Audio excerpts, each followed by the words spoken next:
Give me a moment. I have to get Discord. There we go. There, now you can. By the way, would you like to? You don't play much visual novels anymore. Would you like me to spoil a visual novel where hiding the identity of the narrator was the most clever thing ever? Tell me the name of it first. Chaos Head. I read Chaos Head. Ah, yes. Wasn't that actually the most clever thing ever, where the narrator is actually Takumi the whole time? Every time we see the narrator following other characters, it's Takumi following other characters?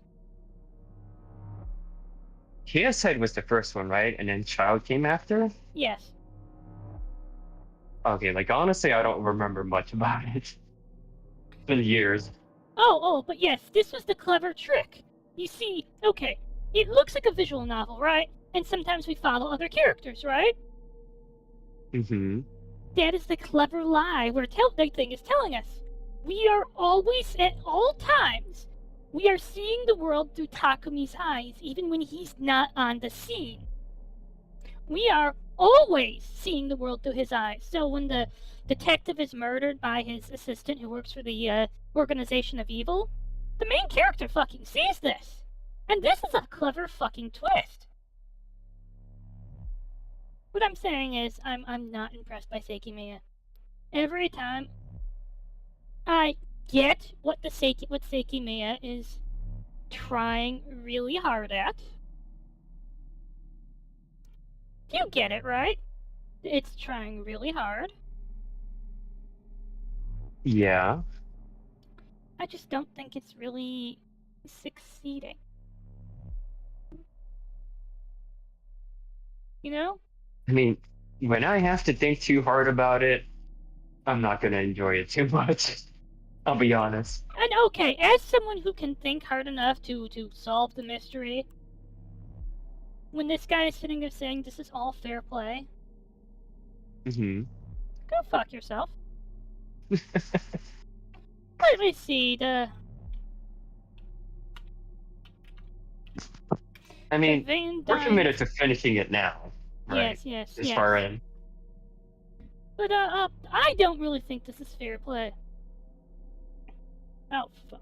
What do you mean I've read my last free article? Fine, not wired. Okay, so which part of it do you think is not fair play at the moment? Mia. Mm-hmm. Yes. Okay. Now, if you actually want to go by strict rules of fair play mystery, well, let's talk about S.S. Van Dyne's 20 Rules for Writing Detective Stories. No willful tricks or deceptions may be played on the reader other than those played legitimately by the criminal on the detective himself. Okay, this isn't a detective now, but still, the whole Mia thing. Do you know what the trick they did was? Well, I read the Yeah. channel. Yeah, that... Okay, let me show you what the trick was. We just introduced ourselves. This is not a fair trick. Hmm. Then she asked for our introductions before starting to build up anticipation. We introduced ourselves to Irina and Sai. This is not a fair trick. I mean, okay, it's hiding it, but the trick feels slimy. Narratively,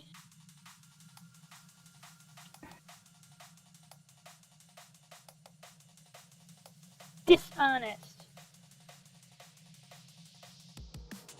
Yeah. It's narratively dishonest.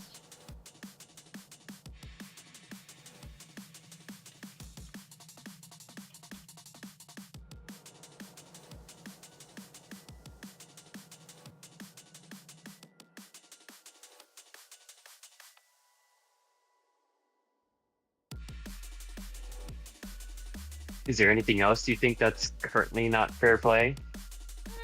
No, but I just can't fixate on, stop fixating this. The anime, the novel is obsessed Hmm.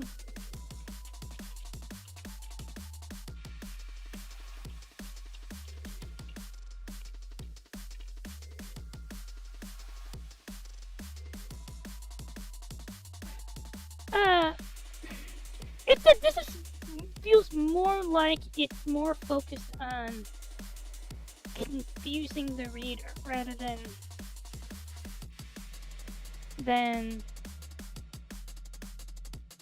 it's how it's doing the arguments. How it's doing the thing. If that makes any sense. And it's driving me insane. Like, okay. You know that feeling? It feels like,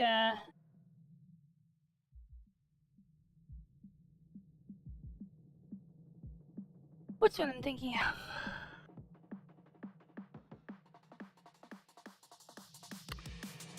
It feels like I'm in a debate with a writer.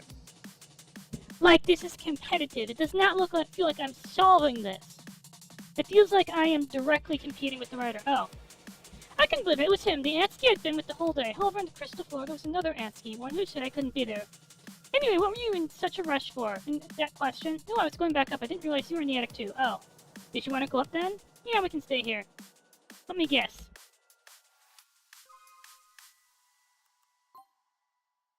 We're on F5. Do you know why I had to make sure? The Ansky downstairs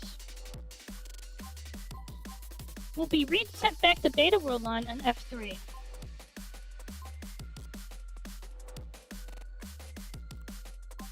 Come on, admit it. Wait, what are you talking about with the axe? What? You said act? The Ansky on the bottom floor will be sent back on F3.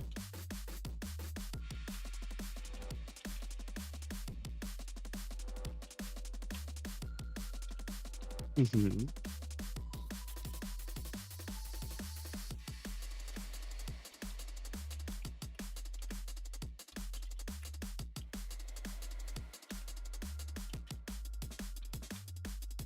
Oh, you gotta share screen, by the way. Oh, oops. My bad.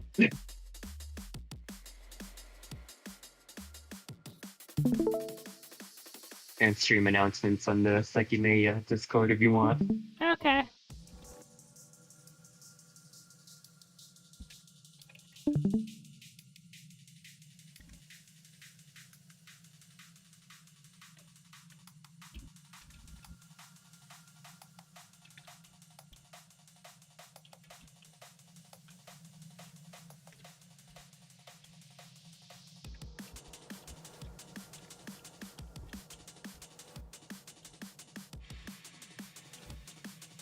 Put themselves in the crystal room after size track and be sent to beta worldline in a few minutes.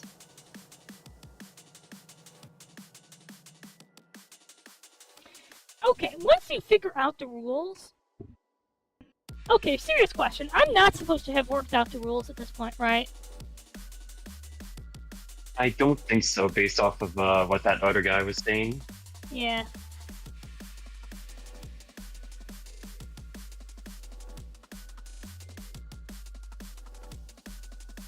Like, okay, so do you think they're trying to get the reader to figure out the rules and mysteries as we go along, or is it like I think they're going to reveal it them. to you along the way?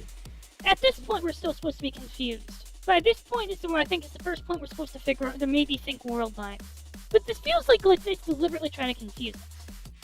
I see. Yeah, but this is like 40 hours in. Does an average person want to be confused for 40 hours?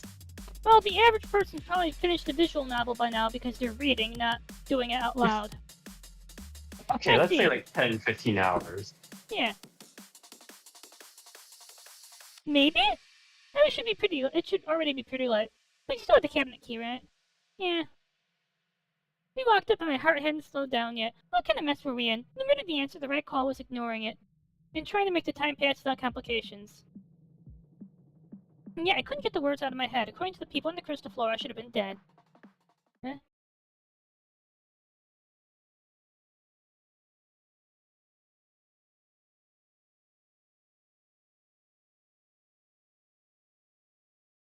Yeah.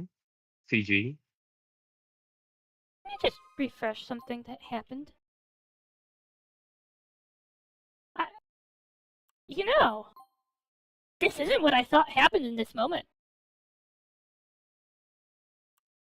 This isn't what I thought happened here. And yes, there was a point. I do know exactly where we are. You know where we are? We're on 3F. If I look at the map, we're going to be on 3. Oh, we're not. We're on...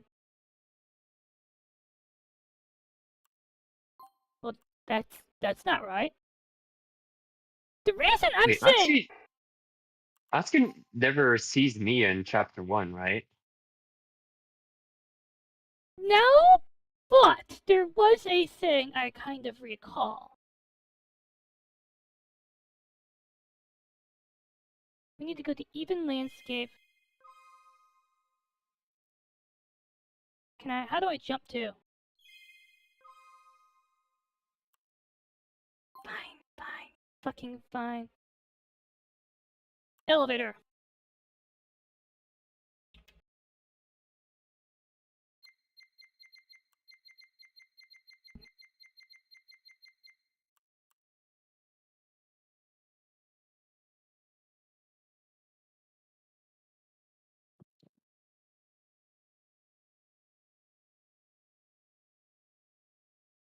Huh.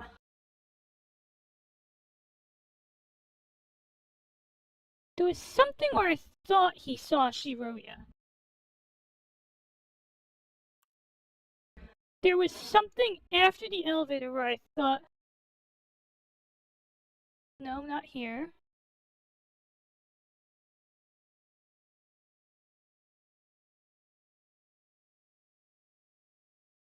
No.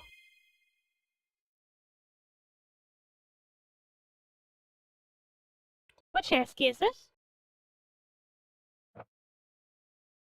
This is Alpha Worldline ASCII, right? That would make sense since... Okay. Yeah. Beta Worldline ASCII. Oh, I see red text.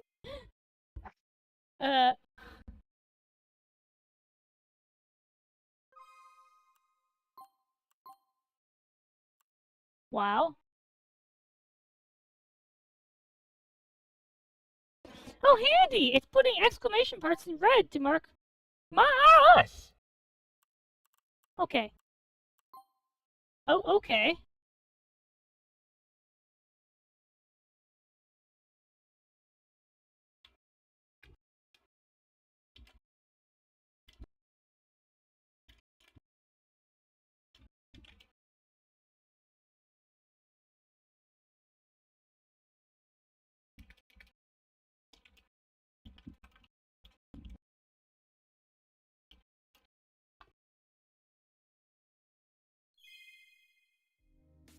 Suddenly a head appeared from around the office corridor, and we looked at each other. The three of us froze. Everyone equally shocked. What the fuck? It was Atsuki, a body identical to him, with his face and clothes. He had been waiting by the door to the offices. He looked at himself speechless and without moving an inch. He answered me. You are really here. Are you really me? What the fuck is going on? For him, it must have been a surreal shock, and I looked at the bizarre scene with as much confusion. Were there 3 versions of Atsuki in the building at once? Finally, the person in front of us spoke. I didn't think you'd be here. But what? What does that mean? You're me, right? I am. What the fuck is happening then? I thought it was impossible that we'd see each other. Was that wrong? Alternate worldline. Anyway, yeah. What the fuck? Then tell me then. What's going on? How the fuck can you even exist? Well, I had no idea how to interpret the scene. It was clear Atsuki we bumped into had a higher understanding of what was happening. It didn't seem he found my existence strange either. I'm sorry, I'm not sure how to answer that question. What? I know exactly how you feel. I promise I'll tell you one thing, though. Since we've already met, you shouldn't worry about anything. I shouldn't worry, because you know you're actually me, right? I am, I promise, though. I'll be fine. What? How can you tell? And how would that even be possible? I know how it sounds. I genuinely don't have time to explain, and I'm not sure I could. Future, Atsuki? Future Gamma? What does that mean? Look, we're the same person. Just trust me or yourself on this, okay? Sincerely. Everything should turn out fine. Those words almost broke the person at my side. Even told by himself there was nothing to fear. You believe me, right? Like I said, I don't have much time. Emotional, Atsuki nodded. But that can't be the case. Shiruya died again. Again? What do you mean? Do you not know that? She was killed here and her body disappeared from the lobby. The other Atsuki looked confused and deep in thought. Beta Worldline Atsuki.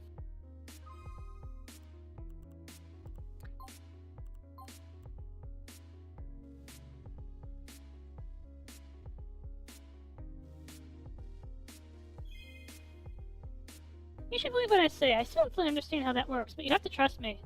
You can't explain it. There's no way you're actually telling the truth, right?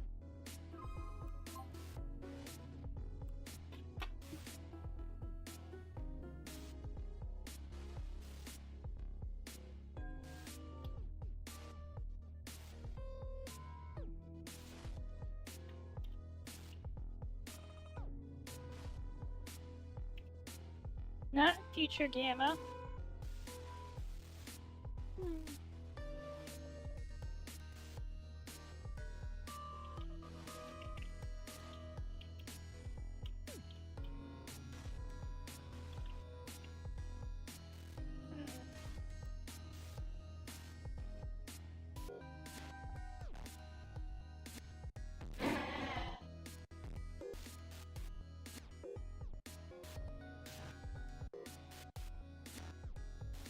Head kill?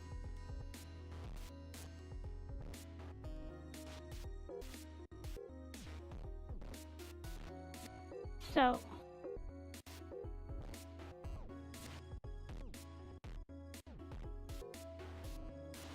it's either Alpha or Beta Atsuki, right?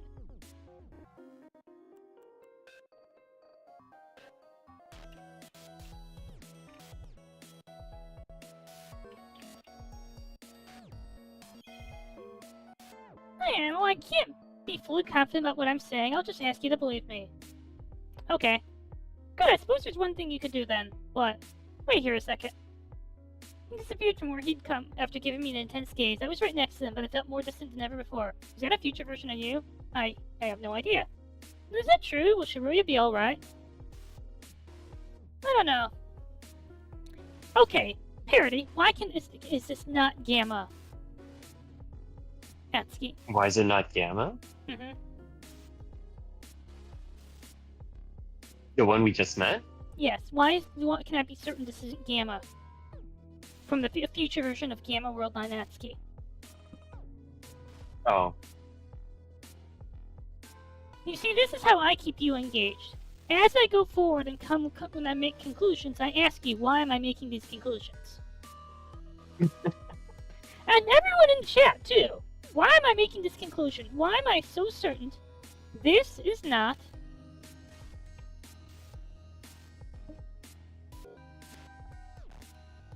I am not sure. He's confused about Shibuya dying again.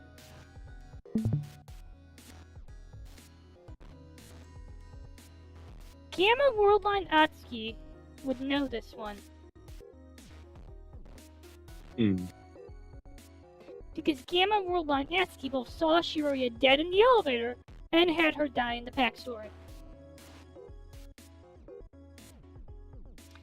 This has to be... I kind of want to say Beta Worldline Atsuki. Hello, Astral! I see. Whoever that was will put our faith in him. Not gonna lie. Can I be honest, Parody? I'm getting exhausted with this game.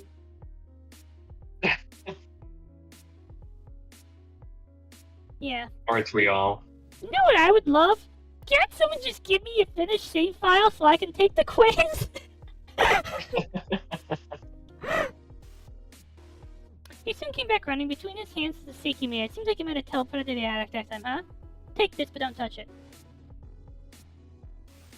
Atsuki handed himself the Seiki man and received it, hiding it in his hands under his sleeves.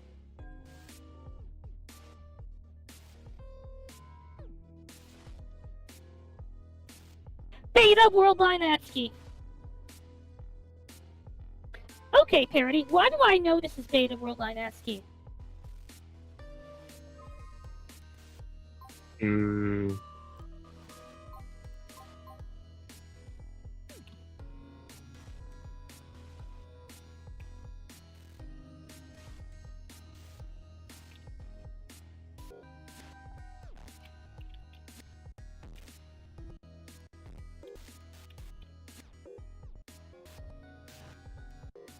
They have no idea.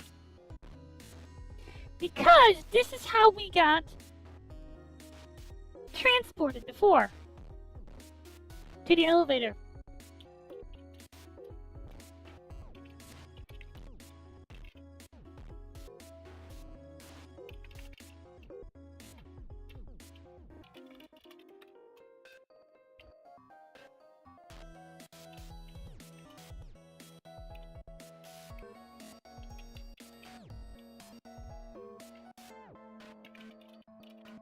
Beta.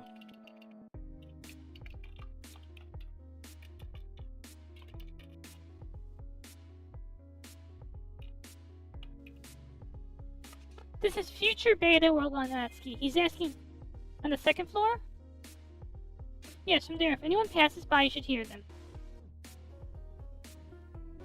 If you hear the elevator 4 times, you can go back down and place the Seiki mat in its cabinet. Make sure it isn't activated again. However, it's possible that the first time, instead of hearing the elevator, you'll hear someone running up. If that happens, once you hear the elevator 2 times, you can go down and place the Seiki mat in the cabinet. Here's someone running up. Shiroya. Okay, and after that you're saying everything will be fine, right? Yes, wait patiently with everyone on the crystal floor and make sure to get out safely. I'll pray with you for what will happen after that. Alright. Atsuki turned around and ran back, putting all his faith in himself. As he did, the second Atsuki pierced with his eyes. Goodbye, Mia. In front of me, I saw a look I knew I'd seen before that day. However, he quickly turned it away from me, glancing downward. Goodbye.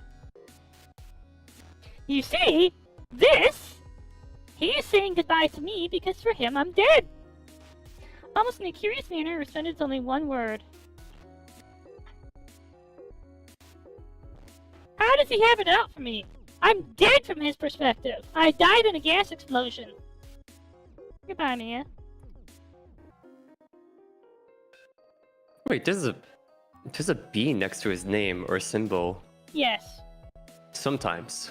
This is to Why is show that? us, I think, which Atsuki that he is not our Atsuki. One is our Atsuki, the one with the B is this Atsuki.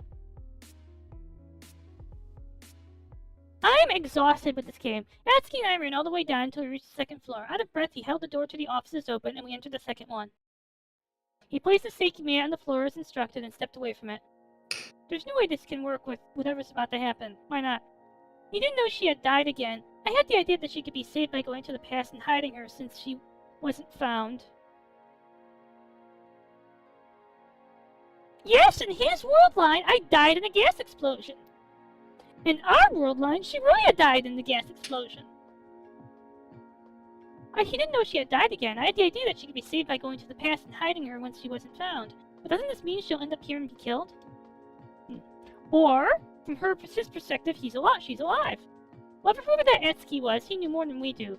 And when you told him we'd found her dead, he still said it would be fine. That's true. Her body disappeared from the lobby even though we remember it. We left it in Alpha. World line. That's what indicates the past can be changed. No, Mia, no.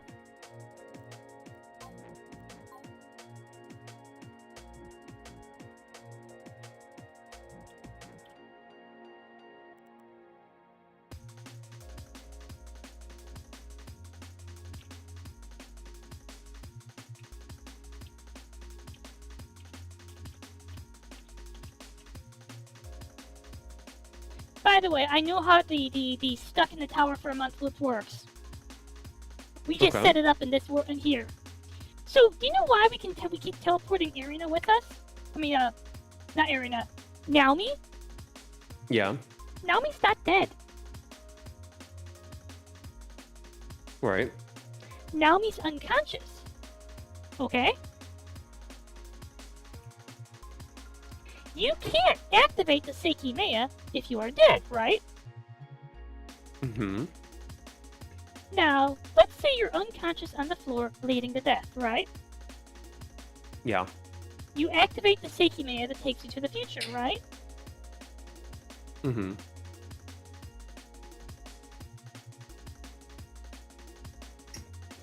It resets your body on the floor, so you go back to being unconscious, bleeding to death, like 20 minutes ago. The blood goes back in because it's resetting your past position, right? Sure. So if you say have the Seikimea in your hands, its position is being reset. You are actually trapped in a loop. That's how everyone gets out of that loop works. It is an unconscious Naomi Seikimea loop. Hey there, Koishi! Koishi, thank you.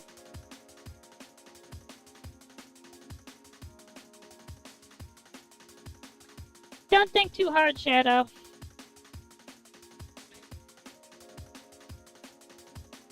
It lets you keep you there's no story if it doesn't let you keep your memories.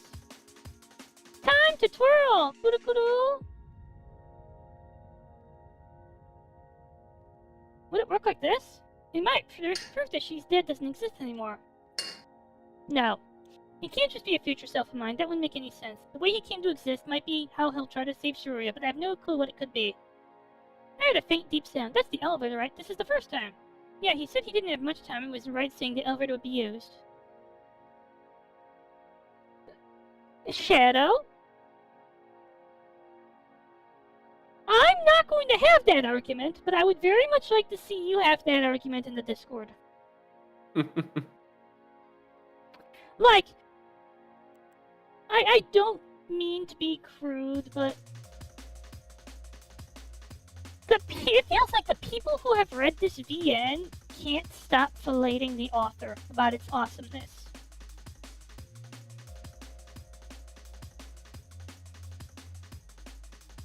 And I've been saying this, like, forever. I'm not deeply impressed with what I'm playing. I am not deeply impressed.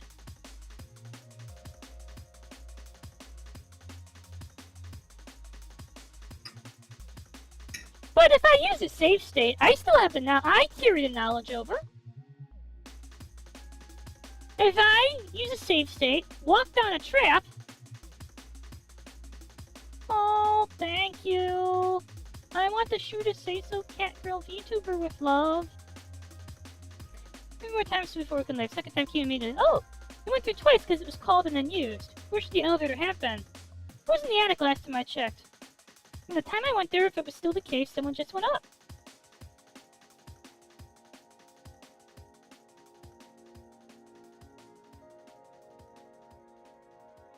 Wait.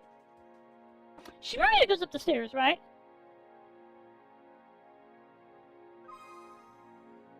When she goes up to the attic? Yeah.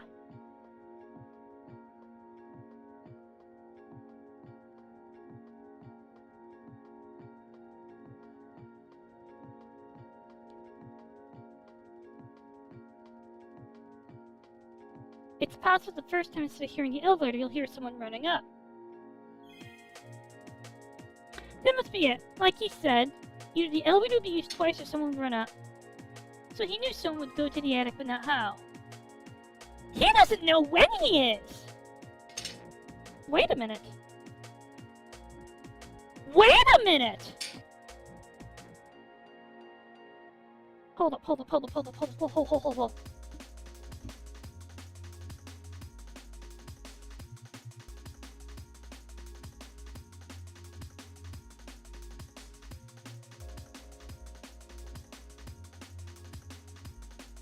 What do you keep saying, Shadow? You're using, like, weird words I don't understand.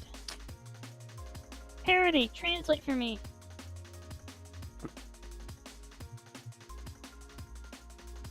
I wish I could. How? It's dumb time travel shit.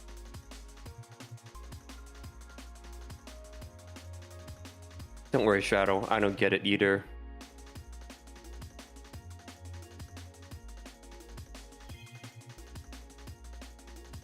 So I knew someone would go to the attic, but not how. And at some point it will happen again.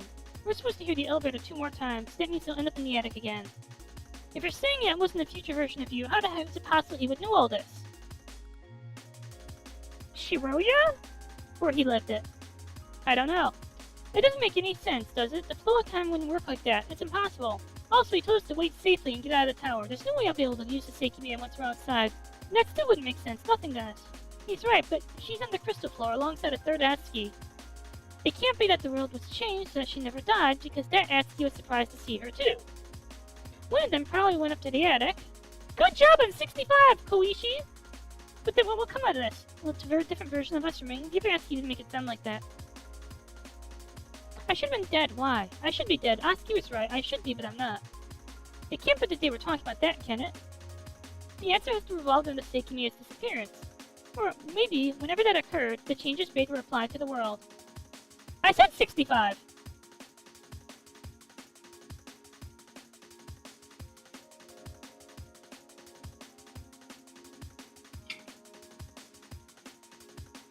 It teleported the attic, so if nothing else happened, the state of the world would stay as it was. Gamepad, cooperate. But there were so many things to iron out, 3 Atsukis existed at once. She had reappeared out of nowhere in front of one of them. 3 Atsukis exist at once, however, these are only Atsukis from 2 different world lines. Not all the disappeared corpses remained alive. Was everything really going to resolve itself if we buried our heads in the sand until we could leave the building? And the Seikimiya was in the attic. Did it teleport there, or did he unlock the cabinet with a key of his own? I don't know, but I still have the key, so I should probably leave it somewhere before we get out.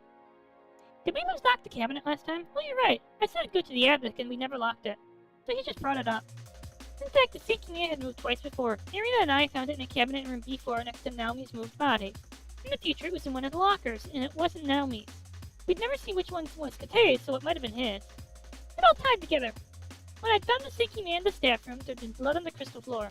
When Atsuki had seen that I was no longer sleeping, no yells had come from the opposite bedroom.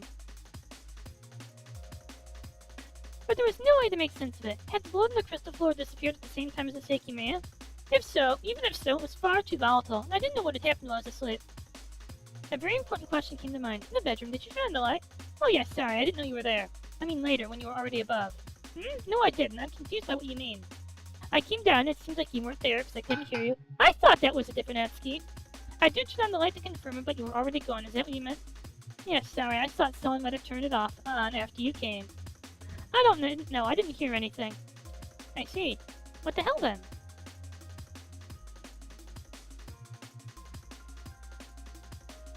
Yes. Oh no, not for the narrator! The current narrator has no alternate versions of herself.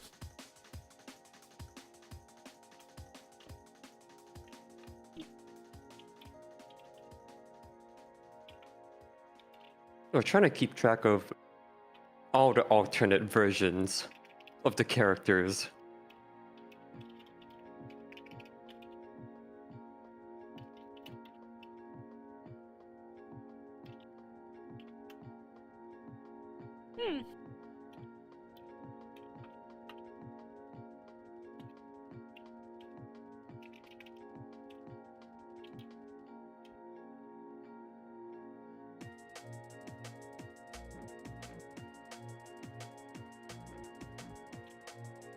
You gotta make that spreadsheet, Hazu.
Yeah, it's a mess. This doesn't make any sense.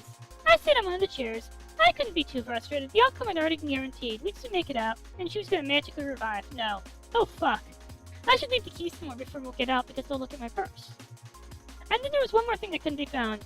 It was fine, I just have to flush it down the toilet or something. I realized the contents of my purse could be seen from where it was on the floor, so I slowly moved to the side. Wait, is it not here? I stared at my purse baffled, then I grabbed the key and took the keys out. Yeah, I'll leave these somewhere. I dare not be asked about why I had them. I'm sure it'll be fine anyway. It wasn't there. In my purse are the keyring, the tickets we bought for the event, our identification, and the keys. Was it really taking us to sleep? There's no way. Wait, no. I bet I know what happened. It disappeared, that's it. At some point, it disappeared from my purse and then from this world. That's what's been happening.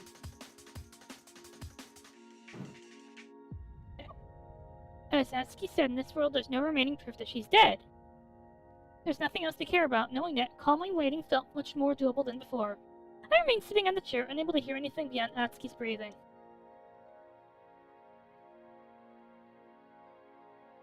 It was many minutes later when we heard the elevator for the third time. There it is. Let's see if we hear it again immediately. We just did, and then a minute later the force came. Alright, let's go. Hopefully nobody sees us. I opened the door, then Atsuki crouched to grab the Seikimea. How the fuck can it be this hot? It hurts to even get my fingers close to it. We heard an unexpected sound. Oh, what? We both listened more intently, and I could tell we were hearing footsteps coming towards the staircase leading down. But wait, it should be fine, right? What the fuck? What are you doing here? Sai saw me through the glass. Next to him was Akaro, even though its running hadn't been heard from inside. Atsuki, come here! I fucking see the Seikimea! What did you do? You didn't stop on this floor, right, huh? Don't be stupid, he has the Seikimea, he probably used it. Do you mean that I just took the elevator? Holy shit, man, will this attitude stop? Why were you waiting here? You knew we'd go up, right? Was it your idea to make us chase you, then touch the Seikimea and wait here to sneak back down?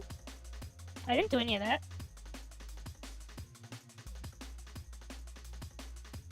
There's a problem!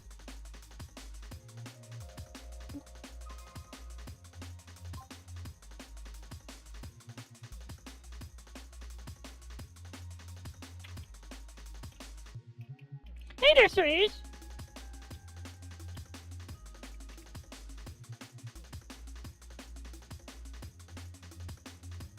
Where are we?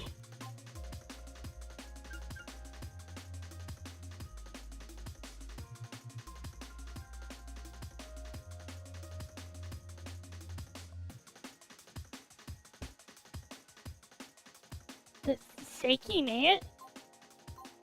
Okay! Okay! I know! Okay, I know how the elevator thing happened. I know why we didn't see Shiroya.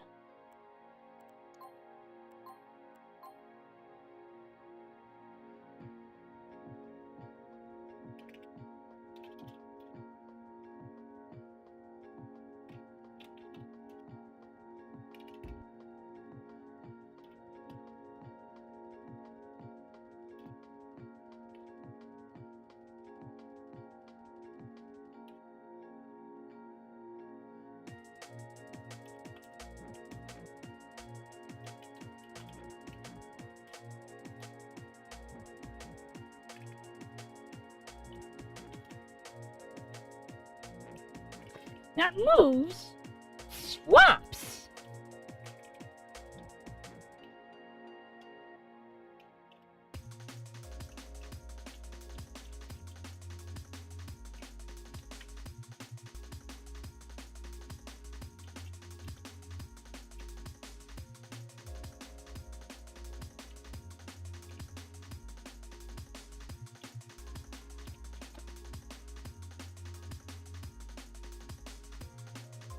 Okay, I think I have a firm... Okay, parody. I think I have a firm grasp of how the swap works. Would you like to know how the swap works? The swap works... Yes, please. Okay. Okay. You can only swap if in both sides of the world line you are inside an overlapping Seikimea shift radius. Okay. Parody. We are in... Okay. We're in Gamma World Line, okay? We're standing inside the radius of both Seikimea, right? Okay.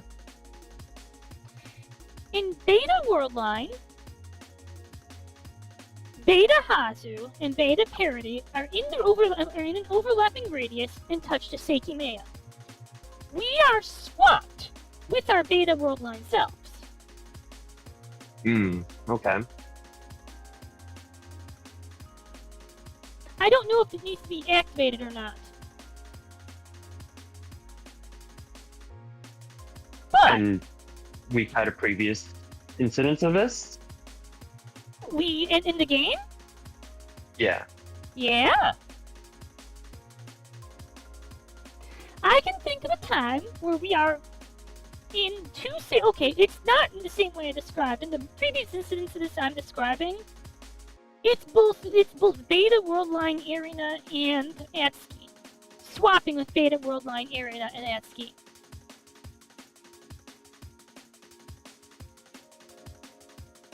Okay, so just to make sure I'm understanding, so both versions have to be within the radius of both Sekimeyas? Yes, that's how a swap Okay. works. Otherwise, only a shift occurs. Like, okay, let's say we're in Gamma Worldline, right? You and me. Mm-hmm. We are not inside the radius of the Sekimeya. For whatever reason, the Sekimeya are in the attic, okay? Mm-hmm. But, like before, you, Beta Worldline, you were in Gamma, Beta Worldline, you and me touched the Sekimeya within overlapping radius. They shift to our worldline, but we are not yanked back to theirs because we're not in the radius, so we can talk to our Beta Worldline selves. I see. Yes. Makes sense.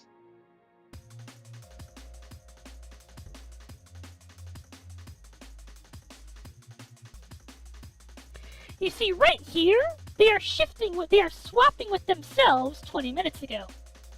That's what they're actually doing. They are swapping with their Beta Worldline selves.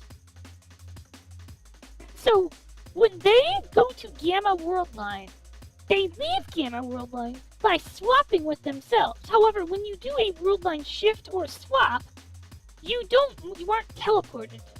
That's how it hides it.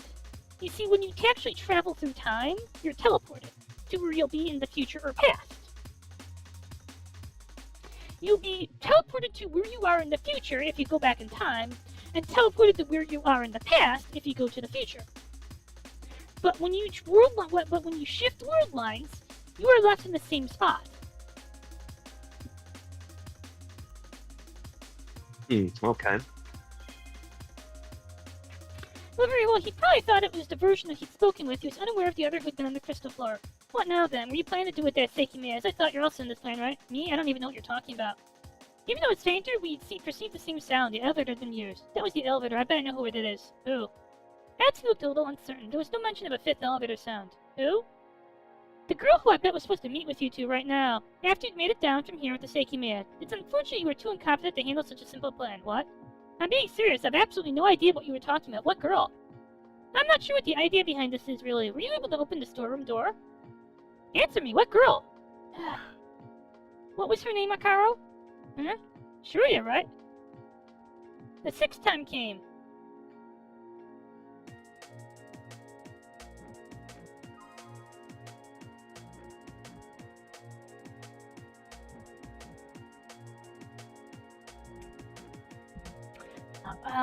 By the way...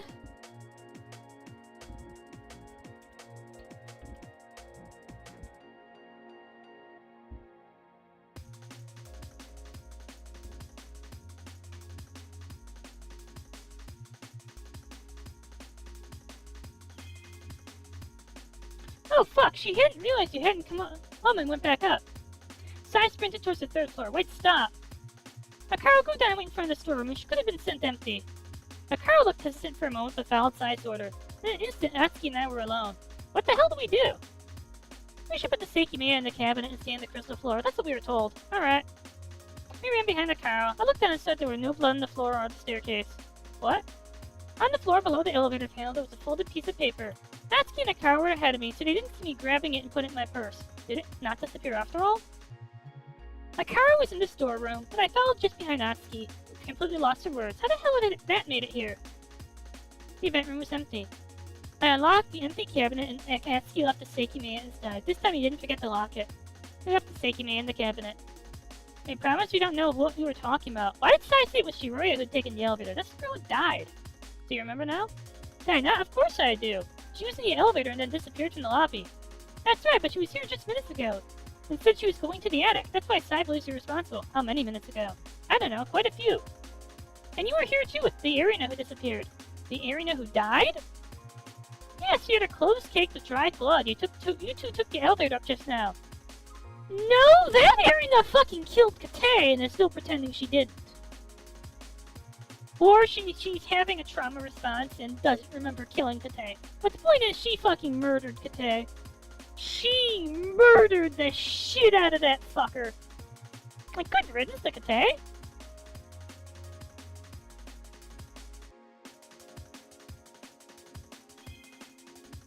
So the person who used the elevator the first time was her.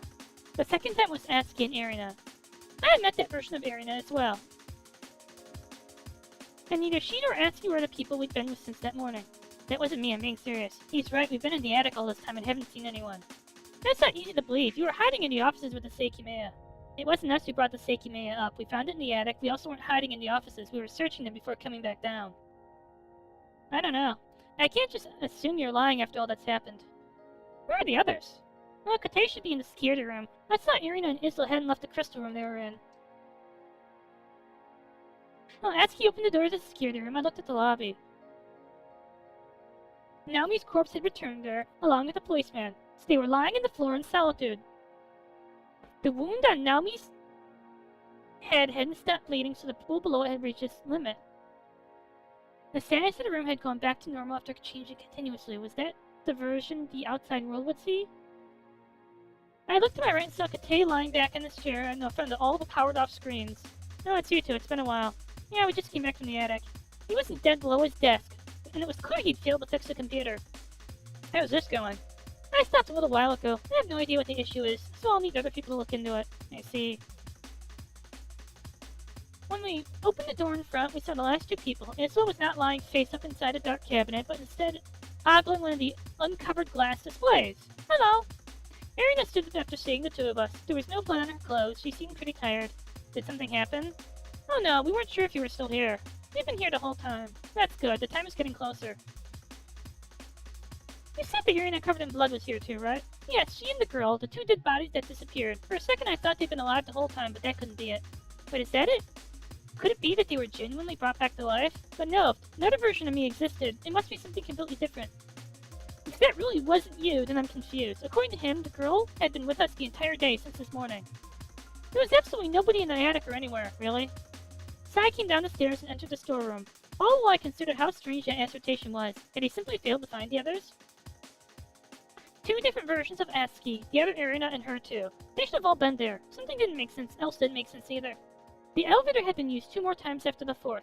We knew who used it the first 4 times, and that everyone who should have been on the crystal floor was present. But who had taken the 2 final trips and gone above us?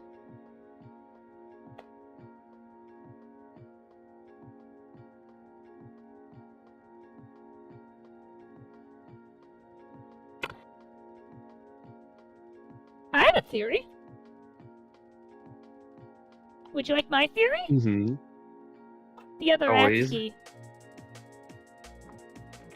The door hasn't been opened again. Where's the Seikimea? In the cabinet. In the cabinet? Akaro? Don't you understand that their friend could be here? She could have taken it already. Hey, I did what you said. Offended, Sai hurried to the event room. Akaro explained to us what happened. That wasn't me, and we don't want to take it out of here again. What did he say? That both of them were sleeping in the attic and found the Seikimea there. Then they came down, searching every floor until we saw them. Is that what we're supposed to believe? That the people who had the key to the cabinet conveniently found it while they were instead of hurrying it to bring it back, they looked through the entire building with it? That's what happened. Did you really not find anyone? Aren't you the one who says I took the elevator up? Yes, I'm only one person though, so I couldn't really search optimally.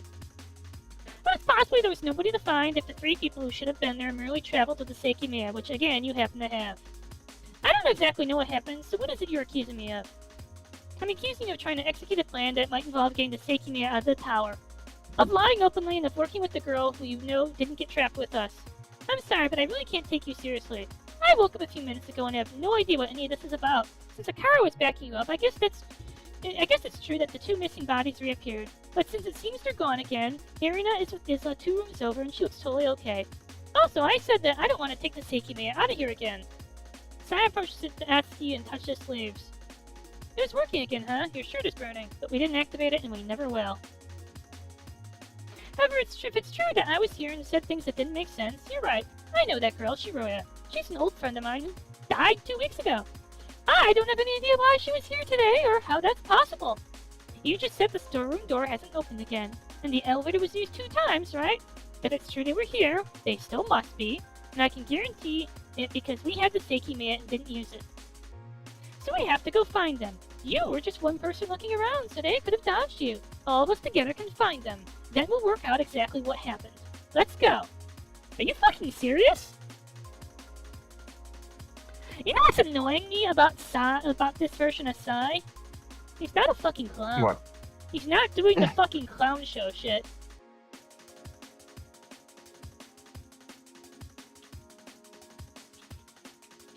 He's not doing the clown show shit. No, I'm sure. You're spewing a nice amount of bullshit on the idiotic mouth ears. I don't care how you did it, but you're right. They have to be here because the elevator was just used again. I don't care if they traveled to the past or if they just avoided me. I had a theory ready that entailed Shiroya waiting for the elevator sound on the 2nd floor and activating the Seikimea so you'd all travel. After all, what's most strange is that the Seikimea was on the 2nd floor right after you took the elevator up. With all the waiting, you probably... Sigh! Hey, Sylvie. You're Hello. actually being right, though! Uh-oh. This is hilarious! Unfortunately, we're not the ones carrying the plane out!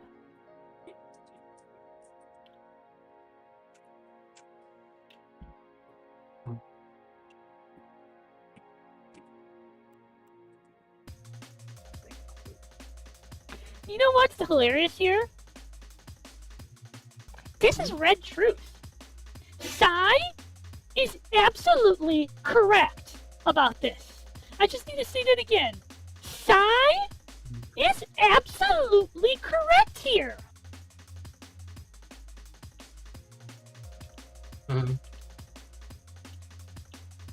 Oh boy. Things I never like to hear. That entails Shiroya waiting for the elevator sound on the 2nd floor and activating the Seikimea so you'd all travel.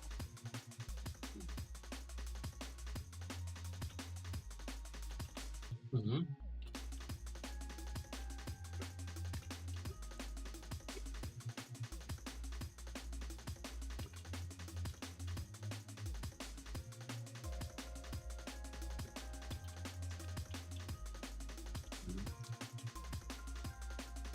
Mm-hmm. Huh?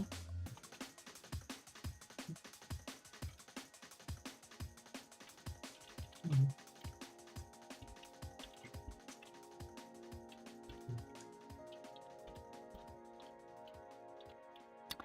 He is absolutely correct here, but he's wrong about the perpetrators. Future Beta Shiroya is waiting for the elevator on the 2nd floor, working with Future Beta Asuki to send Beta Asuki and Beta Irina back to their world line.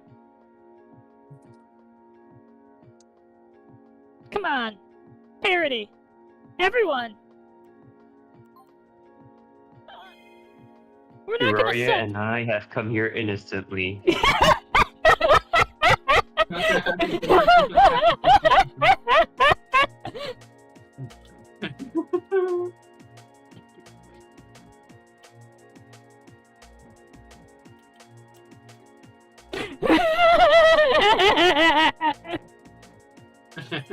That's still honestly, no matter how great this mystery is or how bad, that is going to be the thing we remember this for forever. X and Indeed. Y have come here innocently. We need a meme generator for that. X and Y have come here innocently. Did it? Do you think we we'd all go looking? We'd all just go looking now? You're not moving from here. And how will you enforce that? Don't you think a car easily could? I knew you were leaving this room. Give me the keys too. I handed him the key ring, fanging in the defeated face. Whatever the fuck you had planned with that girl won't happen as long as we stay here. Sai moved to hallway A and went to the storeroom. It seems she didn't take the sole chance she had to escape. I'm not letting the storeroom out of my sight again, so the police will definitely catch this person who's supposedly dead. At least one of them must be here, between Shiroya and Irina. However, it's probably both. And they're not going to show themselves. The best thing is that there's no need to search for them. The Seikimi is shut in here, so they can't activate to escape. The storeroom is out of question too. They're basically trapped. It's currently 1932. There's no need to search for them, but don't worry, they'll be found as soon as the police enter the building. And if you really want to do that, you're not supposed, right? I still think we should find them because I want to understand what happened. If we find them, you'll believe what all I'm saying. I see, then we'll go ahead and believe it after 2100 when 2 versions of you are found. If that's what you want, I'm fine with that too. I suppose we can wait here. There's not much time left. Precisely. I think that's for the best too. What the fuck, Sai? It appeared to have been said, and after a few minutes I was the first to stand on the floor leaning on the dirty wall. Everyone in the room was silently on alert. Eventually Sai's taunting attitude receded and he started to look doubtful. However, 2100 kept approaching at a steady pace, and nobody seemed against that. I wanted to get rid of the note in my purse, but I couldn't go to the bathroom to flush it away. With no one looking at me, I stuffed it inside one of my shoes. The police would probably search us after we left, so my purse wasn't a good place to hide it. Katei left the security room and was told we were waiting together. For the last stretch of the day, he entered the dim room with us to maintain our protection to Seiki Man. No matter what the truth was, our shared distrust was palpable. Anyone could have been lying the entire day. Perhaps after the police entered, they'd eventually learn all about what the people we'd gotten trapped with had done. I didn't think anything good could come of it. After all, there was a killer in the room. Uh-oh. Uh-oh. Uh-oh. Monka. Oh! Chapter over? Mia and Atsuki had been told by another Atsuki that as long as they stayed on the crystal floor, everything should turn out fine. The mystery behind the people who had gone to the attic, nobody could be certain what had happened to them. Were they still in the tower, or had Sai failed to find them because they vanished? It was possible they were waiting near the event room.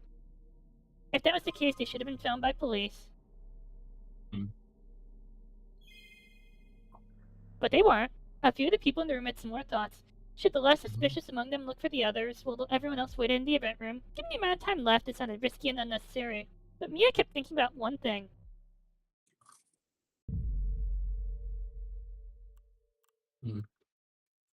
Monka. Oh god! Are we So which gonna one do you think- reincarnate as another building search? That time I got reincarnated as another building search! Well, save first, I guess. Time to twirl! Kudu kudu! Sorry if I'm delayed on that. I'll reopen Shatterino again. Uh-oh. That's not good. That is a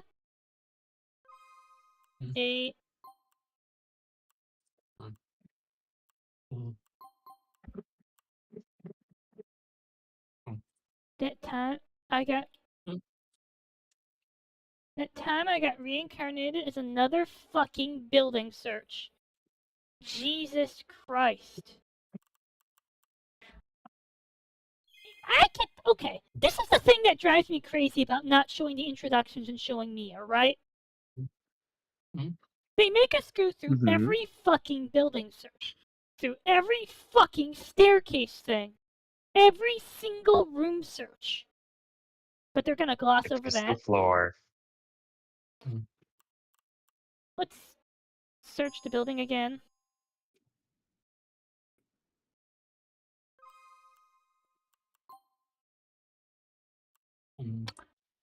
Ah! Bad end, I guess.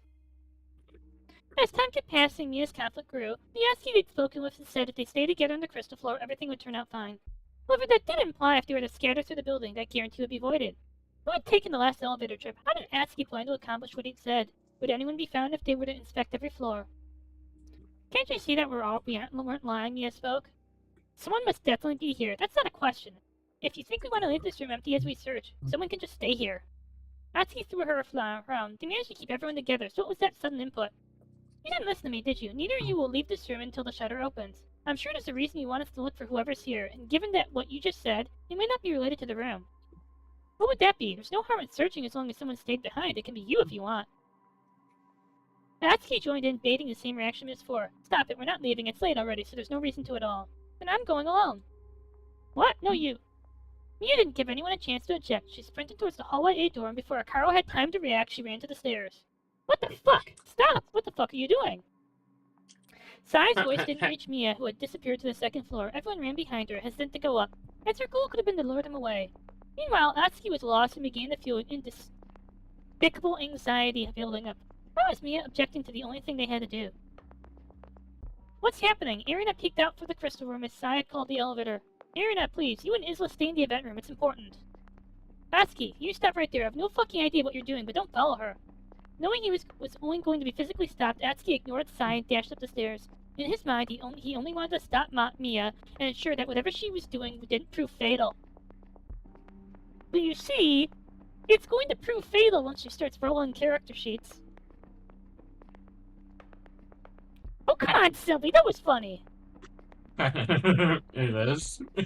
What the fuck? You two, follow him. Someone has to take the elevator. I'm doing it since I have the key to the attic.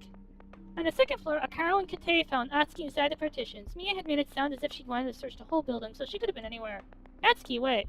I won't wait. We have to find her. It's dangerous to be alone. Sai passed us by, so this is gonna go quickly. It didn't seem like Atsuki was lying. Both Akaro and Kate thought he genuinely wanted to find Mia as soon as possible. If they were to fight over it, Mia and Atsuki had something planned. It was possible that fighting itself was what will allow it to succeed. The three of them moved one floor higher with the condition that Atsuki wouldn't be left alone. As long as the elevator wasn't used again, they were fairly certain that Mia wouldn't be the only person found. They knew it was very likely someone else was present on one of the floors. Atsuki and Akaro entered the three partitions of the third floor, but they were empty. The same occurred one floor above. The fifth and sixth floors were desolate as well. They should have been settled then. There were at least 5 people in the attic. Mia, Sai, Shiroya, another Atsuki, and a mysterious fifth person. They approached the door to the attic, but someone came out first. It was Mia. When she saw the group, she stopped moving. As the three got closer, they saw there was blood on her forehead. What happened? Are you okay? I don't know. You don't know? Yes, I think I might have lost my memory. Nobody responded, and instead they waiting to hear that it was a joke. But it didn't happen. After a few silent seconds, Mia lowered her eyebrows. I'm serious. I must have hit my head on these stairs. She showed them what she was talking about. Just like they'd seen hours earlier on the crystal floor, the edge of one of the steps was covered in blood. Did you trip while running up then? I said I don't know. It must be my blood because it's fresh and I'm bleeding. But wait, are you really saying you've lost your memory? Do you think I'm joking? Atsuki, what the hell is this? What? I have no idea. What exactly do you not remember? I said I don't remember anything. Nothing at all? I think so. You're joking. You hit your head and lost your memories like in a damn movie? Yeah, memory loss is a real thing, and why are you also defensive? Shouldn't you be worried? Everyone was hesitant. Could she really have been telling the truth? The flesh, blood, and the stairs was unquestionable. So you don't remember anything in general? What about the date or who we are? Again, no. Where are we? Answering that was too ridiculous. However, if she was lying, what was the purpose? They felt conflicted, but they had already noticed Mia seemed different. She never looked at them like that, and her words felt colder than before. You're Mia. Do you not know that either? No, it's pretty strange. I don't know anything about myself. But I know how to speak. I suppose this is how this kind of memory loss works. You really can't be telling the truth. Why not? Why would I lie about this? My head does hurt a lot. If you hit your head and you're not lying, it should be short-term memory loss, right? Everything should slowly come back to you soon. I don't know. Where are we, though? Why is there a camera there? I thought that's recording. Do you know what Ashia Tower is? That's where we are. Not really, no. It's a big building where we got trapped this morning. Do you not know any of that? There was an attack and the exit closed. Oh, really? So we can't leave? Natsuki, do you actually believe she's telling the truth? I am telling the truth. Is memory loss that rare? I don't think so, right? I wonder what Sai will have to say about this. He should be in the attic. Who's that? Someone else we got trapped with. Irina and Isla, too, who are on the lowest floor. It's almost time for the exit to open, so we have to go straight to the hospital. Nobody could believe what they were hearing was real. The timing felt too coincidental, and they knew Mia had run to the attic for a reason, intentionally going against what everyone else wanted. Do you think this might have anything to do with the Seikimea, a side effect of something? The what? You really don't remember that either? What about the murders? You shouldn't be alone. Do you not remember Shiroya either? Murders? Did someone die? Yes, the killer's with us. Really? And it could be anyone? It's not that simple, but yes, I see. Sai didn't take the elevator again, so he should still be in the attic. Maybe he found someone. It's possible. Someone, you mean the killer? I don't know. They stepped into the living room, but nothing could be heard. Since the elevator was there, they didn't want to make noise. The door to the hallway was open, so they peeked through it. Immediately they saw something. One of the bedrooms was conspicuously open. As soon as they looked inside, the door gasps. Sai's body lay facing down on the floor. His back had been pierced. What? Narrow let's hole in go, his he shirt, which fucking was soaked in died. blood. Oh my god, no. The four people stared at the scene with wide eyes. Sai had been killed. Katei slowly crouched to grab the keyring, which had fallen from Sai's pocket. Having it on his person was allowed his death. Has Then he they ran to the finally living room. been isekai back to peak clown world? Back to Peak Clown World! Bon voyage, Sai, you dumb fuck! You two, wait here. The young girls left behind the living room where Carl and Katei looked at the rooms, their heartbeats hammering in their chests. Atsuki's heart did the same as he slowly opened his mouth. Are you telling the truth? Why did you want to go to the attic, huh? He'd noticed something. When they stopped into the living room, he looked at the floor. There he'd seen recent footprints going from the stairs to the hallway and back. He only wanted an explanation he could accept, but his question hardly garnered a reaction. Akaro and Katei confirmed the elevator was present and empty. Very carefully they looked at the storeroom, then walked to the kitchen. Lastly, only the two bedrooms remained. In the right one was Sai's lifeless body, but they couldn't find anyone else. The last place was the mirrored opposite bedroom, and aside from its lack of a corpse, it was identical. Baffled, they walked back to the living room. There they saw Atsuki's dead body.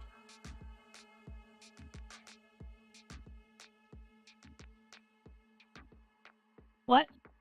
Unlike Sai's, his body was facing the ceiling, but the same type of wound was present in the chest, blood rapidly flowing out of it. Neither of the men could believe what they were seeing. Was it her? Mia was nowhere to be found. Only after he had died did Atsuki's words begin to carry weight. In the end, they thought he really hadn't been working with her. Carl and Katei couldn't move. A killer was near them, but where? Could it be that one of them had done it while they each looked at a different bedroom?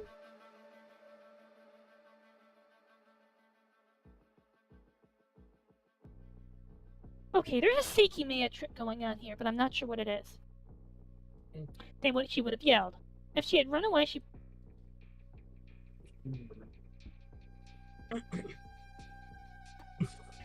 Closed loop Seiki-Maya killing. Yeah, sounds about right.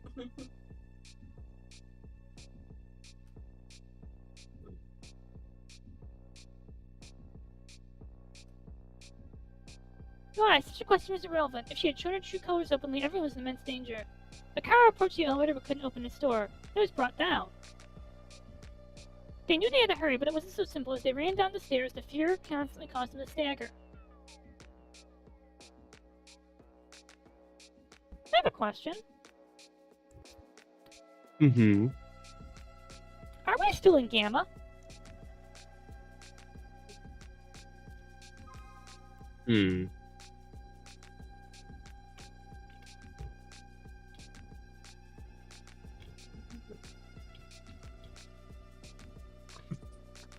Would you like to know how you can kill someone with closed loop? Let me tell you how to kill someone in a closed loop with the Seiki-Maya. And it's actually dumb. Okay. You use the past Seiki-Maya to go back in time, okay? You use a radius to get someone, right? Because you've already decided this person will be dead in the future. They're dead. When Oh my god, that's stupid. when they teleport to the past, their body will be dead. Will have the wound they'll have for their death. And then they'll die.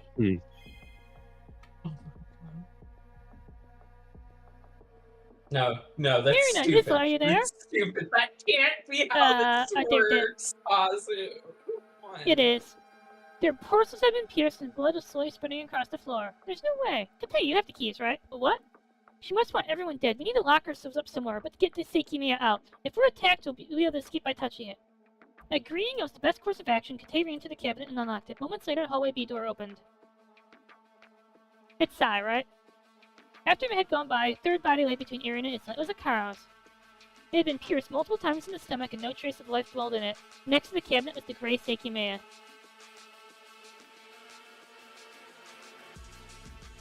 When the time came, the shutter opened and police rushed into Ashia Tower.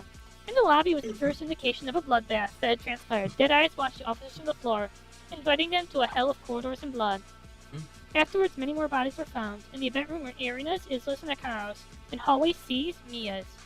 On the first staircase to Taze. Close to them, thrown on the floor, was a screwdriver covered in more than one person's blood. In the attic, Atsuki and Sai rested. All of them were dead. It was addition that all of them had died instantly. That meant they couldn't have killed each other. However, the police raided the whole building and didn't find anyone else, because before they stepped in the Ashera Tower, then a speck of life existed in it. Hidden in the drawer in the kitchen was a playback device to be found. Curiously, one of the officers pressed the play button, but nothing happened. After fitting it, he determined it was broken. In the storeroom, the removable wall was discovered when the police managed to open the door behind it. Sai's mark was removed. So what had happened? Who killed everyone? Every single person who had gotten trapped in the tower had been attacked by someone else. As the investigation went on for a very long time, but nobody had access to the swabs of information they were missing. So when a conclusion was reached, it was impossible to feel that the truth had been found. No.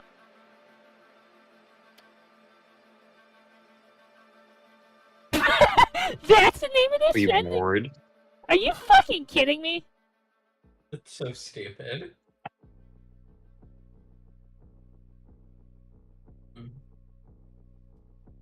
What have we actually learned? Absolutely nothing! This is fucking stupid. Okay, no, we learned an order. Sai.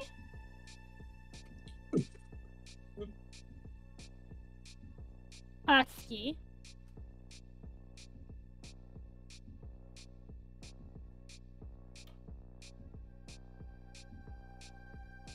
I think the order in which they died is important to this.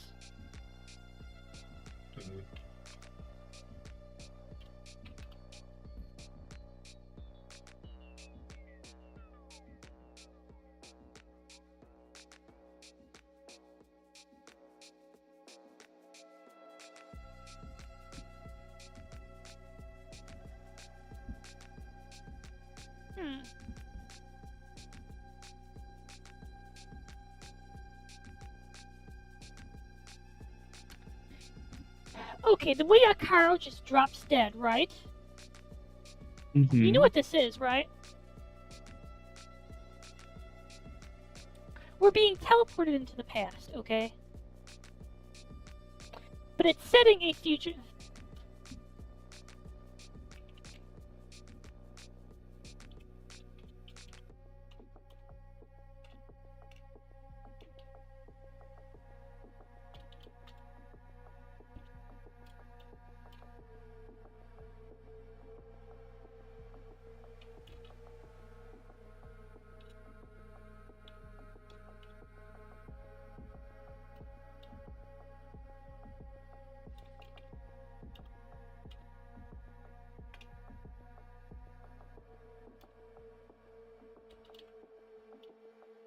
It's a closed loop thing. It's a dumb closed loop thing. You don't say. Or rather, you did say, but it's still stupid. The order they died in is the important thing, I think. I actually think that the really important thing there is the order they die in. Seems likely. I want to stay in the event room.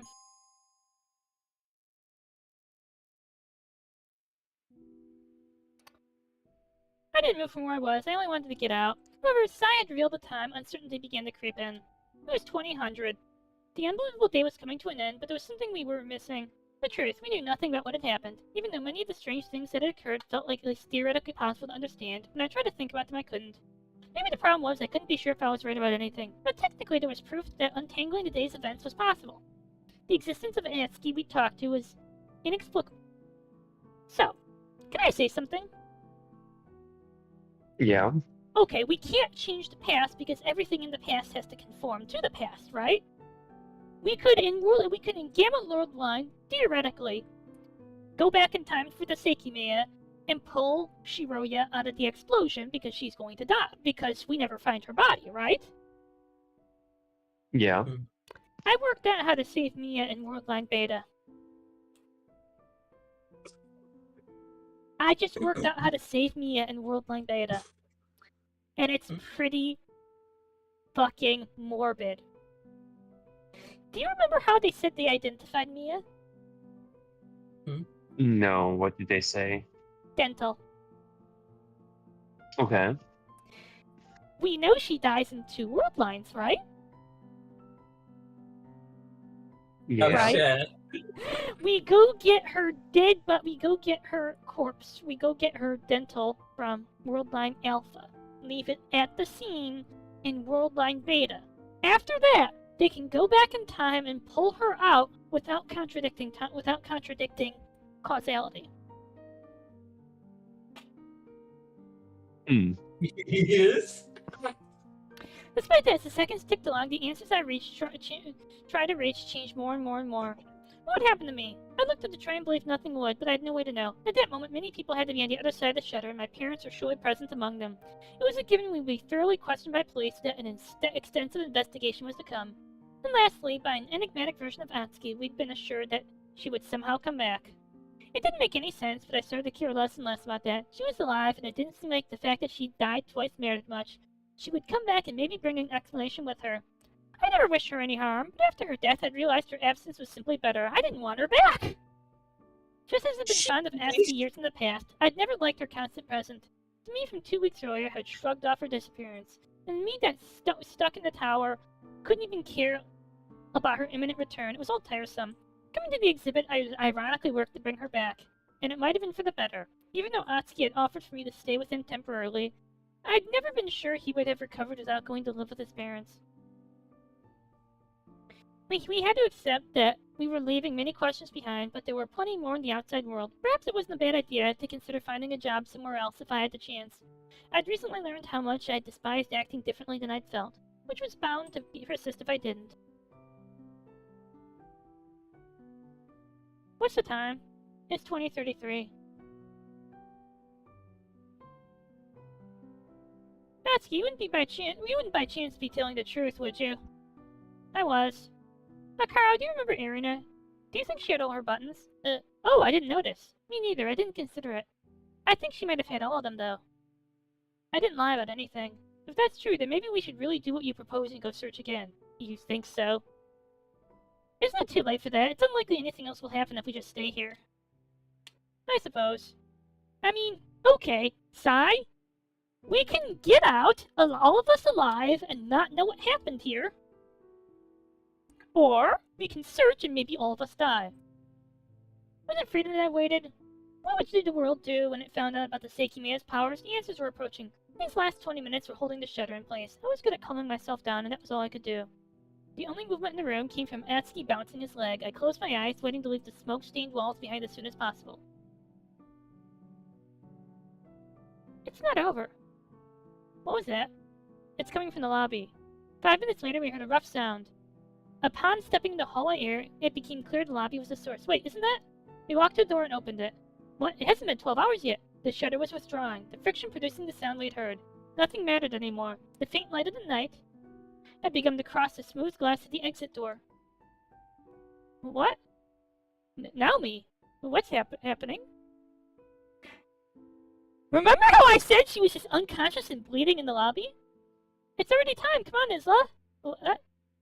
Perplexed, stared at Naomi, who slowly raised herself off the floor. She seemed to be in pain of a strong headache. As soon as she saw the blood below her, she understood it was hers and gasped. You're okay? Hey, Parody! What did I tell you that Naomi wasn't dead?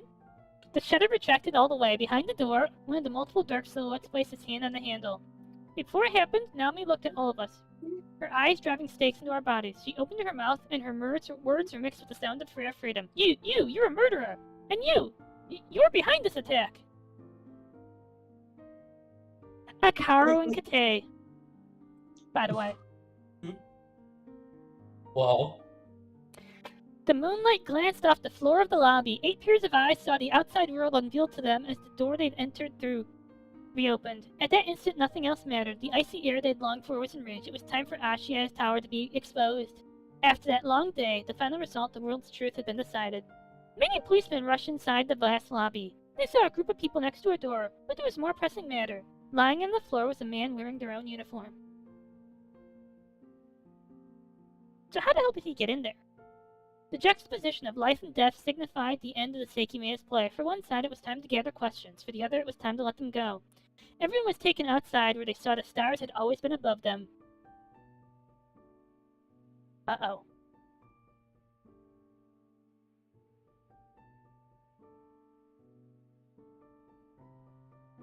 Oh, shit! The students understands the events of the day held uncountable mysteries. The entire building was raided and no one else was found. The Sekimeya believed to be the target of the attack hadn't been taken. A secret door in the storeroom. Give me a moment. Let me just shut down all my fucking browsers. Which they were sure the deceased policeman had gone to. However, it was locked. Most of the 8 witnessed that was of no consequence. They had no choice but to value their freedom, and they didn't hold the keys to enough questions. Safely escaping a killer's reach had to be enough for them. Monetary compensations were given to some due to the Ashia's reckless security measures. Others were held accountable for potential crimes such as murder and theft. None of this 8 would have the chance to fully learn what had happened that day in the tower, but they were aware of the Sekimeya's powers. However, only 2 people spoke of them.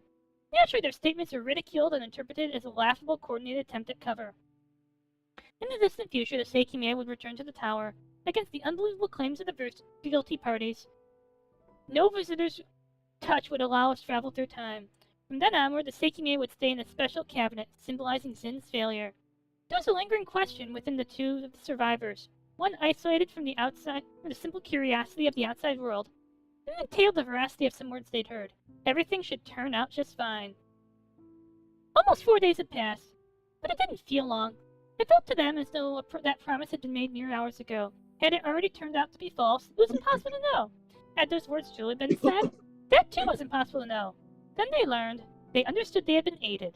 Who was it then? Who had it been? A divine presence? There was nobody to thank, so their gratefulness didn't reach anyone. But they knew that entity existed, and it had made possible the bright future ahead. Atsuki's phone rang. Blah, blah, blah. On the screen he saw a name he thought he'd never read again. He picked it up as quickly as possible, and he heard a voice he thought he'd never hear again. Atsuki, what the hell happened to me?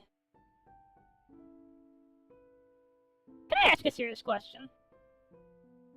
Do we actually have to keep going? I don't mean about playing the game, I mean like...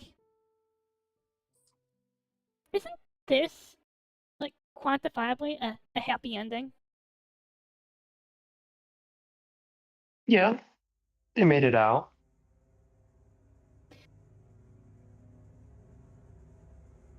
So who do you think is going to be the... Uh-oh. The tower's fucking ugly. A handful of police cars gathered at the entrance. I'm just kind of curious, where are we?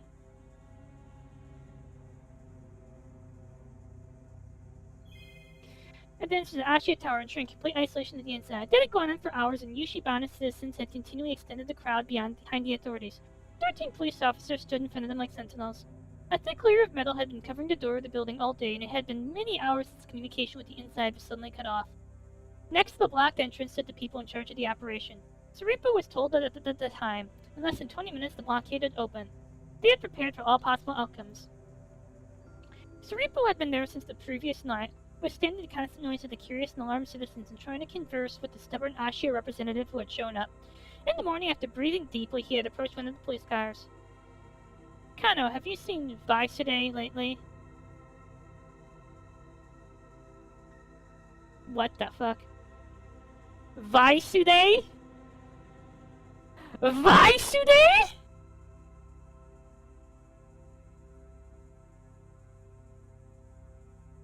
Are you fucking kidding me? The policeman under the Saripo's orders had frowned, realizing he hadn't actually seen Vice today in hours. No, I haven't. Did something happen to him? He wasn't in his car earlier, but I haven't managed to get in touch with him since.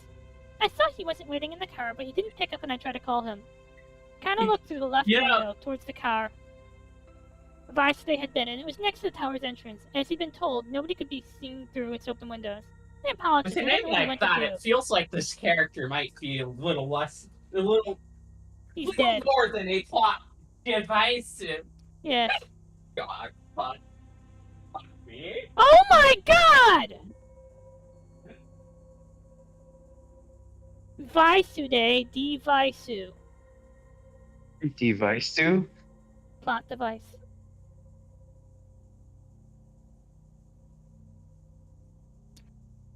Can I strangle the writer? If you find him. Cerebro walked away slowly, a little concerned. Days prior, Vicede had been insistent saying an attack would occur on the morning of the 15th. However, he also kept saying it was a hunch and he didn't have proof. Furthermore, after their talk, Vicede told Cerebro that he wouldn't come to work again. He wasn't directly under Cerebro's command, but he knew Cerebro had been in charge of Ashi and Zin's confrontation, and that he knew about its details more than his actual boss. On the morning of the 15th, 2 more police teams had been sent to Ashia Tower to take control of the situation after the attack. At the time, Cerebro had seen Vicede and the team he'd always been part of.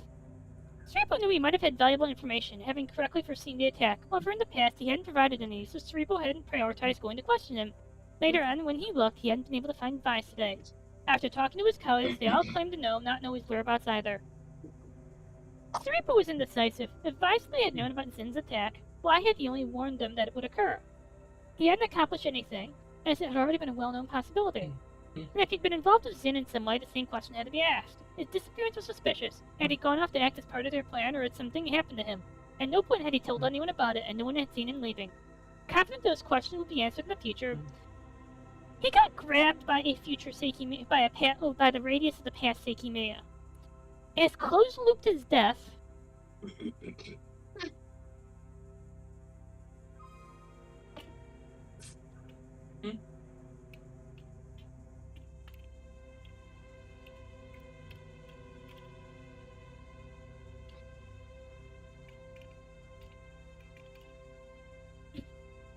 finding self is meant to explain this. But I already figured this out. See, finding self is meant to explain that closed-loop murders, death, and how that closed-loop deaths happen and work.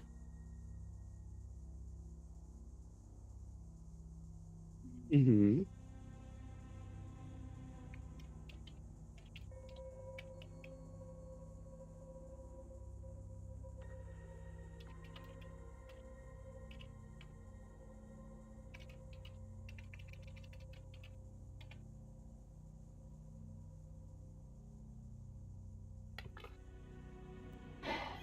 I'm deeply annoyed, because near the back of the crowd, standing off by herself, was a lone blonde woman in a heavy coat.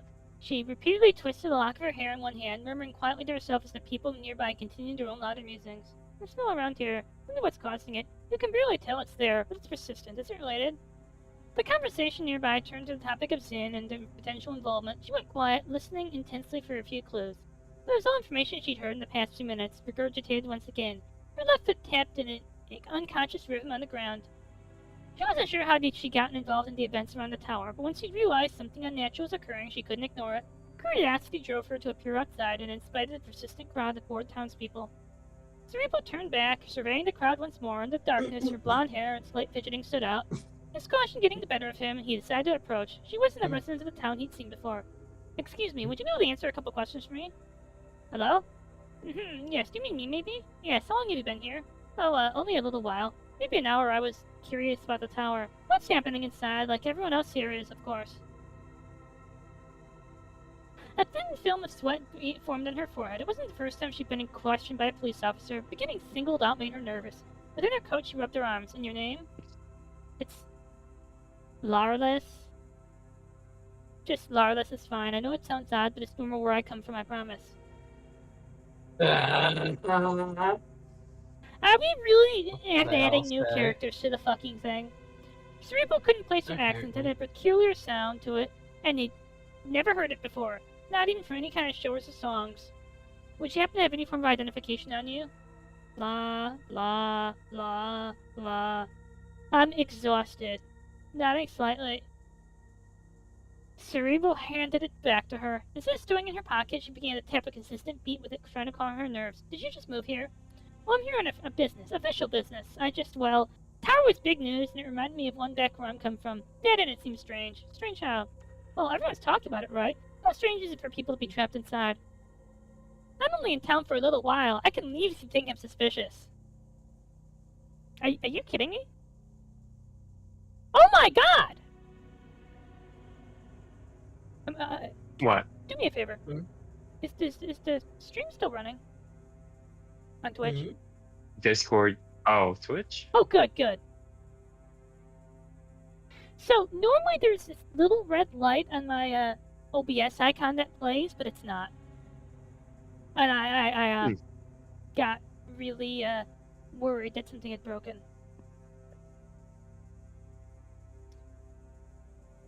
Can we just get to chapter 3 already? That's the most confusing thing I've seen. Blah, blah, blah. Stop, police, I don't care. Of course. Blah, blah, blah, blah, blah. Oh, yes. Supernatural component, like maybe everyone inside time traveled and now they're in the past. And at a time when nobody else is inside. Do we even know they're still in there? Are you fucking kidding me? Do I have to read this shit? Where'd you get this idea from? Oh, someone in the crowd had mentioned it, and I thought it made a lot of sense. Still worried, she gestured indiscriminately against people around the building, and formed small, isolated bubbles in places, continuing to increase in volume as the time approached. Okay, this is the important part. I see. Have you noticed anyone around here doing anything questionable? Or about them disappearing? It was Cerebro's subtle way of discerning if she'd seen Vice Day recently. He was still concerned about his location. No, sir. Sorry to say, if blah, blah, blah, blah, blah, blah. She received a summons she couldn't ignore. She knew her time was short, but not that she wouldn't even be able to see the conclusion of the tower's mystery. Actually, I just got a call. I have to be going. Sorry. Would you mind if I took my leave?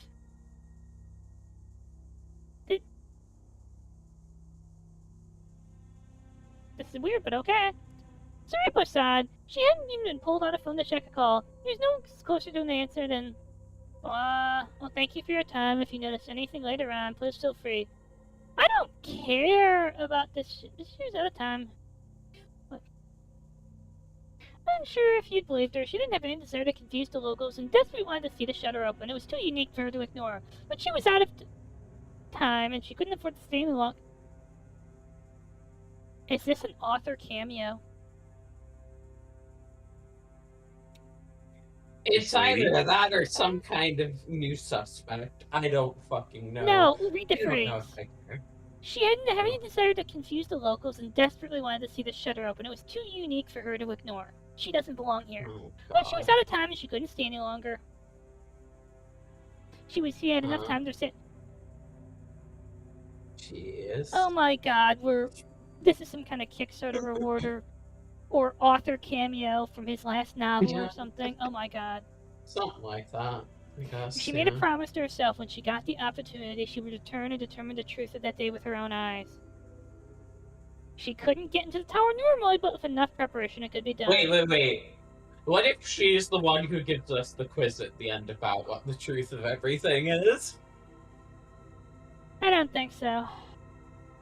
Probably not, but like, it'd be fun. This feels deeply red herring. Oh, hi. She has a portrait. Holy shit. Remember what I said. One of the people inside is a terrorist who will try something to steal the Seiki man. Any of the people here could be their comrade, and you must prioritize keeping their plan from succeeding. You can stop saying that. I'm well aware of what could be going on. Oh, this is someone else! This is someone else! I see. Lei wasn't a blood relative of the Ashia, but she'd been sent as the representative speaking on their behalf and had given the police any essential information. From the get-go, she had stated the process of stealing the Seiki Mia was underway despite Ashia's public declarations, which were that Zin's plan had ultimately failed.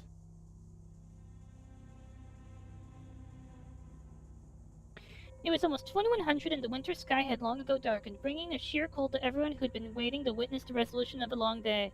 The smell again, what the hell is it? The Seiki Mia. Cerebro wasn't sure either. Throughout the whole day, they'd sporadically noticed a strange smell next to the tower. However, they hadn't been able to identify its source nor the smell itself. 2100 came and the crowd was kept back by the group of policemen in front of the tower, but even though the officials blah blah blah blah blah blah blah blah all the citizens were eagerly awaiting Ashia's defeat. Ah! Yeah! I guess you're not the Sonozakis. You're like the anti-Sonozakis. Everyone fucking hates you. It had become known that the exit was going to remain closed for 12 hours, and blah, blah, blah, blah, blah. Caused disorder among them less than an hour after the attack. In addition, the names of the trapped people had been released, but nobody had seen or heard any of their relatives waiting outside for them. When the police stood up, everyone knew the time had come, and the flashes on cameras started. The last minutes were quiet, and the police had been exchanging words, but they were too far from the crowd to be heard. Will this be enough people to apprehend everyone? We don't want something funny occurring. That's not a concern. Nobody will have a way to sneak anything out. There had only been a few seconds left. Nobody knew the exact time the shutter had been closed, but they had determined it had been right about 9:04. Finally letting out a loud and hoarse noise, the heavy shutter began to rise until it fully disappeared from view. Okay, can we just get to the arrest? The door wasn't blocked anymore, and the right lobby could be seen through it. Immediately the police rushed in while Saripo's expectations remained unmet. He'd been continuously told that someone would try to exit immediately with the Seikimea, and that they would need to be hastily detained. However, nobody could be seen inside. What the fuck is this?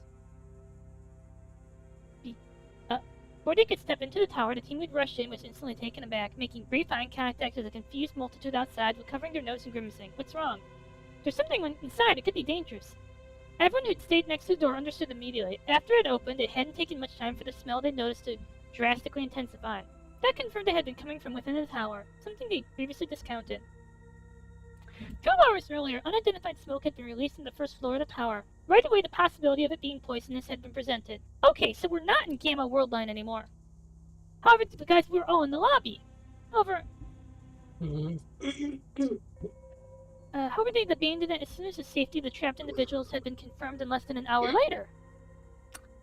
Beta Worldline! Okay, everybody, why do I say this is Beta Worldline?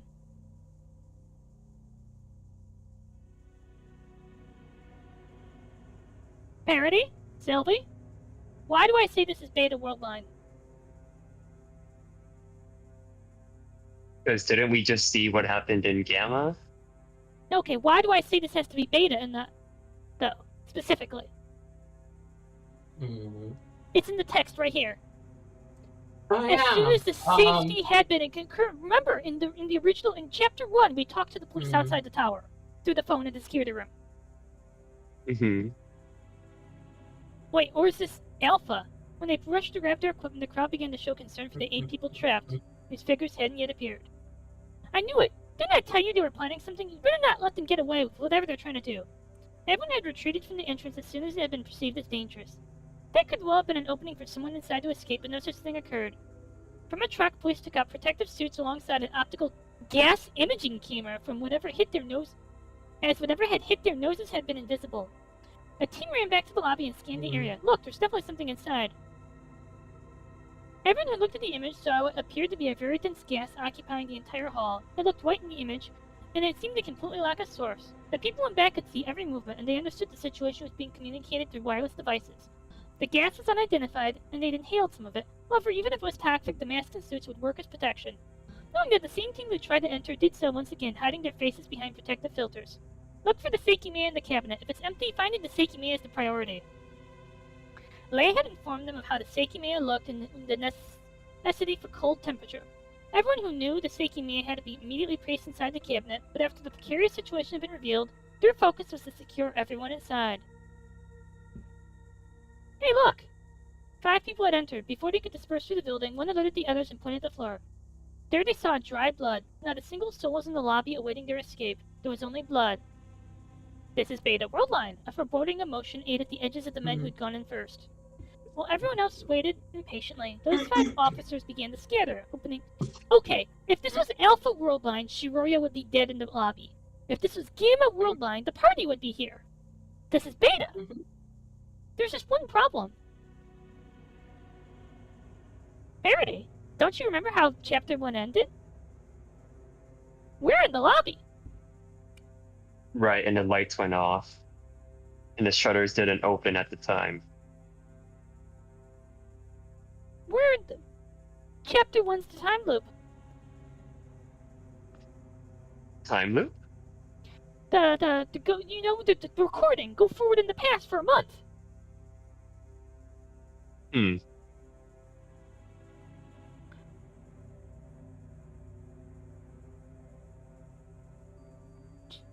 know what's gonna happen next in the scene? What? They're gonna close the shutters again. I'm calling it. They're going to leave the building and close the shutters. While everyone else waited impatiently, those 5 officers began to scatter, opening every room and trying to uncover every unseen spot. They knew the layout of the building and had been given the way to enter every place that could be locked. One man confirmed that the mechanical room was barren and rushed up the hall to hallway B, its walls nearly as dark. There, an old friend of his frantically tried to find the people who should have been trapped inside. A great deal of blood was on the floor at the end of the hallway, which only compounded the officer's uneasiness. That's where Atsuki was bleeding from his hand, and Beta when he came back to Beta Worldline. When he entered one of the crystal rooms on the right side, he saw the first person and stopped in place, turning around to confirm the man with him. With the command with first person stopped in place, turning around to confirm with the man behind him that what he was seeing was real. On the opposite hallway was a longer trail of blood. The security room was the first place to be opened, so they didn't have to wait long to have their fears confirmed. Then in a deeper room, they saw an even more wretched nightmare. However, when one of the bathrooms was opened, any comprehension they'd had instantly shattered. They walked up the first staircase and saw a person standing there. It was a girl with blue hair who looked a little disoriented. It's Shiroya. Shiroya! Everyone rushed to her and confirmed her safety. Instead of hammering her with questions, being under the impression that the gas could have been toxic, one of the men escorted her to the lobby, where she was hit by the air she'd been longing for. The search continued as more new people were yet to be found. However, when the police reached the attic's door, there had been no new discovery. One of them had been given the key after pressuring Ashia. Once the highest level of the tower was unlocked, they rushed inside. Less than half a minute was needed to understand that 3 people were missing. However, even though they hadn't been found in the attic, and they found anyone in the attic, they had spotted something else they'd been searching for. The entrance had been closed again to prevent the gas from escaping. Nice. They're caught in a time loop.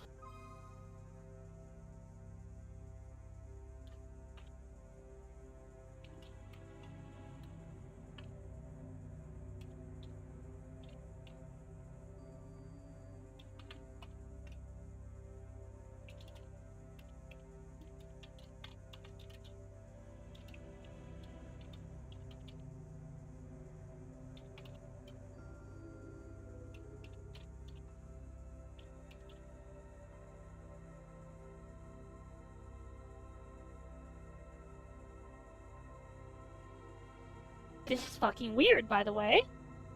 Do you know why this is weird? Why? Because Isla's gonna end up here. Mm-hmm.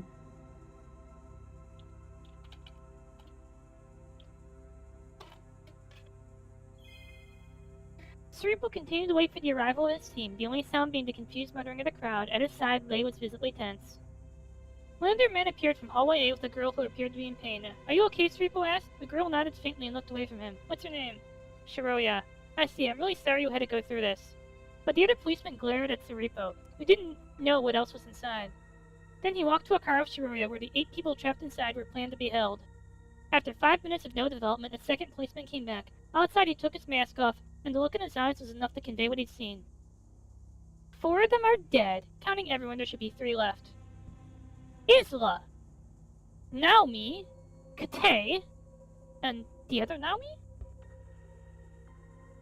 So, everyone else, it's Atsuki, Sai, Akaro. But what? They were killed, but the others aren't anywhere inside. We haven't found the other 3 people who should be here. Are you fucking serious? What about the Seikimiya? Don't worry about that. He explained that in the attic they found the egg-shaped white object that matched Seikimiya's description. Then it had brought to the cabinet downstairs as instructed. And someone got into the cabinet. The plan definitely revolved around the Seikimiya, but it failed. That has to be it.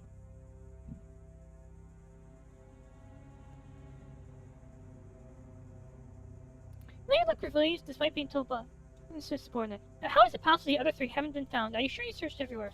Yes. Did you personally speak with all of them? I did. They all told me their names. They have to be inside.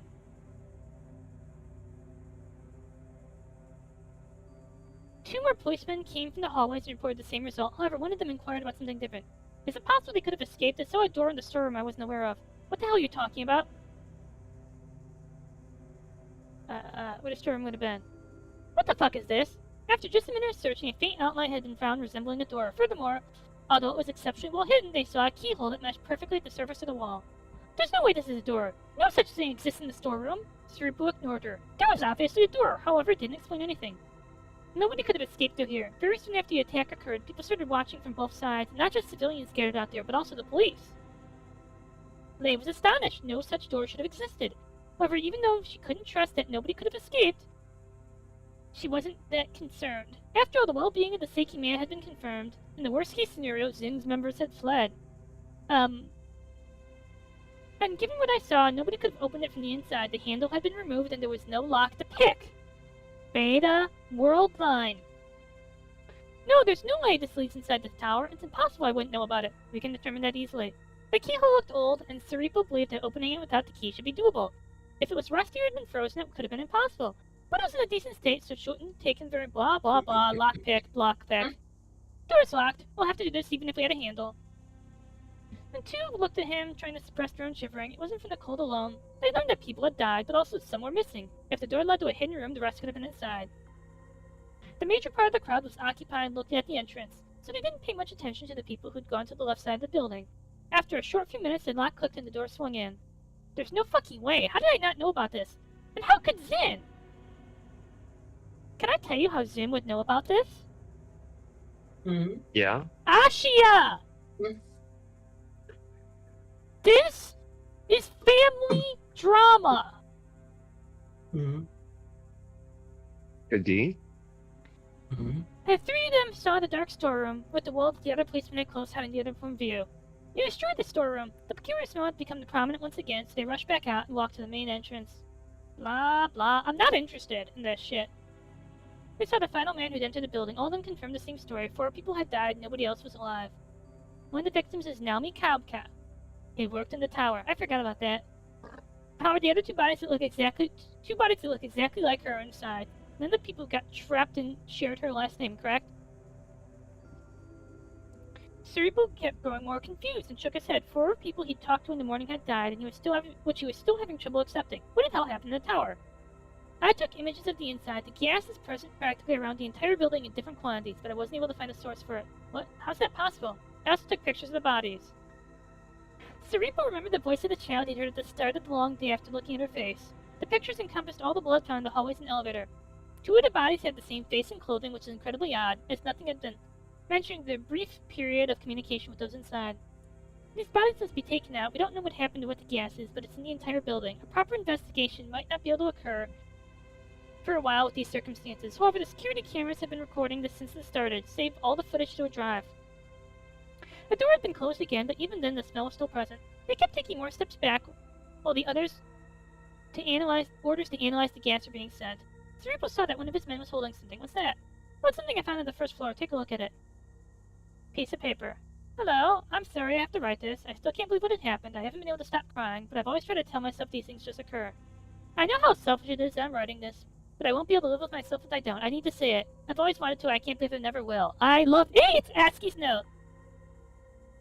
Everyone who heard Saripo was bewildered, and then they understood the events of that day contained innumerably more mysteries that they and sort of blah blah. I'm sorry, I can't keep my focus on this.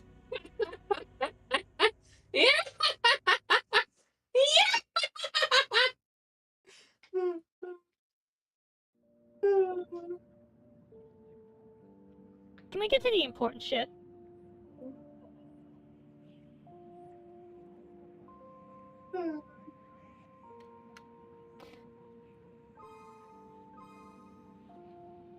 Self-fulfillment.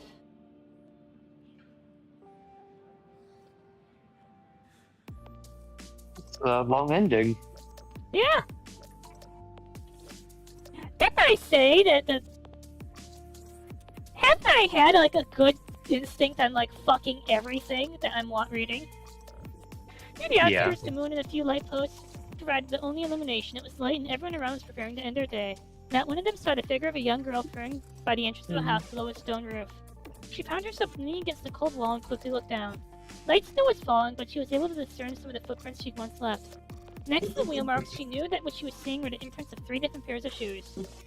One trio was hers, the other 2 belonged to her 2 of her friends.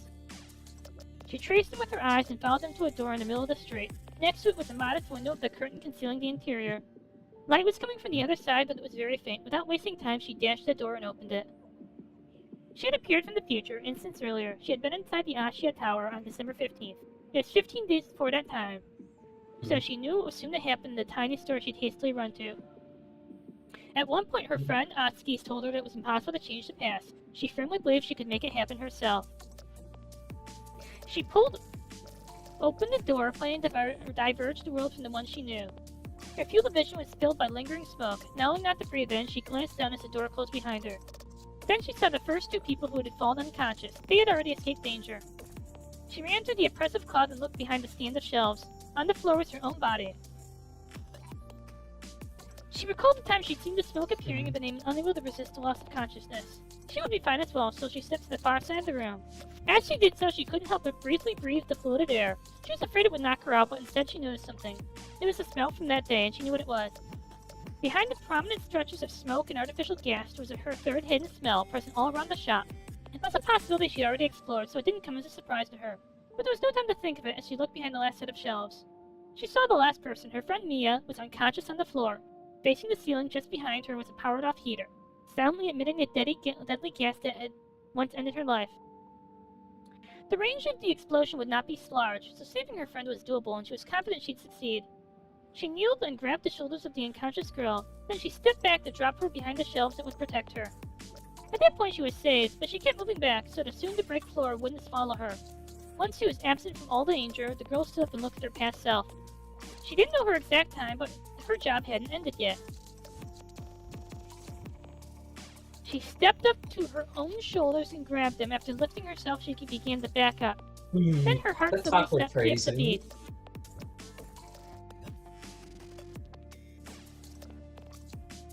She turned around. She didn't see the door opening because a wooden shelf was blocking her sight, but soon after she heard its sound, the lights turned off. There was no time to react.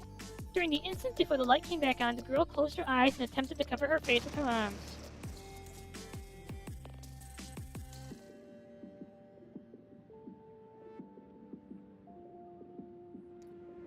Okay, what? This is how Mia lives in Worldline Gamma. This is how Mia lives in Worldline Gamma. The floor had shattered and she found herself falling with the rubble, the deadly life shrinking within the familiar darkness.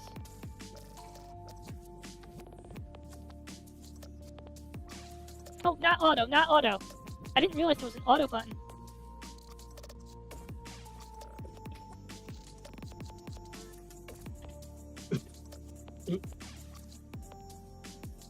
Wait. Summarize that for me?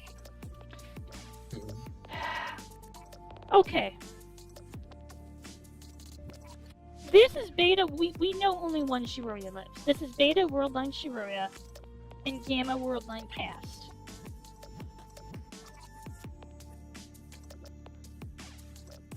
Beta Worldline Shiroya and Gamma Past. Okay.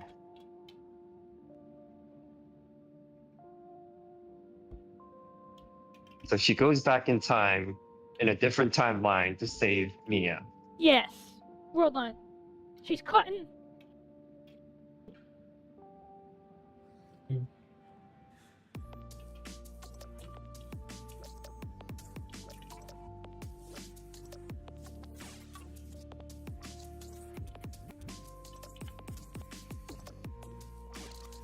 She's caught in the explosion moving her past self, which is why her past self isn't found in Gamma Worldline. That means Shiroya is in fact alive in Gamma Worldline.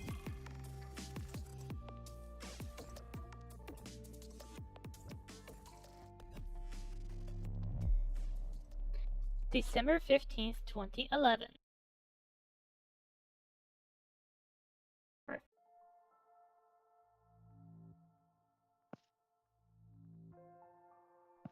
Oh my... Oh no. Oh no! Alpha Worldline.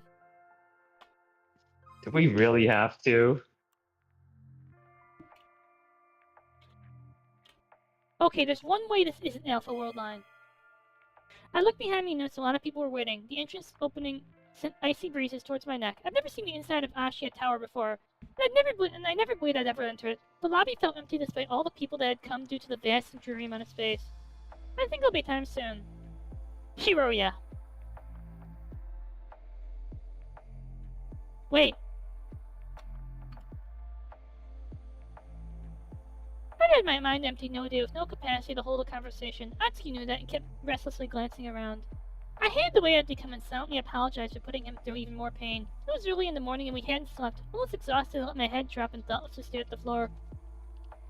During the previous week, I could hardly even claim to have been alive. The death of our friend had shaken me in a way I'd never expected. After months and months going over the most important decisions in my life, I considered Atsuki's call a breath of fresh air. What was the point in going to study abroad if it wasn't what I wanted the most? When I'd been at Atsuki's house, I felt embarrassed for not realizing how straightforward the decision had always been.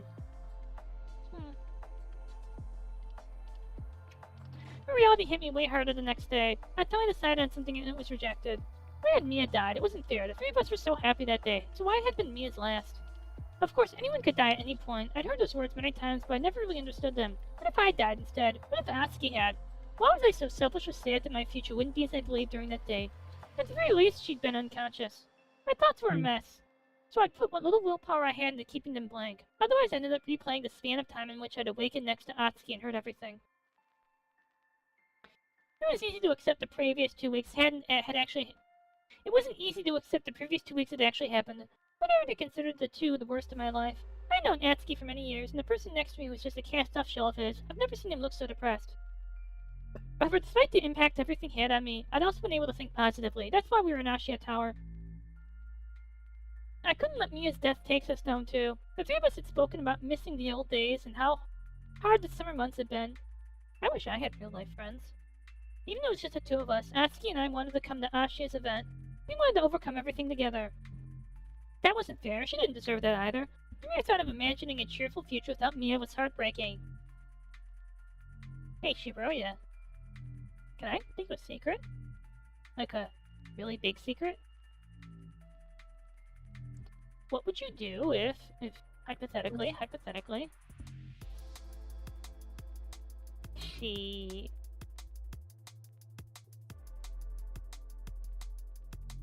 What's the word I'm thinking of?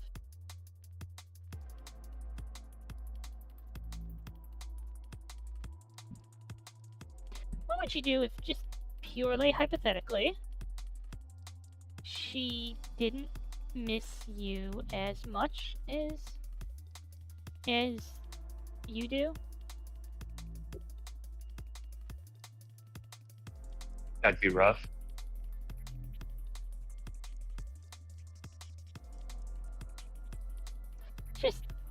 Just need to put this hypothetical out here for you.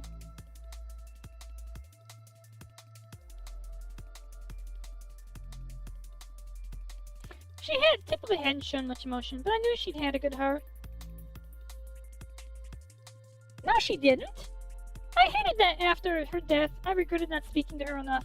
I hated how little I'd known about her despite how often the three of us had been together. It couldn't have been fair that I regretted that only because she had died.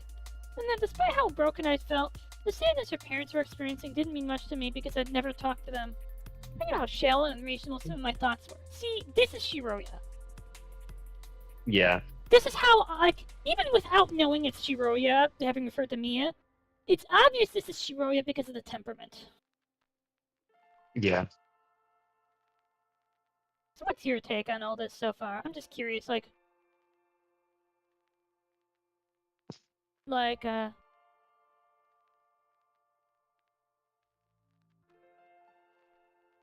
I mean, this mystery better be damn worth it in the end, making us go through this 3 times.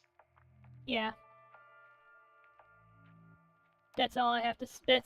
I can agree with that. What the fuck are you... Shadow! What the fuck are you doing? Wow. Just give me a minute.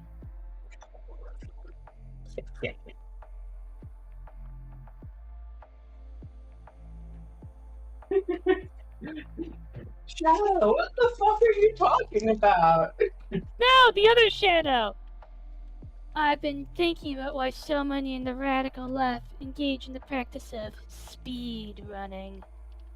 The reason is the left's lack of work ethic. Go fast rather than do it right. And in a Petersonian sense, Petersonian? To elevate alternative sexual archetypes in the marketplace. Fastest, hedgehog. Shadow! What the fuck are you talking about? You're a beta male, Sonic!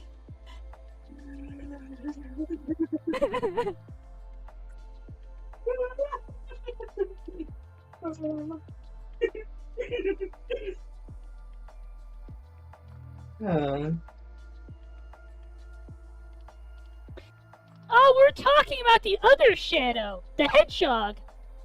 If you are the edgiest fucking hedgehog ever, then I am in fact talking about you. However, if you are not in fact the edgiest fucking hedgehog ever, I am not talking about you. Wait, have you not seen that video, by the way? Like, no, serious question. If you haven't seen that video, you really gotta see that video. Would recommend. Give me a moment. Can someone get the video? There we go. And got it. Okay.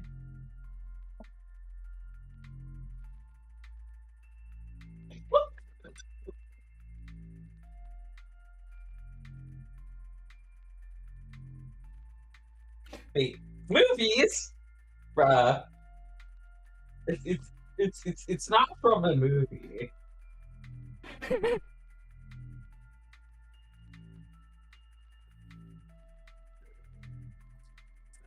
But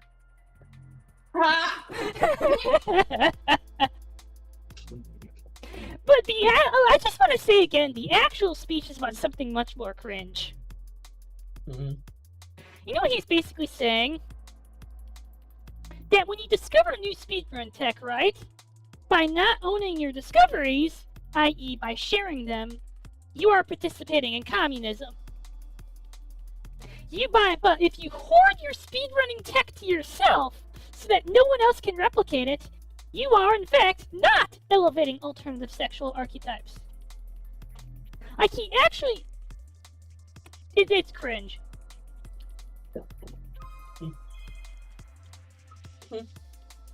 So are we really You three are the first group, correct? Parody, you want my honest opinion? Yes. You know how you said this better be a good mystery for us to be doing this? You three are the first group. The woman had been talking about what we could do and she was addressing us. Yes, after a long wait, Atsuki planned sort of a plane. Hey, what were you gonna say? Well, you know how you say this better be a pretty good mystery? Yeah. Other than how the staking map works on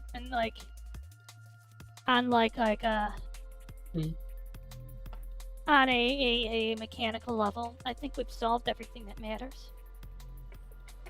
Yo. The I rest, wonder That's if what it this seems group like. is somehow going The to rest be is Atsuki, just Shiroya, watching. and Mia. How Atsuki and Shiroya do implement the thing, right? Give me a minute. Huh.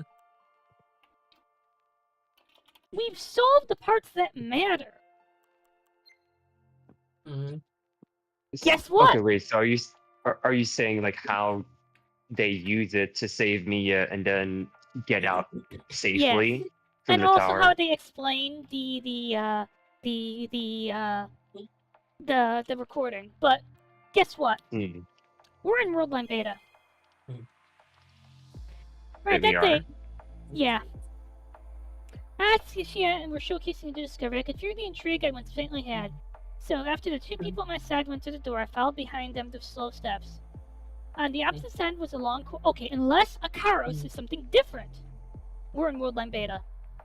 Humper, I didn't see where the others had gone, but a few of the doors are opening. Are you feeling better? Oh yeah, I'm fine. Don't worry about it.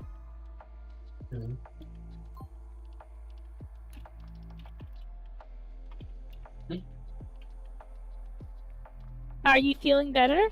Oh yeah, I'm fine. Don't worry about it. Next he'll say, do you regret coming? No, of course not. I'm seriously glad we were here. I mean it. I I know how you feel, okay? It's the same for me. It doesn't help a lot to say it, but I don't want to see you sad. I'm here because I want to be, Atsuki. I'm okay. This is where I need to be right now. Sorry, I must not look terrible. I walked towards one of the doors, but it didn't seem like anyone was behind it. Do you regret coming? I turned around saddened to hear that question. Oh, of course not. I'm seriously glad we're here. I mean it. Didn't I just say we were going to have this conversation?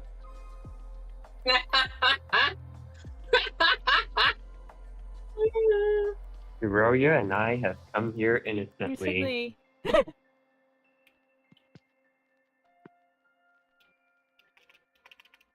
I find that phrase fucking cringe. Like, on a craft level, I hate that phrase. Shiroya and I have come here innocently. Mhm.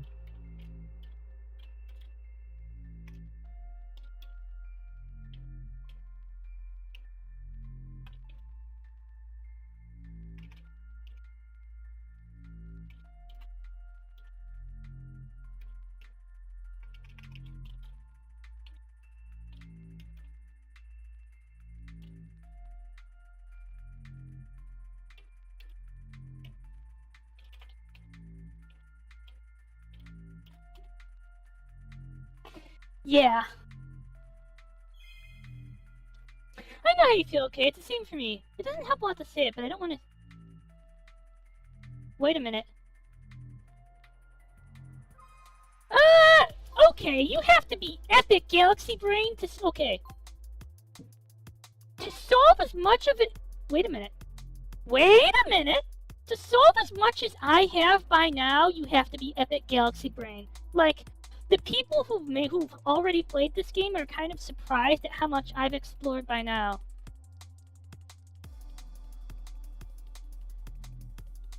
Okay, he does in fact say this. At least feel them out. Okay, and this is what I have to say to all the people who, at the point in the game I'm at, haven't solved as much as I have. I know, I'm not gonna say something mean like skill issue, I'm just gonna say, it's okay. Not all of us were blessed to be born as the super high school level detective. Not all of us can be Kyoko Kirigiri. For every Kirigiri in the world, there are a dozen Naegis. That's you. Mhm. I'm here because I want to be. Atsuki, I'm okay. This is where I need to be right now. Sorry, I must look terrible. You know this isn't something you need to apologize for. Nothing about this is your fault. I'm not so sure. I wish I didn't have to be a drag on you for now.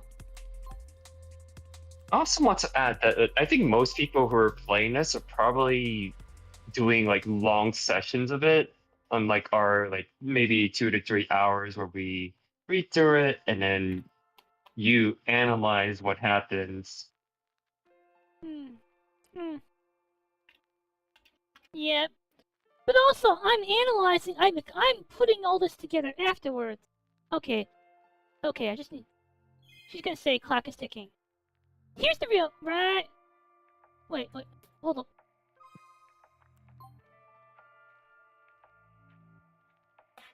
Hold up. Need for my. Did he actually say that? No, it's all right. Thank you. Let's continue.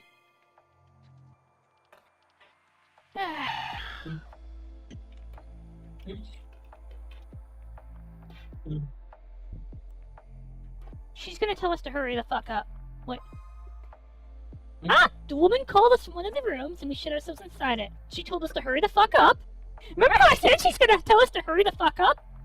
Bam. Here's the important thing. What does Akaro say? Something else did. A Denson. We were told the basics, then it's behind its discovery and rarity.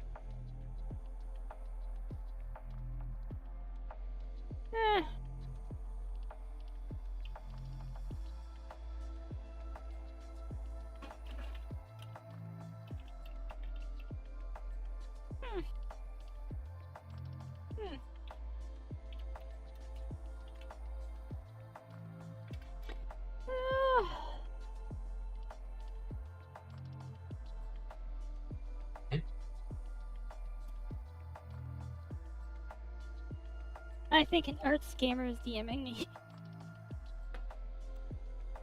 So, here's what I know. We're in beta worldline. You know why? We introduce ourselves. You're in beta worldline, Natsuki. Atsuki doesn't say anything unique. I mean, Akaro doesn't say anything unique like he is in Gamma. Atsuki, what? My heart went wild, but I couldn't move any other part of my body. My mind flashed to the last time smoke had put me to sleep. And remembering what the outcome had been, I desperately tried to resist the urge to close my eyes. By the way, I just want to go back to something.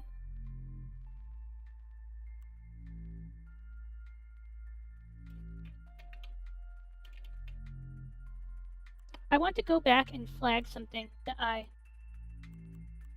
And over here.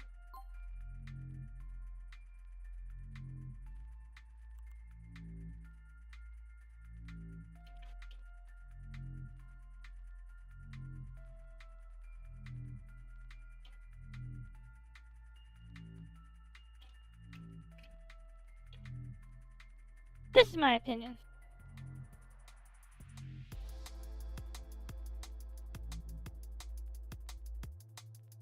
Akaro and Kate.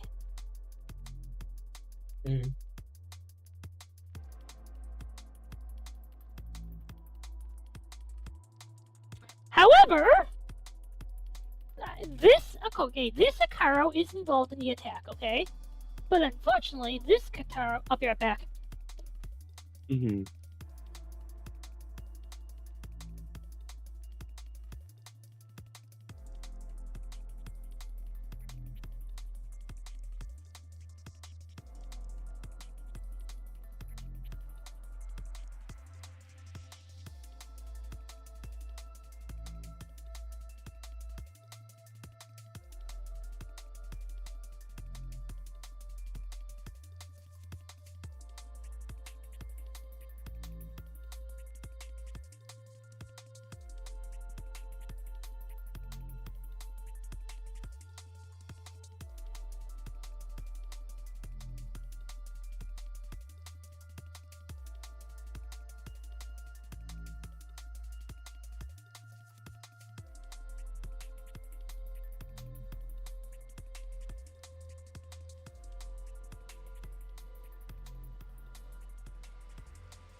I'm back.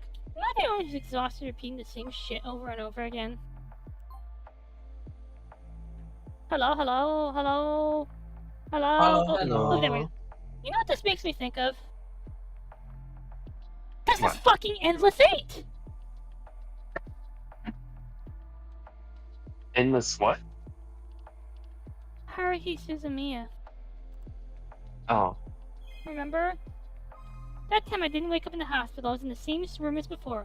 Immobile, I stared at the floor, my awareness gradually returning. Are you... Yes, I think so.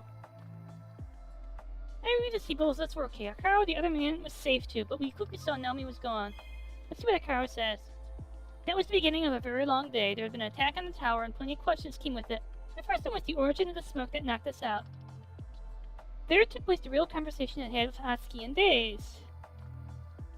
Reports to discuss what we've been caught up in. There better be... Okay, this is all I have to say is the next East New Sound album better be on VK soon. You know what's gonna happen if it doesn't? If it's not there? How do you feel about nuclear war? How do you feel about the nuclear annihilation of Russia? And then, if it's not on Pirate Bay in the next few days, nuclear annihilation of, that's Sweden, right? Maybe. And if it's not in, like, what? Baidu, nuclear annihilation of China. I will annihilate entire fucking countries until I get my new East New Sound albums. I will just annihilate the entire world, one by one piracy center at a time, until I get them. And that was what we needed most. We hadn't talked about anything because we didn't have the strength to say what we wanted. The situation we'd ended up in forced us to talk to each other again. When I noticed we were speaking normally, I was grateful that coming to the tower had given us what we were looking for. Also, this is how I know we're in B. Look, in beta. Look at this. We're just glossing over the... In the hallway of my arena is Lakatay inside. There... Uh-oh. We learned we would spend 12 hours in the building due to an alarm. It should have gone off whenever the Seikimea was stolen, but when we looked at its cabinet, that was immediately thrown into question. Oh shit. You know what we're getting? Parody? What? Did you notice what we're getting? What we're getting? A summary. Right. Yeah. Recap episode! The computer turned off out of the blue, leaving us unable to look at the recorded footage. Then we looked for Naomi, who should have been in the building. We separated into two groups and looked through the upper floors. Then we learned about the predictions Isla's friend had made! Remember how I said beta?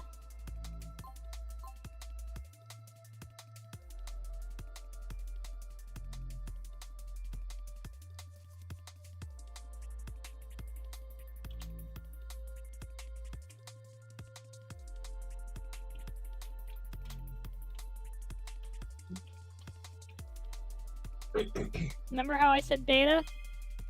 Yeah. And Naomi had come to the floors below, demanding to talk to Kate privately. That's when Aski and I noticed the first signs of the underlying factor of our imprisonment. The elevator was brought up, but we couldn't find who'd boarded it.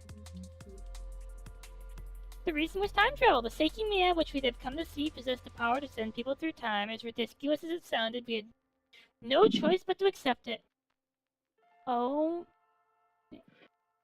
fucking recap episode? Was it true that everything happened for a reason? Had we been given the ability to undo the past after wishing for it? If so, there were two different bright futures on the horizon. We could leave the tower after moving past Mia's death, or we could go to the past and save her. Just when it seemed like this wound was beginning to heal, we were captivated by a slim hope. But it looked like the world might have been mocking us instead. We drew the conclusion that changing the past was likely not doable. Next to our two futures, there was something darker. It appeared when we first saw Naomi's body on the floor, devoid of life and soaked in blood. Trapped with us was a killer.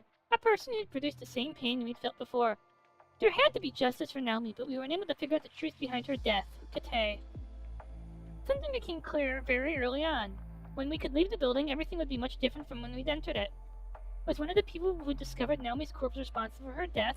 I despised that thought, but more than that, despised whoever that person was. I heard a sound that indicated someone else was around us, but we couldn't find anyone. It seemed that during the time we'd looked for the culprit, the elevator had moved in a strange way. Whatever they kept doing kept happening right under our noses. And soon we came across the bathrooms on the lowest floor. Inside the men's was Naomi's body. That's when we'd found, killed by a Akaro.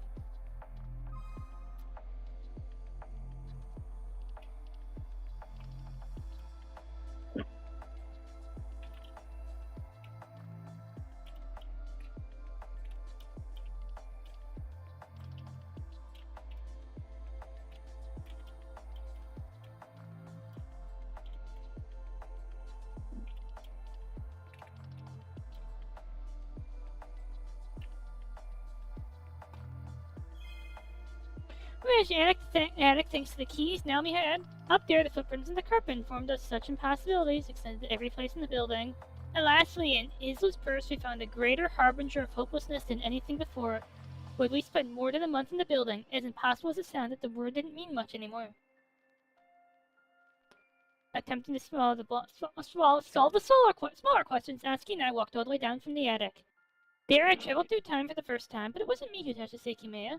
We began to learn more and more about how time travel functioned, but the biggest blockade that stood resolutely in pace, the class wasn't changing. Sometime later, we traveled again, and we appeared in the attic. We had to stay put in one of the bedrooms. We were very tired, so we lay in the beds. Despite how disheartening it was, we were able to calmly talk about the Seikimea. I no longer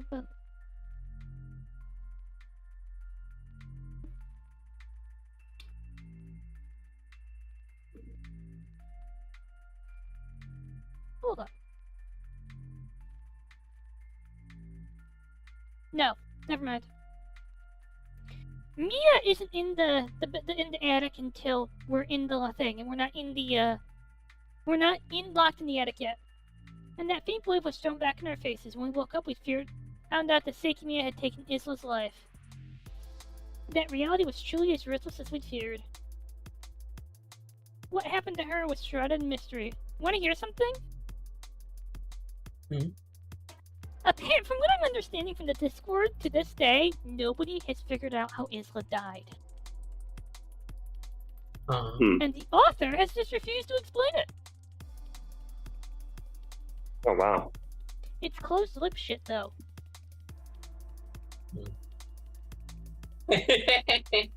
But Arthur has kind of disappeared, right?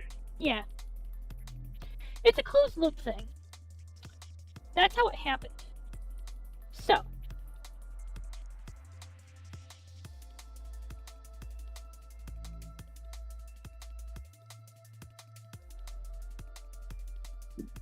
I kind of get how she died. She is killed by closed loop. In the same way Vaisude is. I Still hate a that terrible name. After long in the lobby, I found a hidden mechanism in the storeroom. Past a movable wall, there was a door without a handle. But after what some of us heard from the recorder, it wasn't possible to think that freedom was so close. Was it truly a single door away? Irina suggested locking yourselves in a room. We didn't last 2 hours. Blah blah blah. We know all this. We did all this the other day. I spent days avoiding the sun because, right, we had already accepted this. I want to go to the part where for the stuff that has shit that matters to me. Because you know what? Okay, I'll be right back. I'm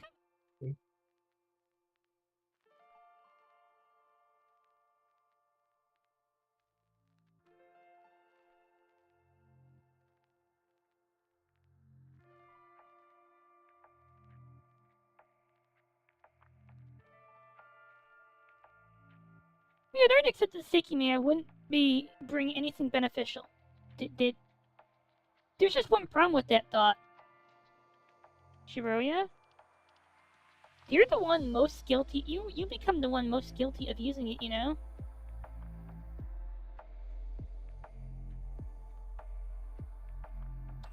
But on the lowest floor was proof that the torment continued. When we opened the door to the security room, we saw Kate had been killed. And the opposite was Irina's body collapsed on the floor.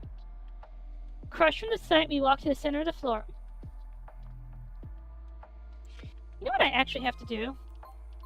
I think I have to take every part of her testimony and explain it. Or every time a body appears.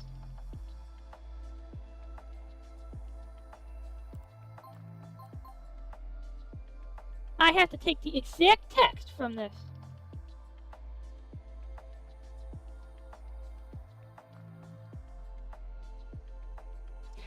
Because I do think this is actually critical to flag.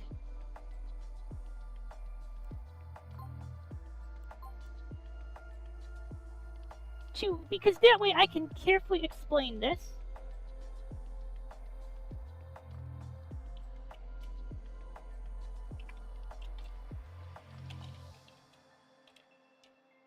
Passed out after killing Kate in self-defense.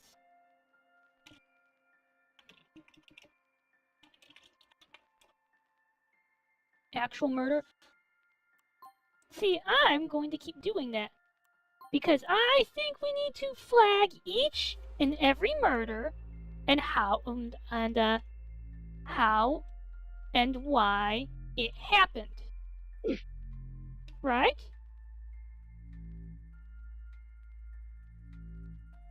Sure. So I can just carefully go over this. How done it. Hmm.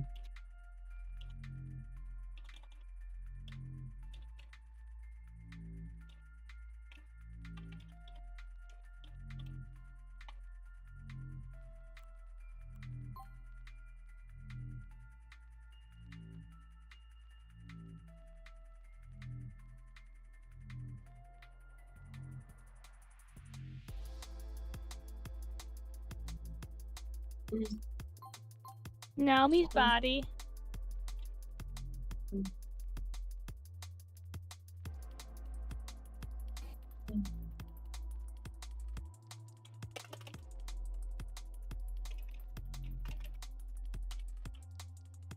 Jesus, this happens all the time.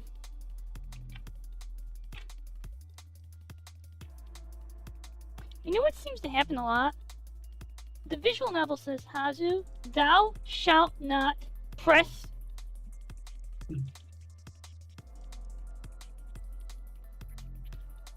Killed by Kate Beta. I think this is important to flag. Killed by Anne Akaro. And Akara. Yes. Yeah. Ah, that's fun.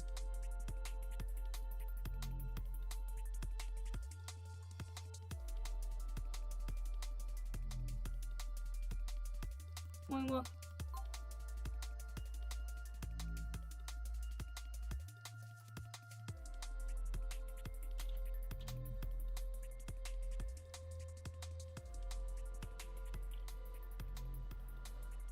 I just feel a need to continuously point out the how done it as a refresher. Closed loop accidental death. Does this sound acceptable?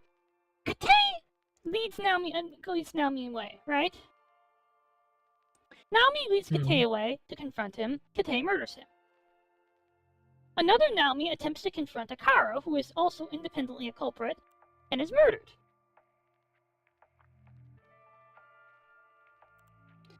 Isla dies in an accidental death. You see another version of me in the hallway. It didn't make sense. What are you seeing and why? I didn't want to prolong our stay, but it seems I had. When we took an elevator all the way down from the attic, we were intercepted. On the third floor, a sudden life appeared that threatened to cut our lives short. Were we about to die? There's no way we'd let that happen. Do an exhausting chase.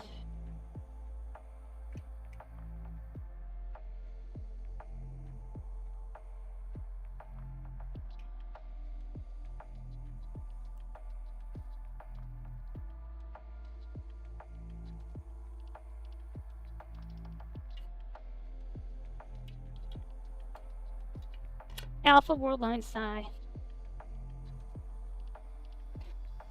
It's no. So, did you? What is the most important specific thing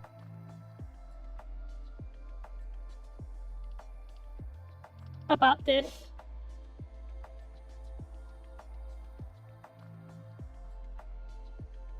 I don't think this part's important. But remember how I said, I love how I have an you know what I think is kind of hilarious?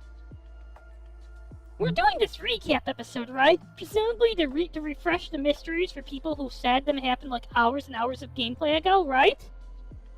Yeah. To prepare for solving them. Isn't it kind of funny how I have answers for all of them already? Yeah. What had we done to be chased with a knife? This voice conveyed that attempting to ask would be fatal. However, when the three of us ended up in the event room, his deadly gaze seized. The moment he left the knife on the floor, our heart rates began to slow down. He revealed he had something that required the use of the Seiki in the cabinet. After we failed to find him in any of the rooms he could have been in, he managed to obtain the Seiki and threatened to use it at any time. We made no effort at hiding that there was something he wanted to do upon activating it. So what had he done? So, given what he'd done to us and that he'd probably already been behind some of the murders, we couldn't let him succeed. But he wasn't. When he continued taunting us, the range of the Seiki increased. Minutes later, when he was about to touch it, we ran towards him to be encompassed into travel. And you're about to swim. Sai made contact with the Seiki, but he didn't disappear. Only my surroundings did.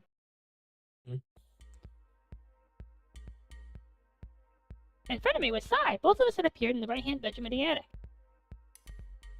When Sai's eyes met mine, he raised his eyebrows as if to move. The knife almost fell from my grip, but I still held it with my right hand. I had picked it up in the event room when Sai purposely left it behind, and it didn't disappear after traveling. Shit! Are we future Shiroya now? We are present Shiroya now, you see, remember! In Beta Worldline, this happens! Also, can I say something? Huh? Wait. What is this present?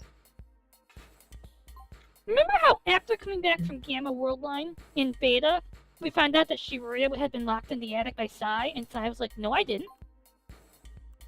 Right. This is where we are.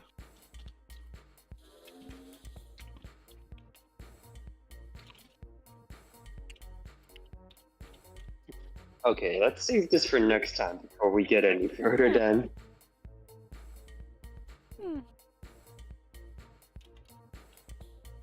At 1700, I think.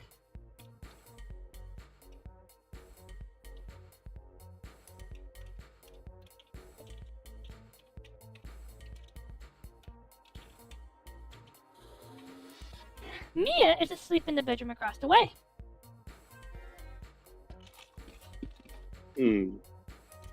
Bow before my intellectual superiority.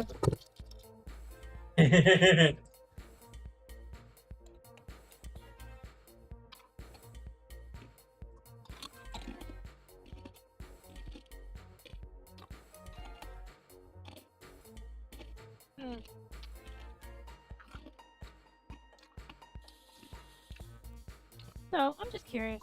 How much did we go through? Oh yeah, delayed reflection.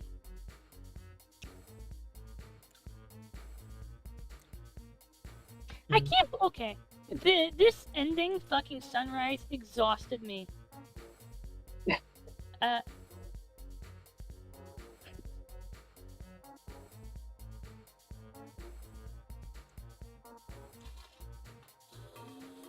Advice today. Bye for today. I'll be right back. I want to stab an author. Lol.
Hello, I am back.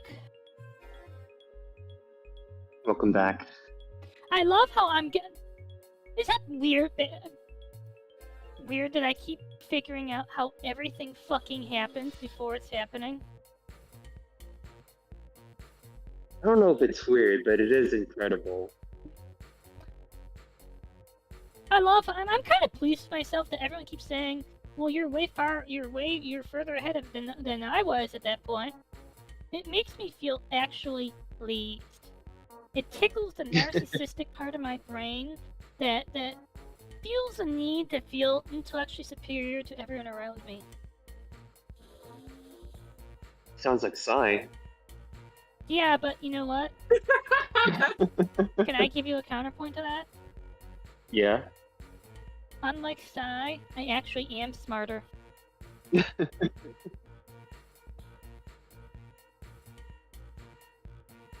Unlike Psy, I actually am smarter.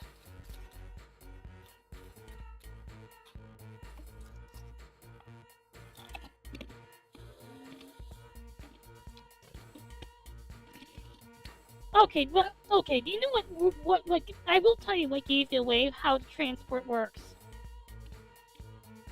To me. It was,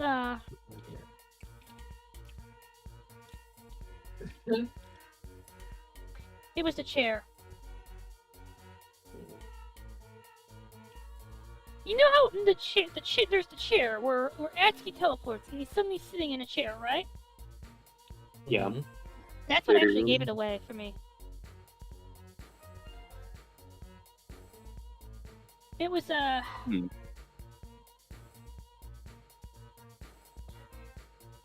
It was something that actually happened in that scene.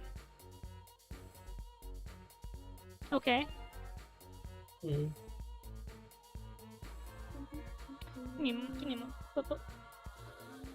So, So, hear me out. I was going over, it was the chair thing. I was going over, I was trying to make a spreadsheet, right? I was trying, not very well. But I noticed something.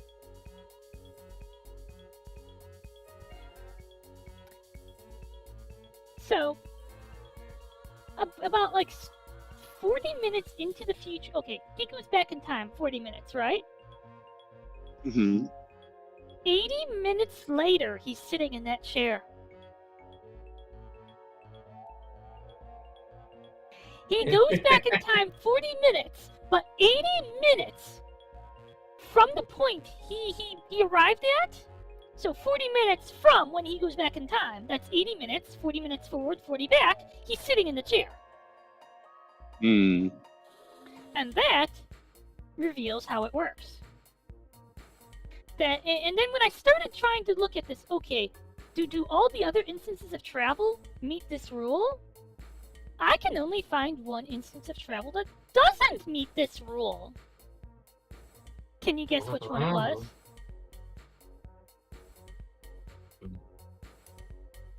No Sylvie, idea. Parody.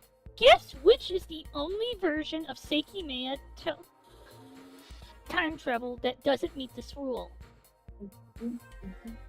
And it's such a fringe case that it doesn't matter that it doesn't meet this rule. It's size Is close. this death? It's size close to a magic trick in the event room. Alright. Okay, that would have been my other guess. Yeah, Isla's death, I think, actually is caused by this rule.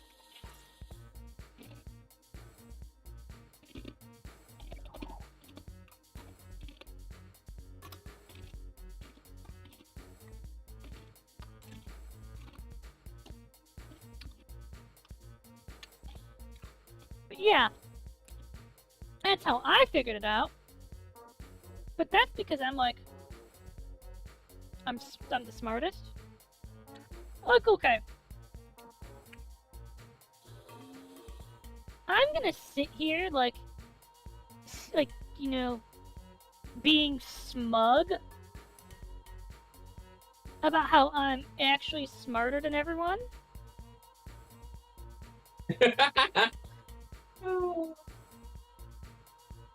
And I am actually smarter than everyone.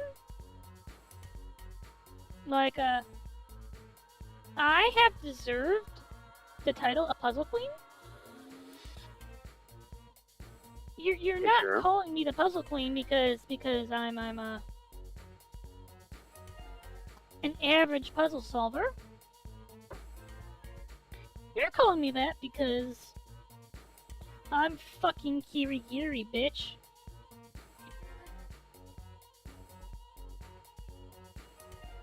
Because I'm fucking Kirigiri.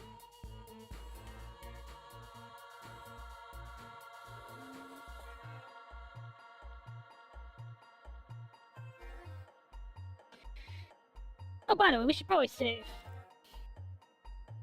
Good idea. Alright, So with Sylvie. that, I'm all dead. Bye-bye. Good night, everyone. Hey, Nothing. Oh. I just wanted to see the answer to that. I just wanted to know what the answer was. I love that. Nothing. Nice. He just wanted to leave. That's it. He wanted. The real question is, how is he gonna fucking kill himself later? Like that's what's gonna happen, right? probably. I hope he does.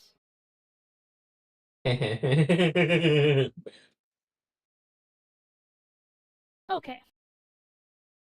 At least a version of Sai has to die, right? I can only be happy if he dies once. Mm-hmm.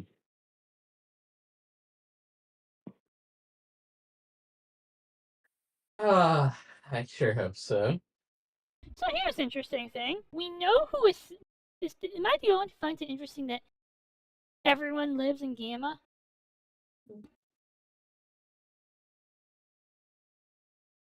Did you notice that? Everyone lives in Gamma Worldline? Yeah, it's a happy ending Well, to an except for extent. it's a happy ending if you're not Kate or Akaro and going to jail.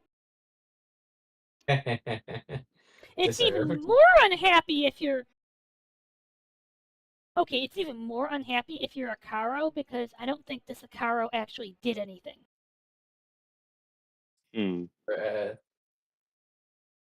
Okay, Naomi, I mean, as in, the living Naomi, hooked up with was with Shiroya, and she dies, right? So, in this world line, an alternate version of Shiroya is the only person who dies, right? Mm-hmm. Presumably, this is Akaro doing it. During the confrontation with, well, I guess our Naomi ends up in Worldline A. Is it Worldline Alpha Worldline? Goes with Shiroya to confront Akaro for whatever fucking reason. Akaro murders her, and actually murders both of them, or he thinks he's murdered both of them. And also there's another one. There's another thing. You know what that other thing is? That would What's be that? that would be that version of Akaro. So Gamma Worldline Akaro is going to go to jail, and he hasn't killed anybody. Hmm. He's certainly a culprit, but ouch!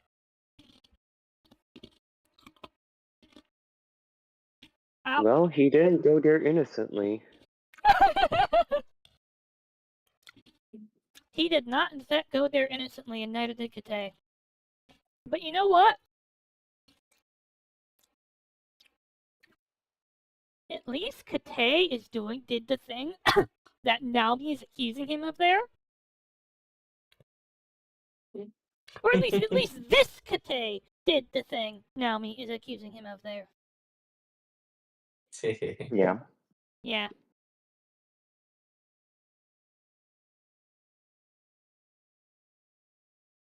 So, I take it this Kate did not get to escape through the door.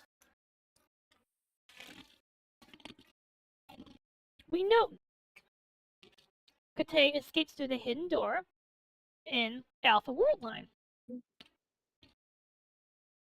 Because an Akaro who comes over from Alpha Worldline has no fucking idea who Kate is.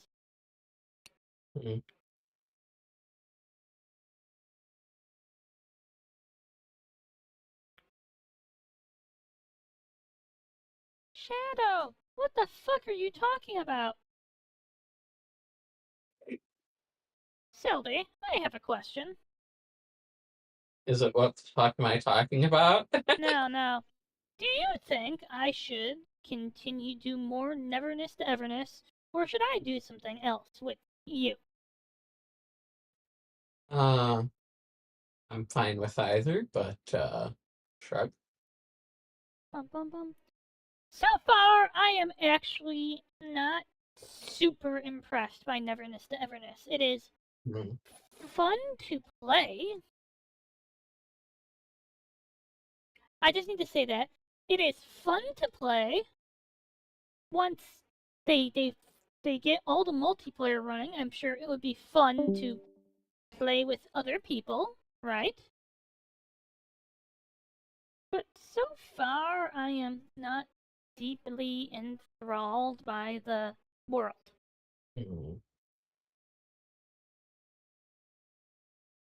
It might be that I am, what's what I'm thinking of, a classless hickabilly?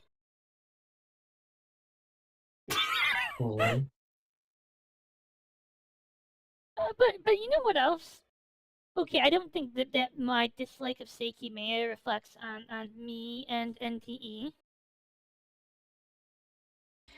But NTE does have an interesting reaction on me every time I play it.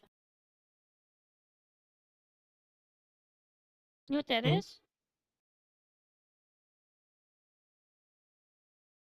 What's that?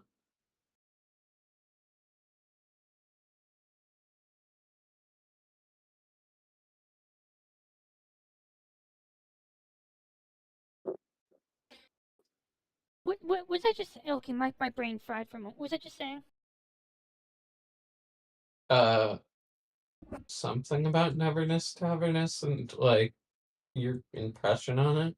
Oh yeah, I'm not actually impressed by it, by the way. Now, maybe Yeah. saying that I have bad taste isn't the best thing, the most accurate thing here, because you know what else everyone loves that I don't love? Hmm. Seiki Maya. Hmm. Did you know people really like Seiki Maya?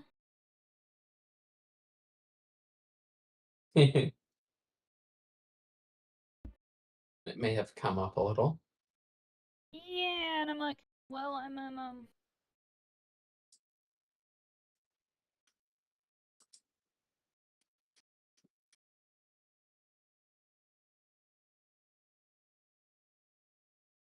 actually not super impressed with Seiki Maya. I admit it. You can call me I'm telling me I'm classless, but it's not gonna make me be amazed with this game. It will not magically make me like amazed with the writing, right? Hmm. Are you amazed with the writing?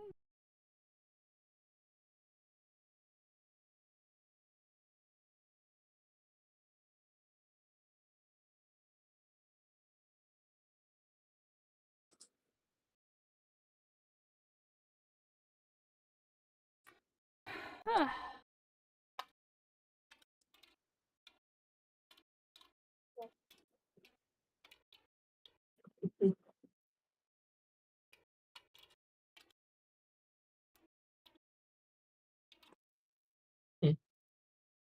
Hmm.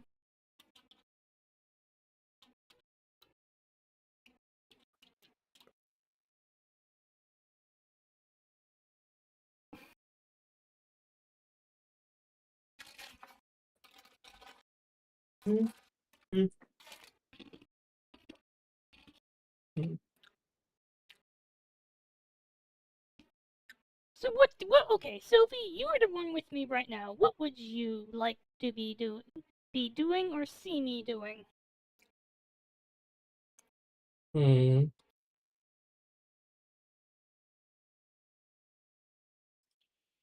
Not sure.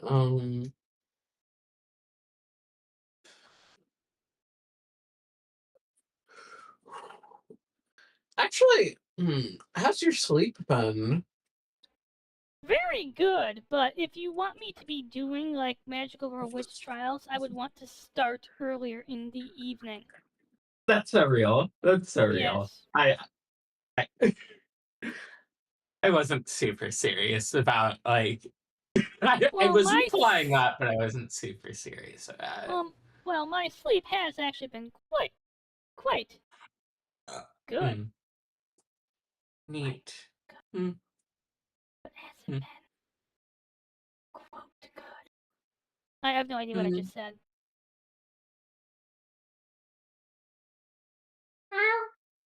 Oh, oh, oh.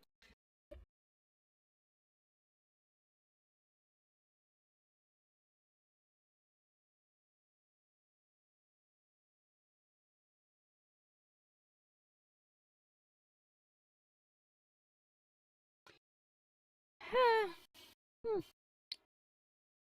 But if you, by the way, if you were wanting to geology, I still want to do that sometime. We still gotta do that sometime. Yeah. Holy shit. Yeah. Yeah. Like we That need. sounds great. That sounds great. Who here likes geology?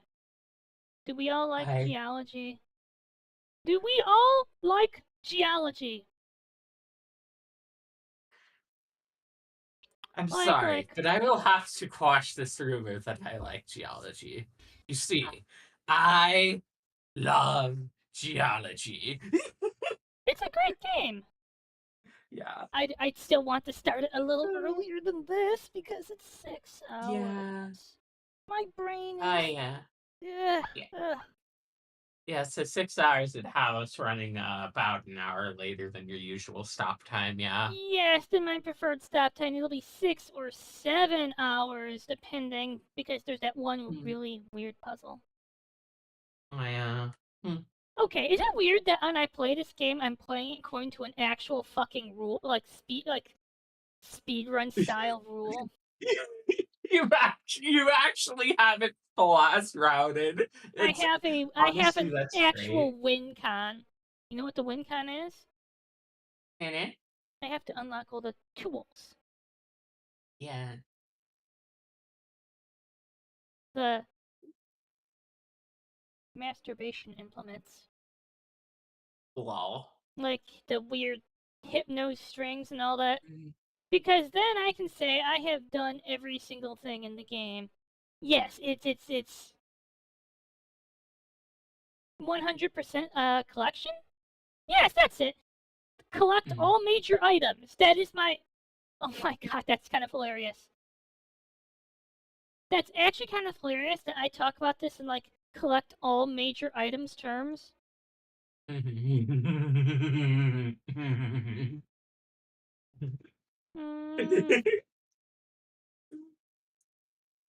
know what I still want? Isn't it weird that I've played Neverness to Everness for 8 hours and I'm not sure how I feel about the game?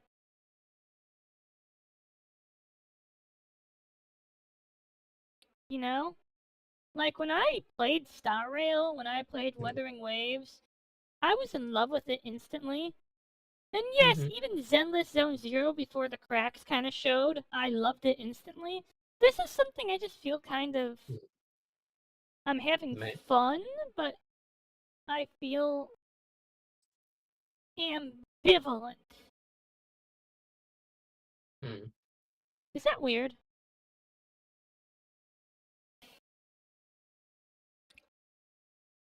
Maybe. Am I inherently, like, less trashy for not being into, like, SCP Foundation shit? Does this reflect on me as a human being? Is this going on my performance review? Are you gonna look at me and say, oh, user is not a fan of popular media? I mean, I don't know, SCP is kind of mid anyway, IMO, but what the fuck do I know, huh? Everything? I don't know, I'd say it's probably slightly less than everything.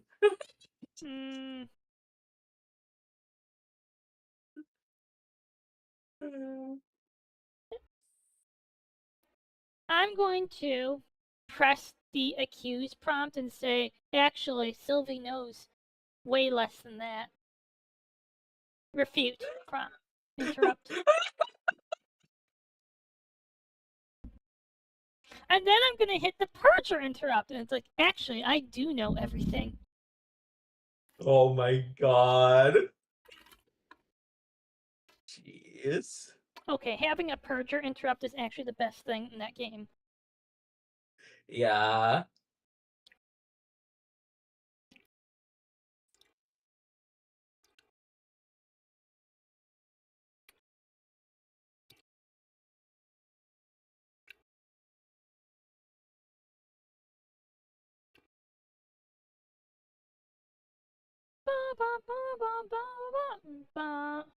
You know what I don't feel like doing? Okay, every time I sit down, I think, gosh, I want to write something, I want to do something, I want to. I'm going to explode, by the way. Of course. Oh, by the way, would you like to know what I'll be doing tomorrow? Mm-hmm. Some kind of weird Yume Tuki thing with Astral. Wait. Oh, fun. I just realized something.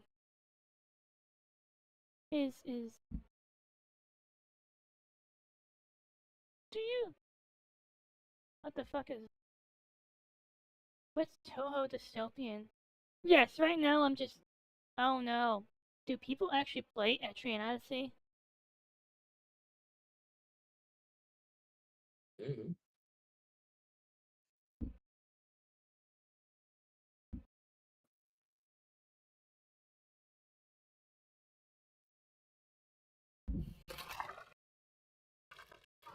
Do you know what I want to do?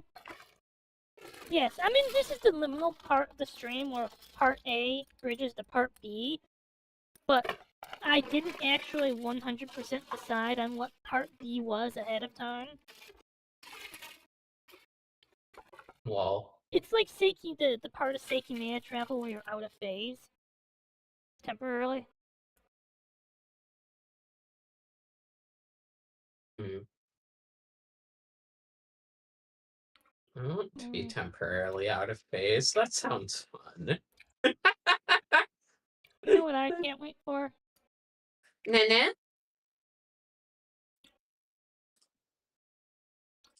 I miss Wuthering Waves. Yeah, me too. Do you I'm miss... definitely not going to be back to that until after the move, though, huh? Oh no. Are you gonna miss the anniversary? When is the anniversary? Coming up. Next. Within like a week or two or something? Yo, okay, but like, literally the move is like, literally on Saturday. You should be... Okay. You should be able to make it for the anniversary. I hope.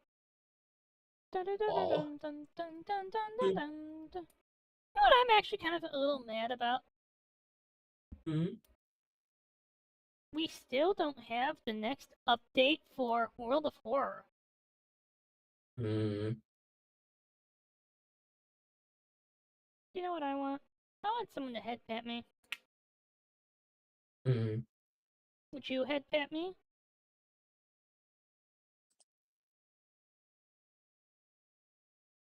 Probably. Okay, I am tempted to start a new visual novel.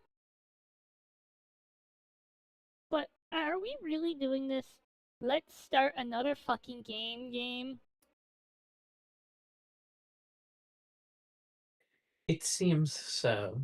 Card NCL is a roguelike card battling RPG featuring over 300 different cards and 50 unique vocal songs. Hmm. Play as Neon, the gaming chair detective famous for solving net crimes, as he encounters a strange new case when he dives into an in-development game world.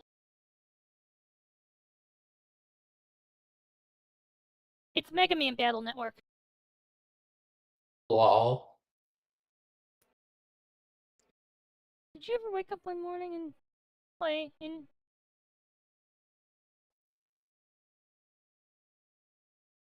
Yeah! Oh, hey, Blind Willie. Do you have opinion on what I do next? Like, you know what I would love to continue? Card NCL is a Mega Man Battle Network clone. I'll go link it to you. Blow waters of separation. Bum bum bum bum bum bum bum bum bum bum bum bum bum bum bum bum bum bum bum bum da da da da da da da da da da da. Do do do do do do do do do do do do do do.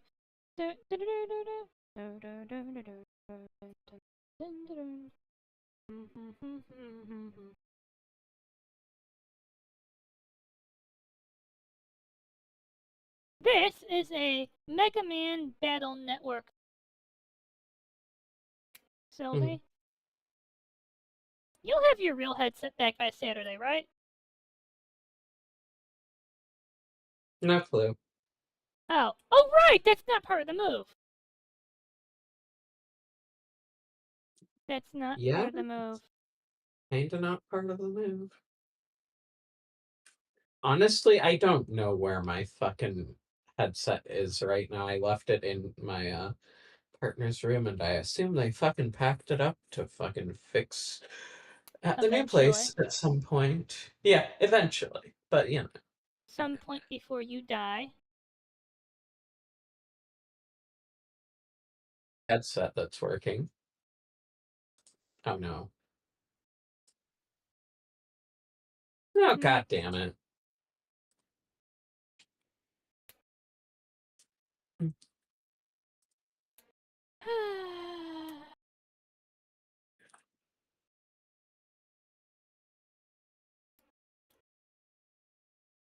I think sometime, like, maybe shortly after the move or something, I'm gonna have to fucking, like, open up my computer and, like, fucking, I don't know, clean some components, see if some things need reseeding, something.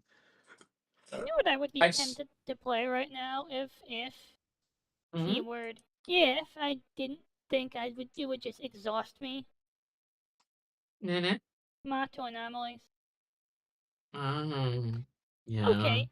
Yeah, that ending thing was just exhausting. Like the narrator's like, "Oh, you stopped the bad guy.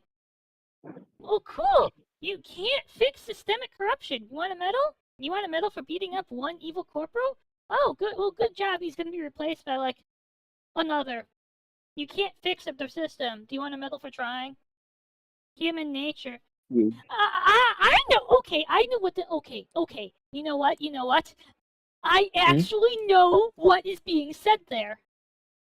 Mhm. Man is ever controlled by demons.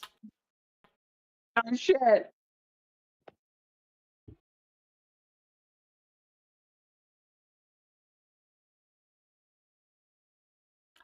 That's literally what that is.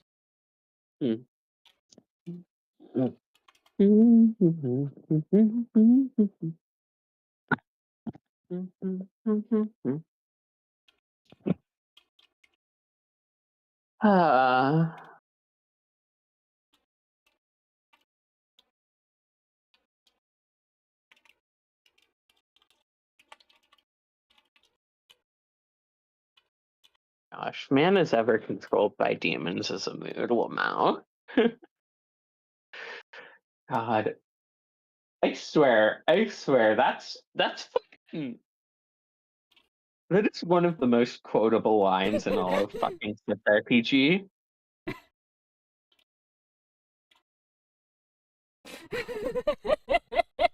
Oh, so you think man is ever controlled by demons? Yeah.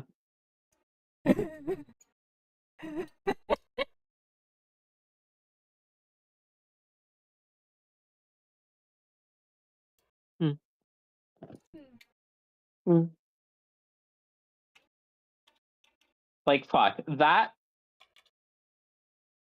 and but it's also for hell. H Or is just for HE, but it's also for hell. they're just both so fucking emblematic, you know?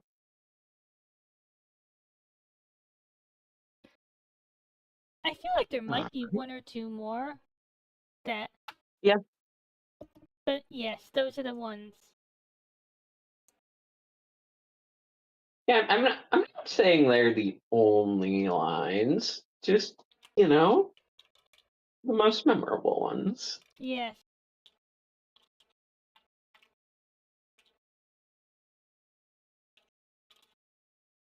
Logical. Tojiko's here? Tojiko. What's Gensho Network? Mm-hmm.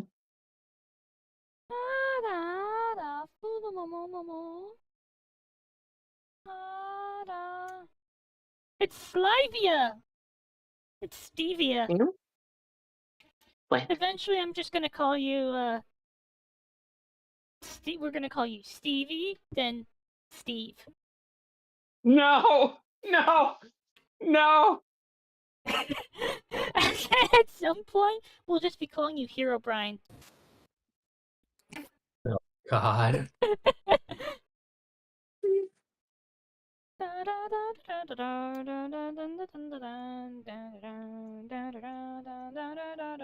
Let's have a look at this thing.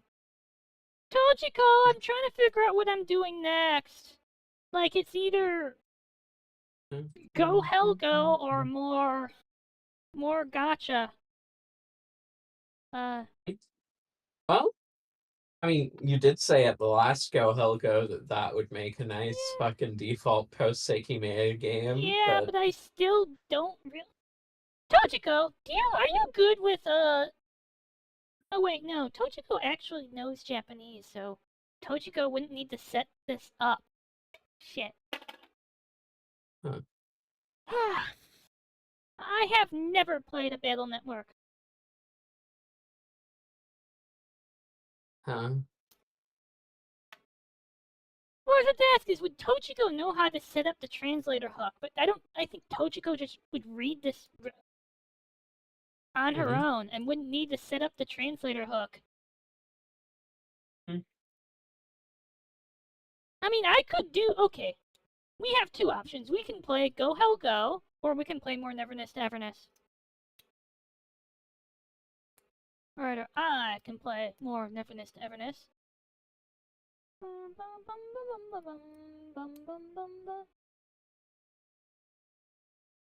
Yeah, but who's gonna, okay. How do I do a poll?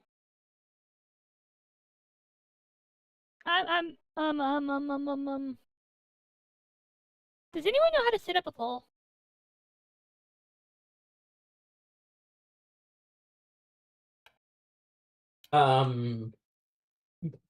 Okay.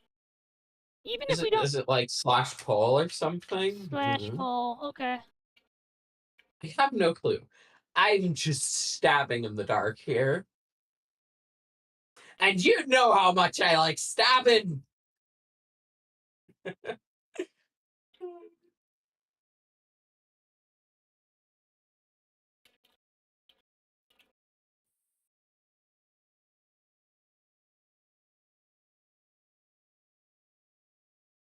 3 minutes? 3 minutes.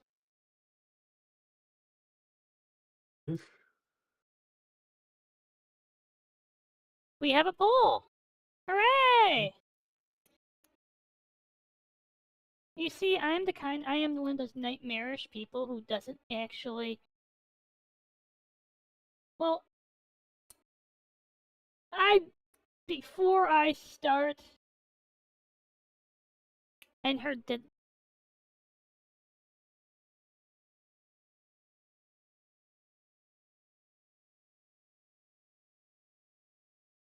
Oh my god. The developer of Genso Network got a cease and desist from Capcom? Lol. That's sad. I'm actually sad. Yeah. I'm deeply sad. Do you know what my goal is? Well, would you like to hear something very cool? Nana? Did you know I moved someone into my apartment in Neverness to Everness? Oh, interesting. I don't know why she's so thrilled, because I keep calling her the cat slur.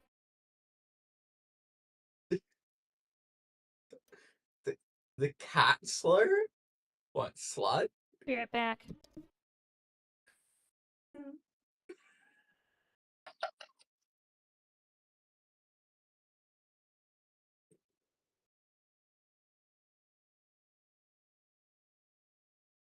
Mm.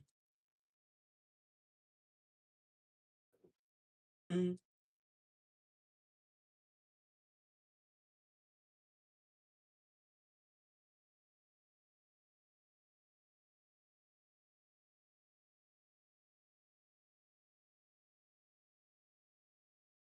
Hello! So, Felis is the language of cats. And there is a slur that exists only in Felis. Okay? Okay. Okay. There is it is essentially...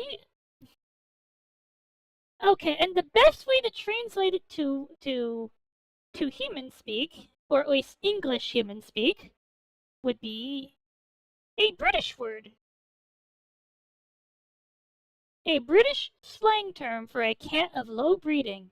Moggy. It is the closest the English human equivalent for the cat slur.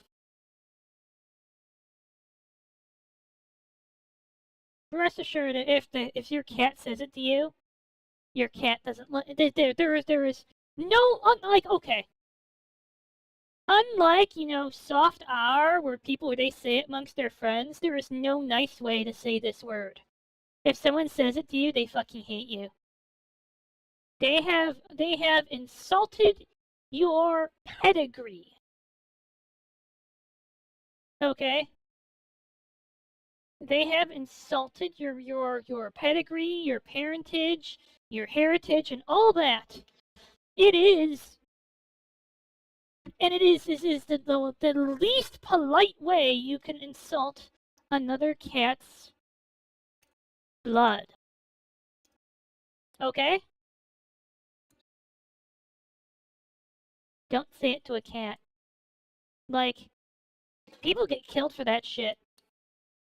Hmm. Like, you say it to a cat, next morning you go out, you drive to work, and you try to take your turn, you drift through your turn, but nope, cat cut your fucking brake lines. You go through a double guardrail, you're dead. Cats are vicious, Cats love to cut your brake lines. And push furniture onto you, and other things. Do you like hearing me, actually say... But I think that is going to be the most enjoyable part about when you watch me play Neverness to Everness.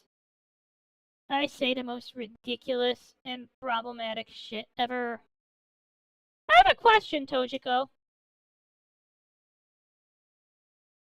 So how does crossplay work? Is it just we get to race each other? Or is there, you get to hang out with other people? Like, how does the multiplayer component work? Sophie.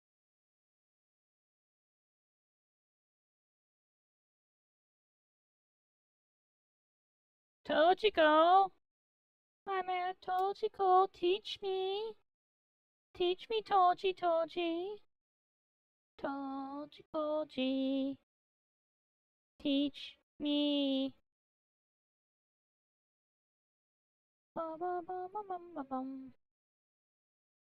You know what I actually forgot to do? I actually forgot to make an NTE playlist.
Tojiko, I'm asking actually for an opinion. Should I... Wait, by the way, how did that vote go? I just realized, did people vote? Wait, If I recall, one person voted for Neverness Taverness and nobody voted for Go Helga. Okay! I think it's spaced on the poll though, so... I didn't... Okay, I keep looking at Shadowrino. That's my problem. Oh.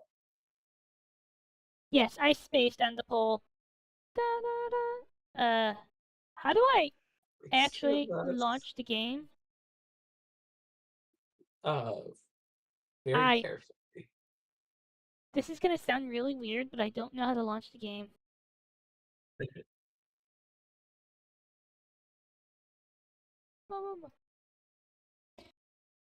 But yes, Sylvie, this is what happens when you watch Neverness to Everness. You get to watch me be mean and problematic. It's the thing that happens when I play open world games. I get to be mean to people forever. Who wants to see me be mean to people forever? Wait, no, I don't want to run TeamViewer. That's not NTE. I mean, it has a T in it, right? So that's kind of like NTE, right? I have a Maybe. question. Hmm? Does NTE have anything like to do with NTR? Don't know. Neptune? Question mark?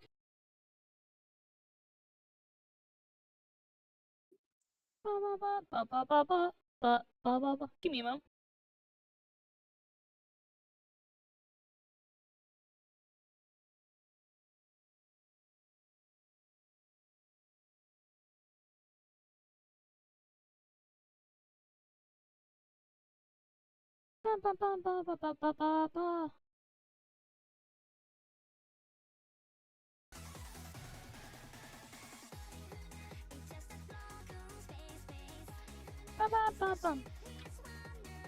So, by the way, I'm just curious, Sylvie, what do you think of Seikimia so far? Like, I'm gonna drop out as soon as I figure out where the fuck, my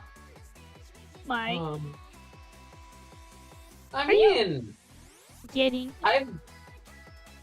you know, honestly, I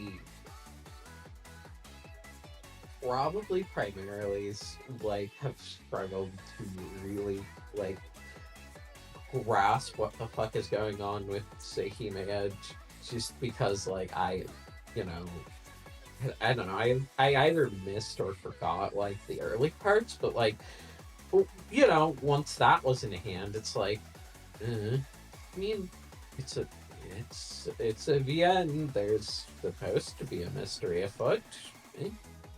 Yeah, but counterpoint. We could be playing a VN where normal people can actually solve the fucking mystery. Right? Also, it doesn't have, I would argue, nearly as much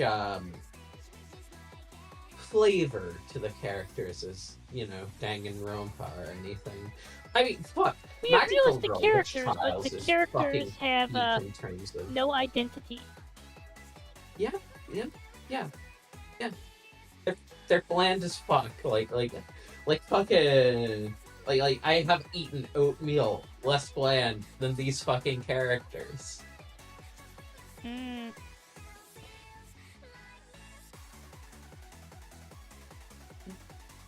So, hypothetically, And it? if I laid Shiruya down on a bed next to a bowl of oatmeal,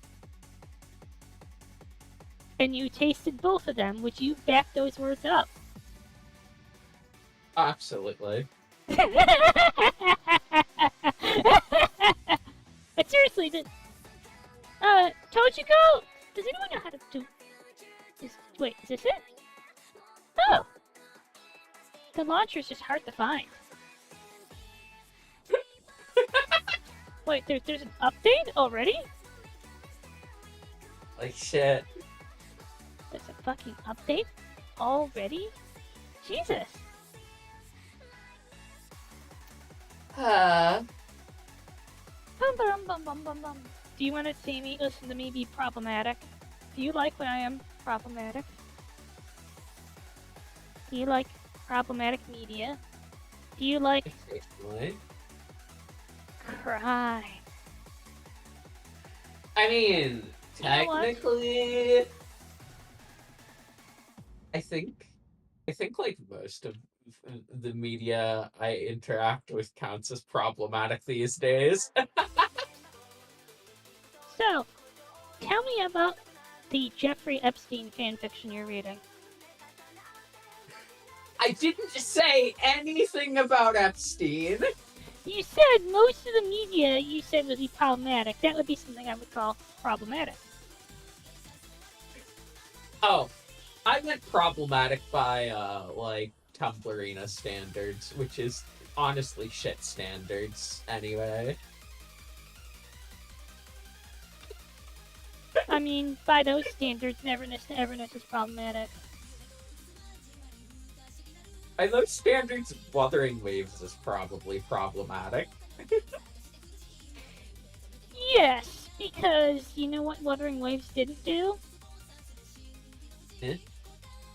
They didn't hire SAG VAs. Lol. They hired Brits! See, I thought maybe you were gonna say they didn't hire black people or something. Give me a moment. Where the fuck is my... Okay, does anyone... Can someone help me find my, unhide all? There we go. Ah, there we go, there we go, there we go. Good, good, good, good. Turn this off. Hide. Anyway, I will be going. If you are welcome to watch me be mean to people. I just might.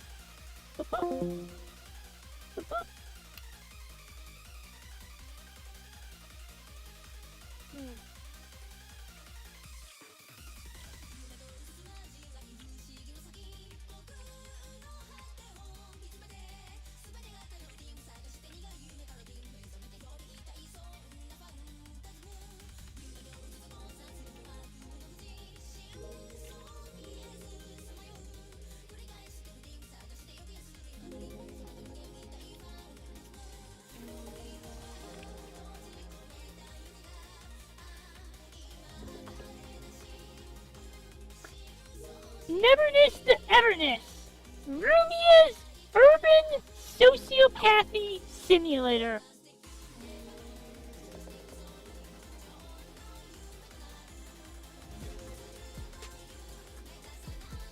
Let's go over here. Up.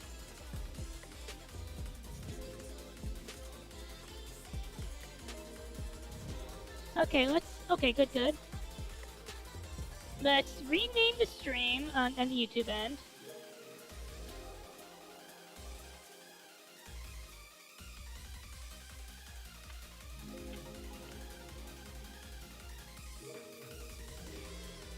Rumia's Urban Sociopathy Simulator.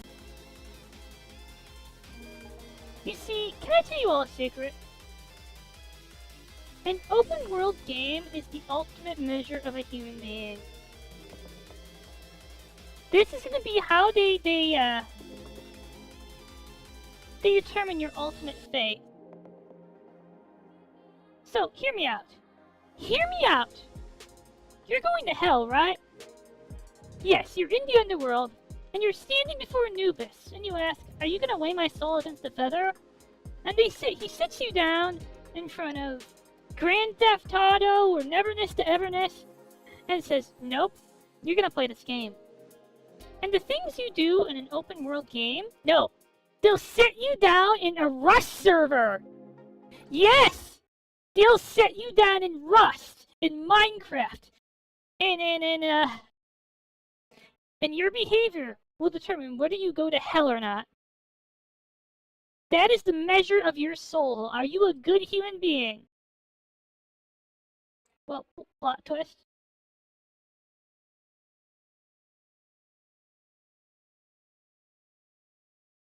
God, I love the city. I want to build a beautiful city.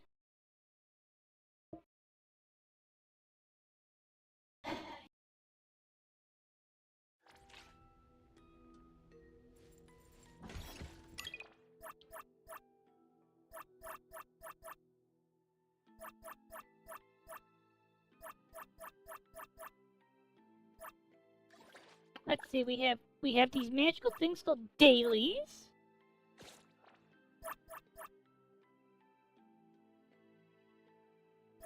And we have another magical thing. Switch up the beat.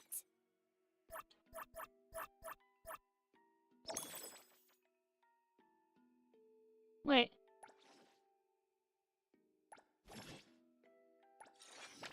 Huh. Wait, hold up.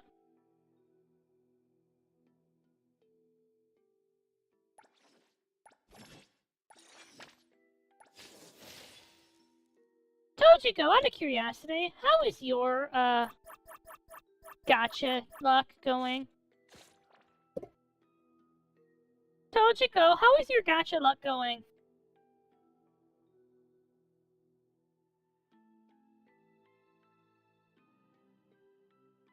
Told you. Who calls upon the name of Haniel? Wanna hang out?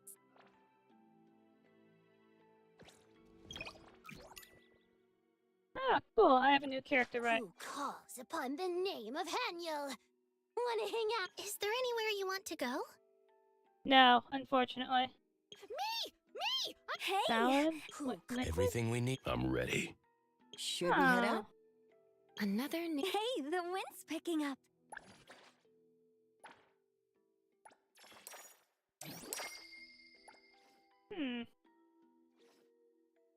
This is mint. Unfortunately. Huh.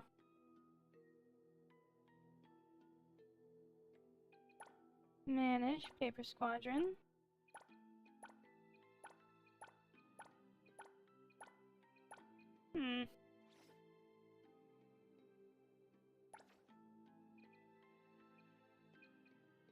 I have no idea how this works.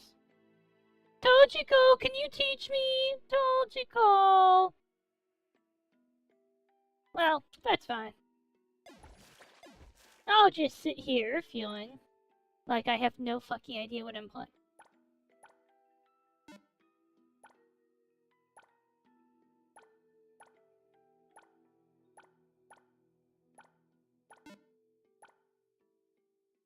Huh.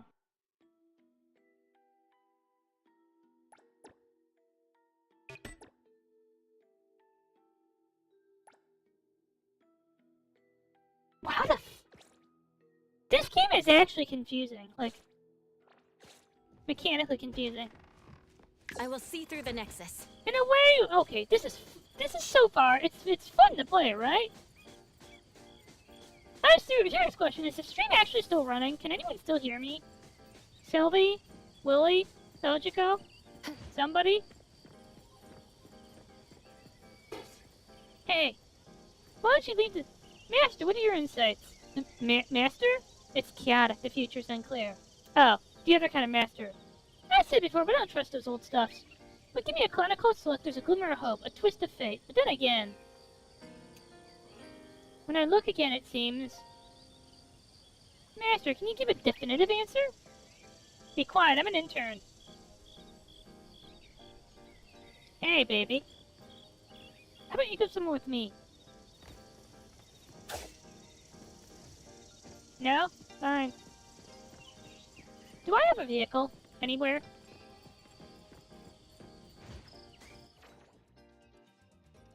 So what's this? Oh, that's the witch's house. So, in theory, we have to actually progress the plot at some point, right? I need a faster car. I need more money. Oh, right.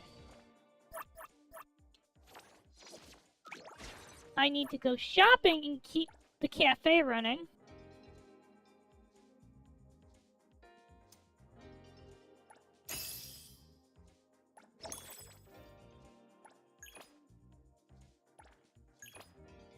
Okay.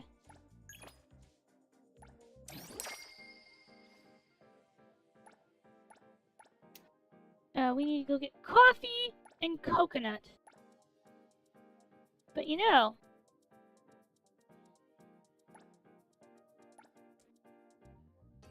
We're gonna sell ice mochas! I'm ready to... Fuck. I'm here, Coco. I won't let you down.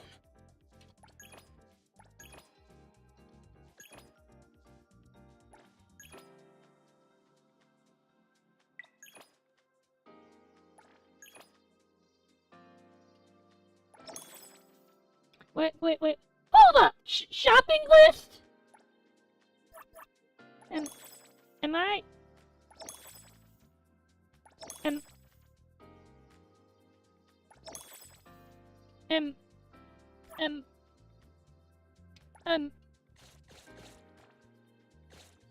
I will see through the Nexus. Fuck. Good thing I'm not late.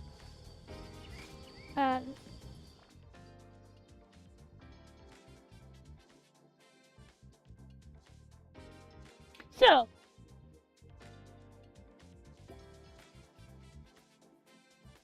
here's my goal. After this stream, I'm gonna set up a playlist. Trust me. Aniel, bring my car to me, bitch. Thank you. Let's drive into that bright future.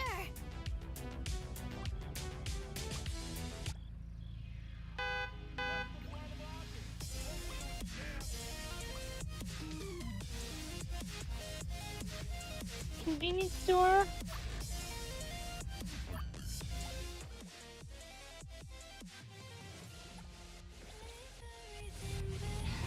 Move it! So dizzy. No, I do not know how to drive. Move it!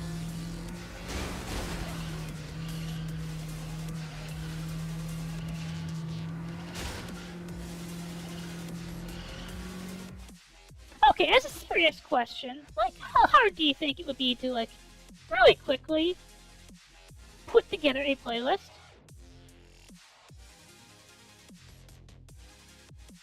I'll give myself, what? 30 minutes? 30 minutes is good, right? Do we believe in Haz's ability to create a playlist in, like, 30 minutes?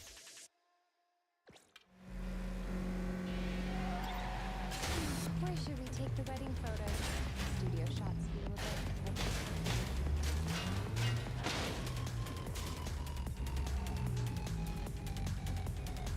Hello?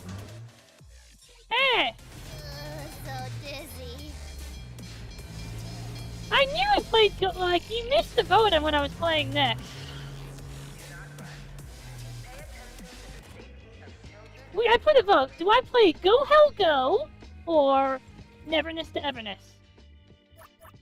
Unfortunately, we got one vote. Actually, I'm glad you said something because like I was starting to feel like there was nobody here, you know? Okay. Let's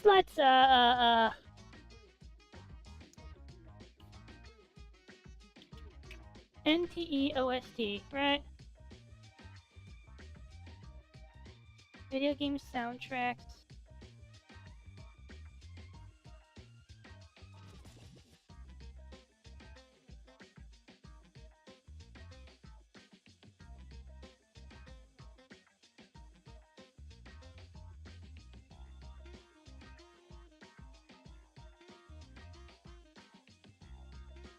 Wait.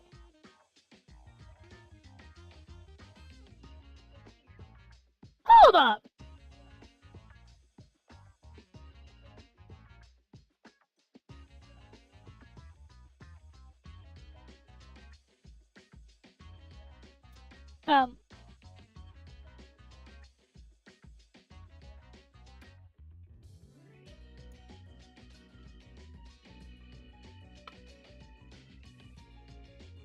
Most of these songs are from Persona 5, the Phantom X.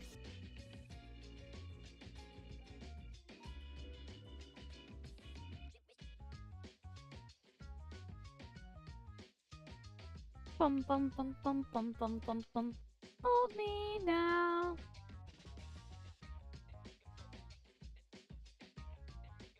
You know what? Fuck this. I'll figure this out in a little bit. I will figure this shit out in a... No. You know what? Does everyone, like, how many people here have actually watched me build a playlist, like, live? Let's see, it's, okay. Okay. I just want to check one thing really quickly. Are we in the thing where things actually properly...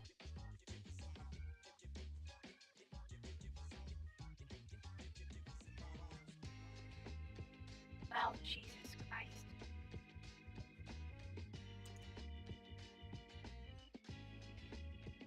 don't know, it's doing the dumb annoying thing.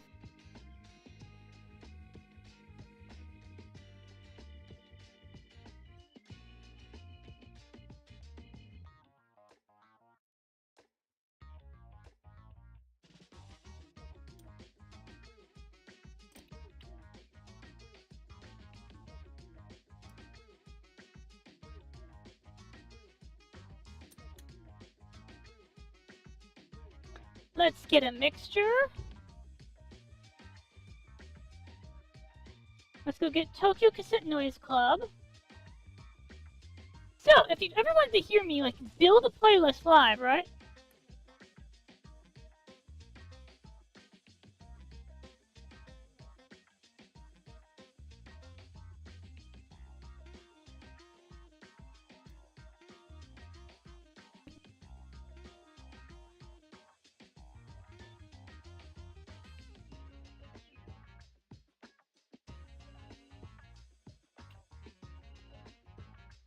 Night listener.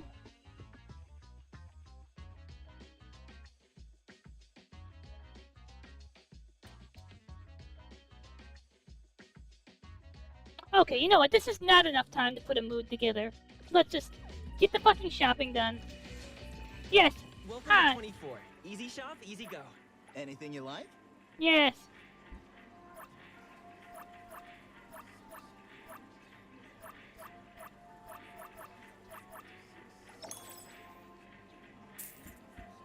Oh. Oh! Oh my god! No! No! No!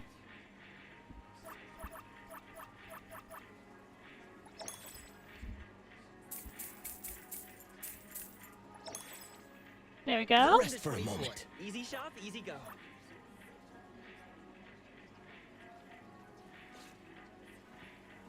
Ready to save the day. Coca powder. I want to Anything buy you like? something. Coca powder.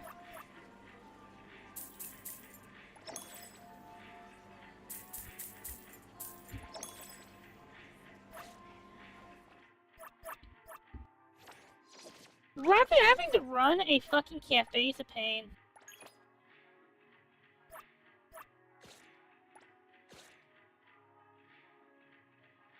Alright, so,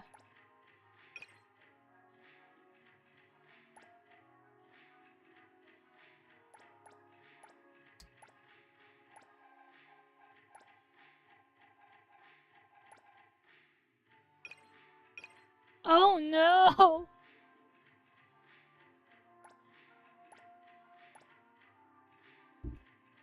Oh no. Deluxe Decor Illusion Town, got it.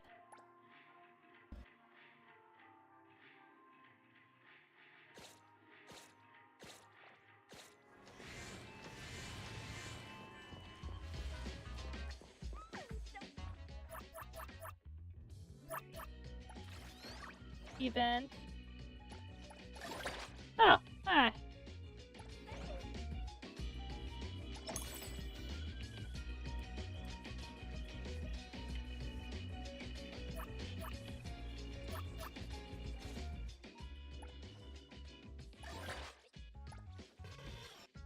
So I may end up random Benui. Tell me more about hugging a random bunny. I have squishmallows. I have like a very large collection of. Oh. Maid Cafe.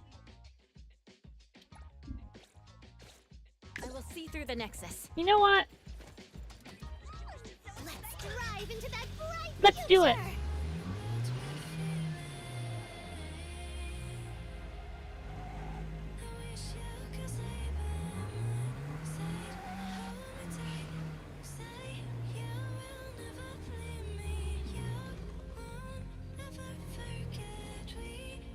Okay, I'm just.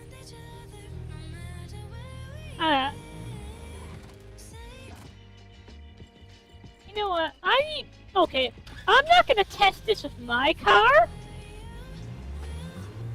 Excuse me. I have a thing I want to test, but I'm not gonna test it with my car Because I'm not going to be responsible for like insurance. Oh? That looks like a Porsche. Look at this beautiful Porsche. It'd be a shame if something happened to this thing.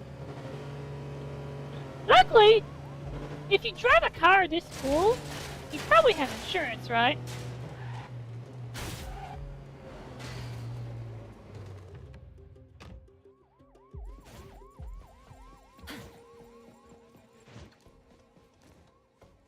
Come on.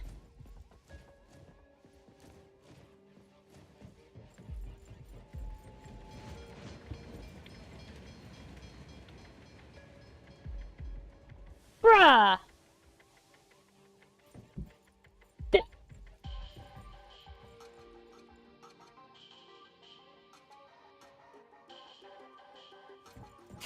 You know how sad I am?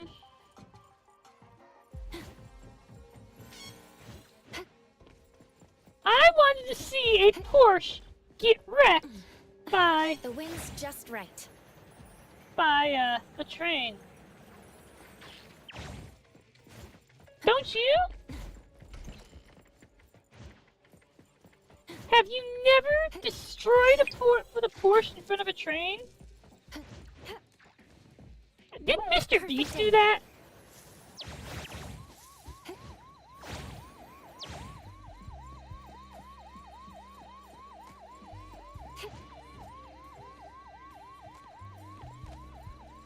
Watch where you're going, kid. You leave your eyes at home or what? No. Watch where you're going, kid. Here's what I'm gonna Leave your do. eyes at home or what? So remember how I called this Sociopath Simulator? Watch where you're going, kid. You leave your eyes at home or what?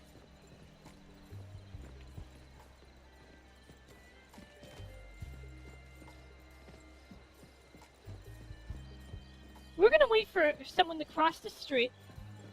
And then we're gonna get them stuck.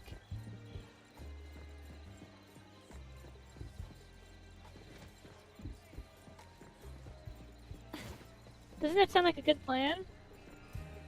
Ooh, she looks like a prime candidate for train slaughter. Miss, are you gonna walk across the street?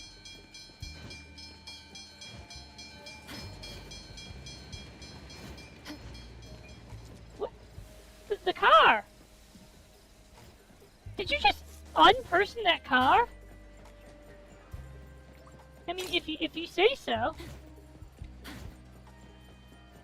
If you say so, that must be what happened, but...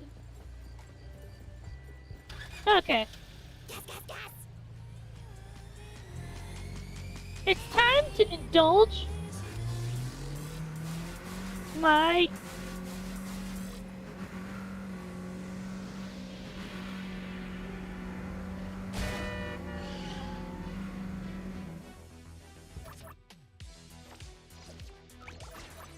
It's time to indulge my terrible addiction. Still running? No way! Oh, fuck! My annual barrier isn't working! So dizzy. What's going on? My annual barrier isn't working! Well, shut up, Haniel. You do that. You transform into someone else.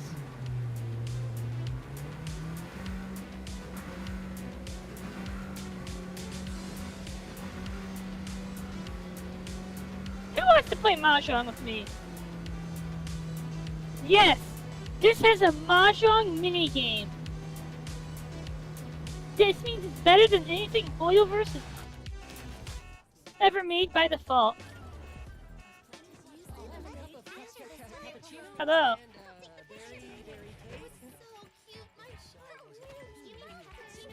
Hello, I'm here to sexually harass maids.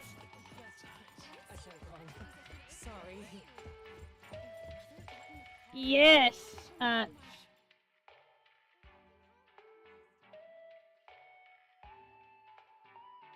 wait.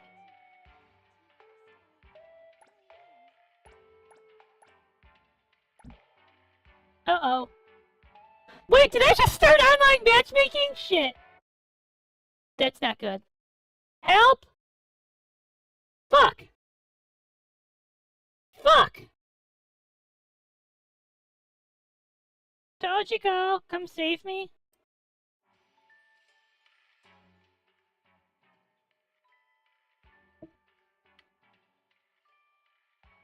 Uh... 2, 3... Right, let's select 3, same suit tiles in my hand, confirm.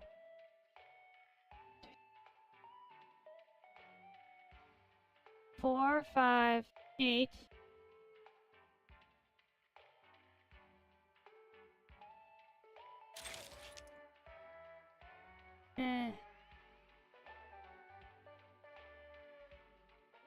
What? I don't know how to do this.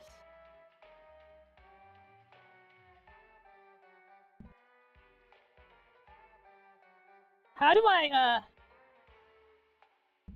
Can I get the tutorial? There's buttons and I don't know how they work. How do I do this?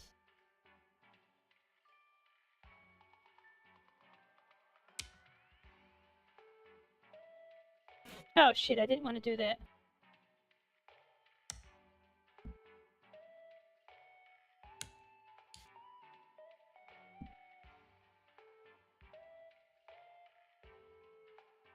Is it my turn?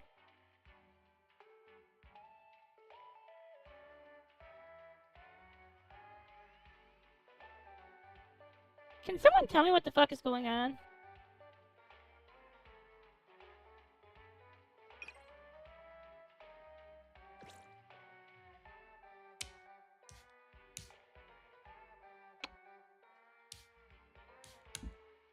There we go. I get it. I get what's going on, okay. We're actually playing fucking Mahjong. Shit. Oh. I have 1, 2, 3, 6, 8, 9. Ah. Oh. I didn't mean to do that, but okay.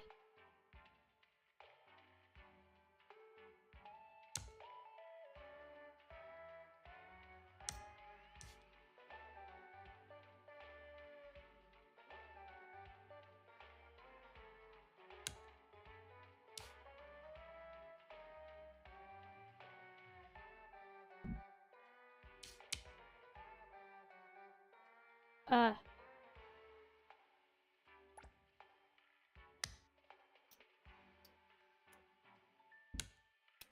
2, 2.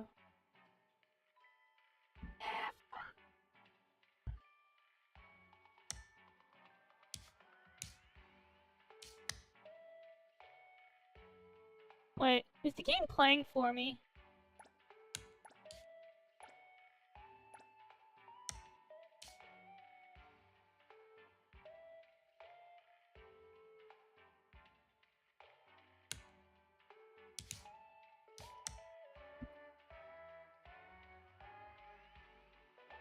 I think the game is playing for me. Help.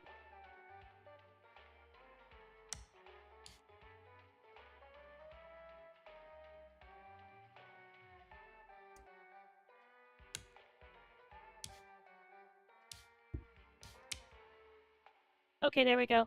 Finally, I have control over the fucking game.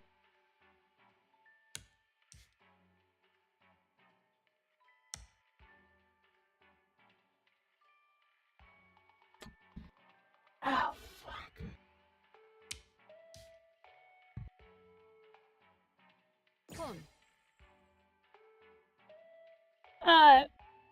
So...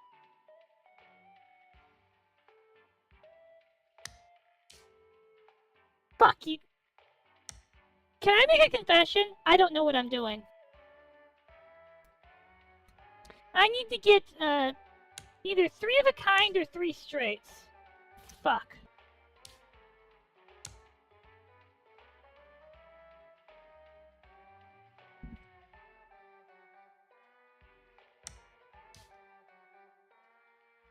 Yeah, I screwed up my entire thing by not knowing what I'm doing.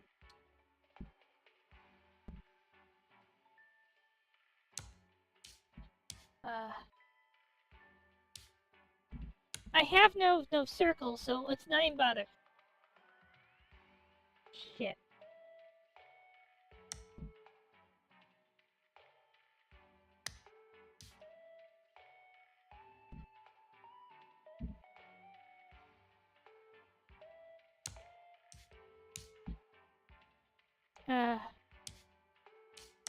Shit. I should have gotten rid of the one.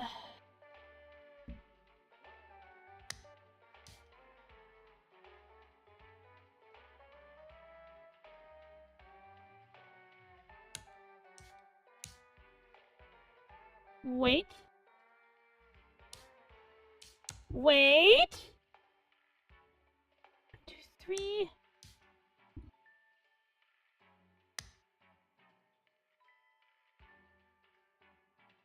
Hold up. Hold up.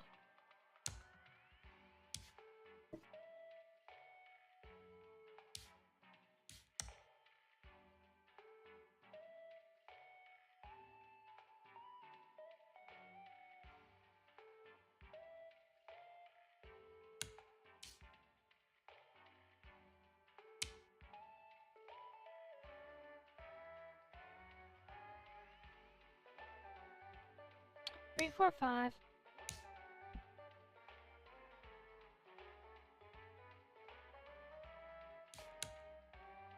I didn't mean to do that. Oh my god. Yes! I'm gonna get out! Shit, I just left the fucking matchmaking lobby. Can I play with, like, the computer for a bit? Can I play with the computer a bit? I'm not ready to play Mahjong with real people. I just need to say that.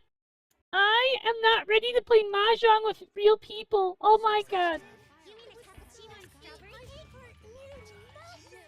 Alright. So. Okay. Can I play with, like, NPCs?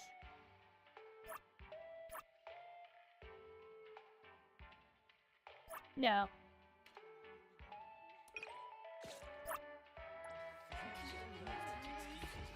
Help!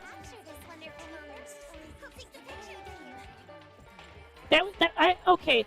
I feel like I just embarrassed myself. I left an actual matchmaking lobby. Oh my god. I'm so embarrassed. Did someone steal my car? My car! My car!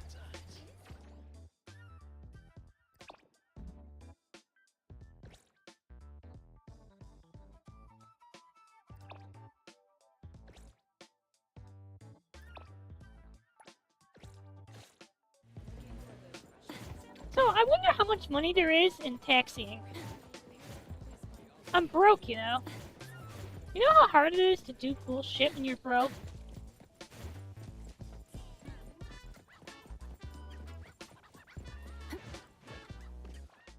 Honestly, at this point, you know what I think I should be doing?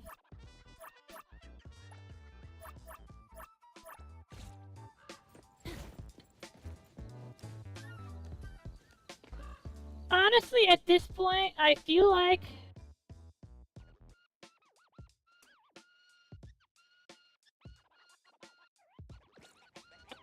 I could get behind not playing this game. Oh.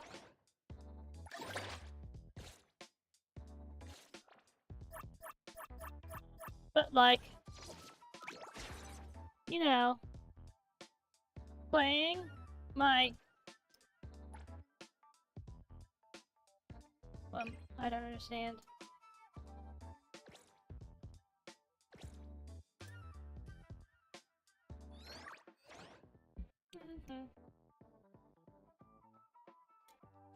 Illusion Town. Exploration guide, huh? Oh, these are my dailies, huh? I mean, as long as I do my dailies, I'm fine, right? What should we do today?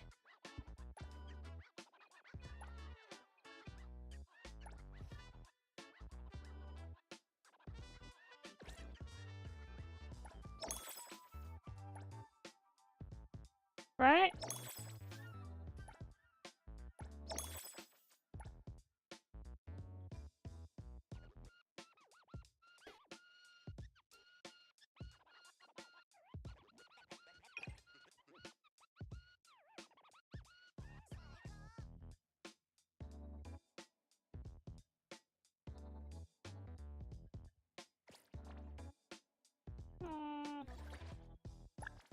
Mm.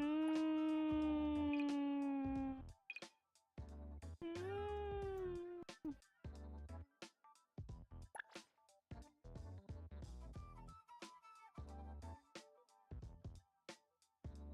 Clona, how do you feel about a visual novel?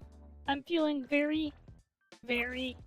Like, everyone left and I feel so shy! Wait. Can I? Okay, I admit, I sucked at Mahjong, and I feel deeply self-conscious about sucking at Mahjong. Has that ever happened to you? You know, you went into a game of Mahjong, you had no idea how you were playing, and then some big, giant triad man with a meat cleaver comes out and say, I cut off hand! And he chops off your hand! Oh shit! Ow! Ow! Ow! I think I broke my wrist. I didn't break my wrist, I hurt my wrist though. Remember, when you are,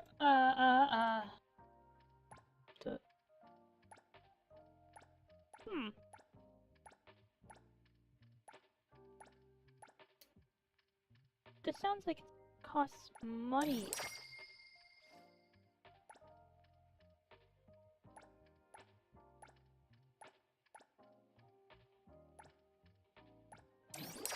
So...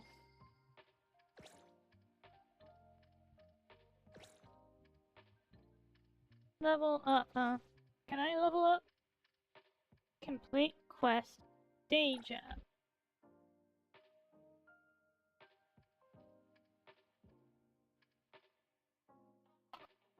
Do good deeds.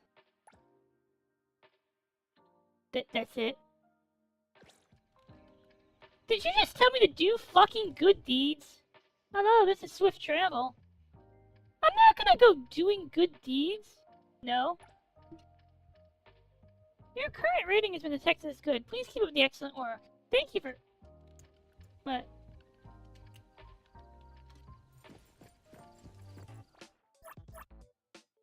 What? I can do an Uber. I don't know about you, but no one ever wanted to be an Uber driver when they grew up, right? Like, this is like somewhere near the same level as becoming a junkie, you know?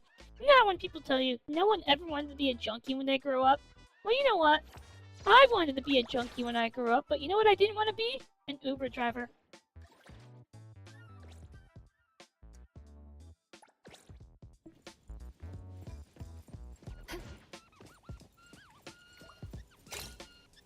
Car. Car! Car, I need a car! You know what? I can't drive a fucking taxi!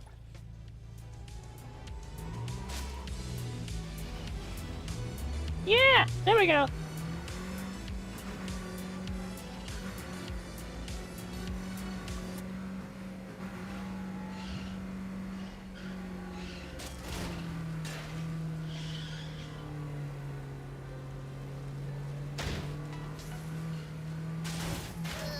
So dizzy.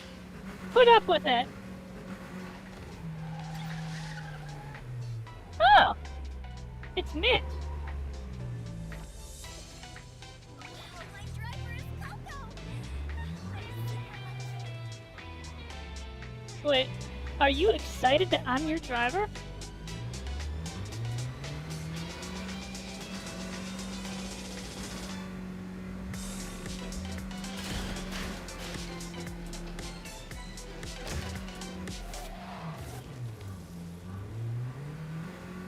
Uh-oh. So, we have a problem. Where am I going?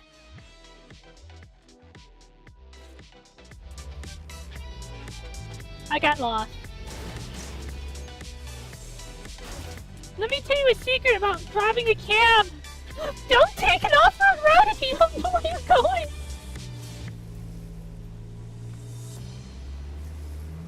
This is the thing they don't tell you. They don't tell you how to recognize good routes from bad.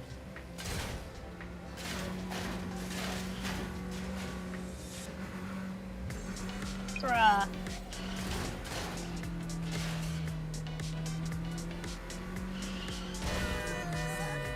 My bad. Okay, it's kind of great that this game lets you drive an Uber badly. Oh my god. I know what this is. Legendary car hailing system. By getting bad reviews on my Uber driving, I get cheap powers.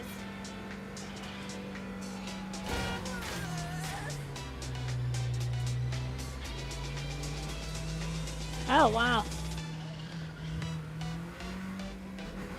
My bad.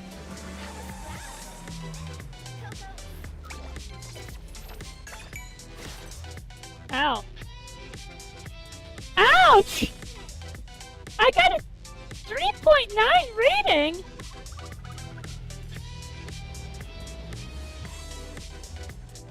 I gotta do better this time, right? I can't stand that having a 3.9 rating. No, that's bad. Can you imagine, like, that? Oh shit! Oh, good. They didn't let me drive off. I was a little worried that they were gonna let me drive into a fucking river. Move it! Yes, I know how to drive, bitch! Now get out of my way! Ow! Uber driver coming through!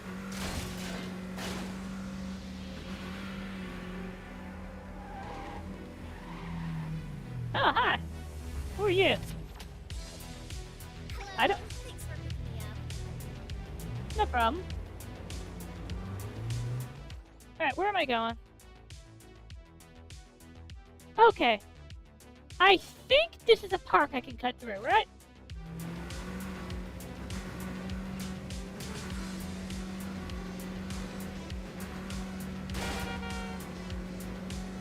Yeah, that's a park.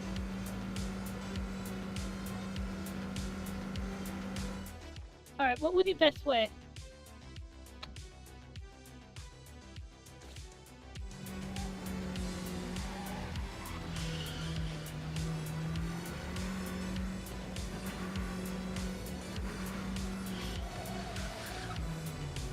Oh.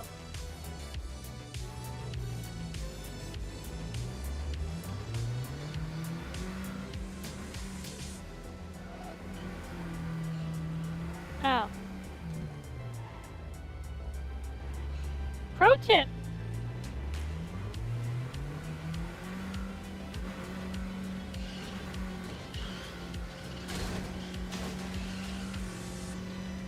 If you don't know where your shortcut goes,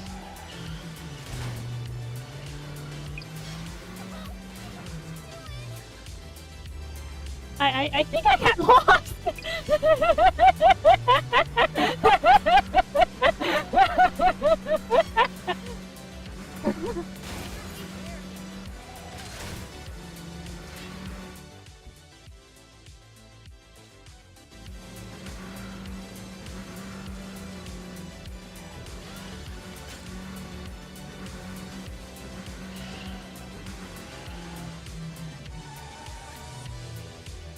Hi.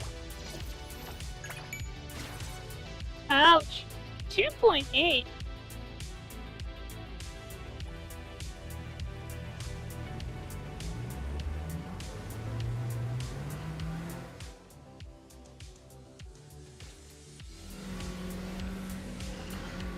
Okay, here's what my takeaway is. Before I can become like an actual fucking Uber driver, I need to actually, get better at knowing where I'm going. Oh, fuck! My bad. Wait, where's my... Oh, there... Excuse me. Look, I'm more important than you are. Uh-oh. I just realized something.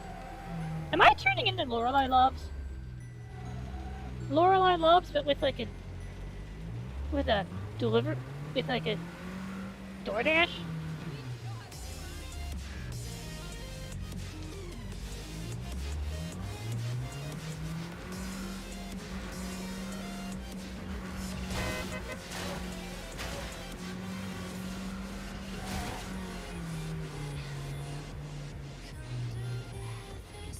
Alright. Alright, where are you going?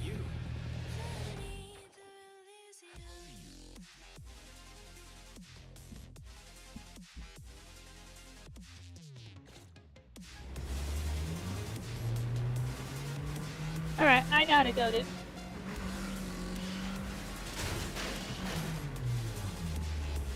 Nope, nope. Go, go! There we go.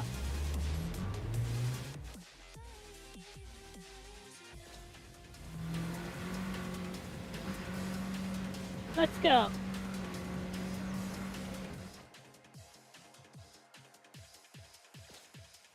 Behold my mastery of the streets! Hoorah!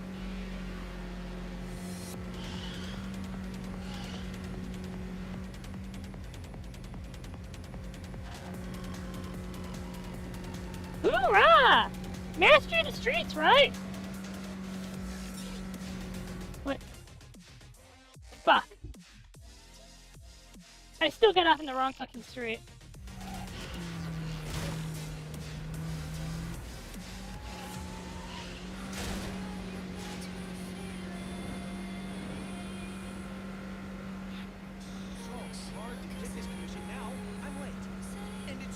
What do you mean you're late?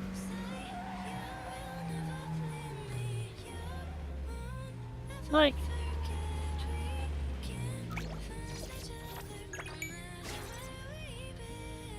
Hey! How is that? Out of curiosity.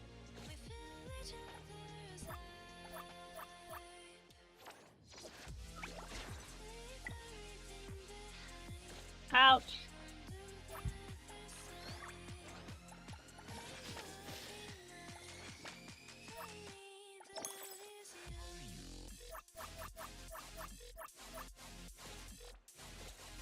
I don't know about you, but I don't think anyone would ever let me drive their Uber. This.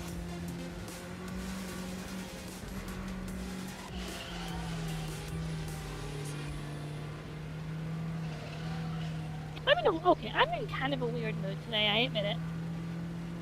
So I told you go. There's part of me that still wants to do my weird and... Okay. I don't understand Go Helgo enough to be doing it.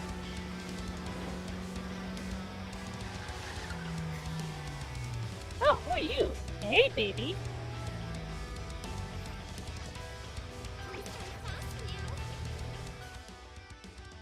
Cafe maid?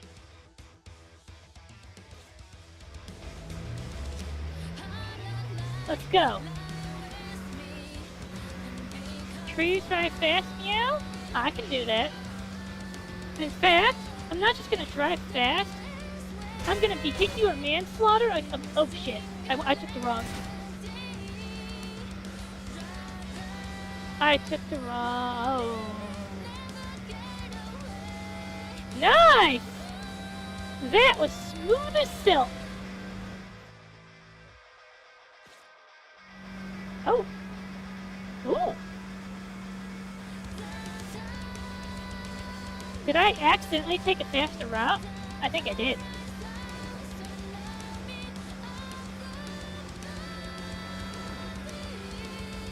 Nice, nice, nice, nice, nice!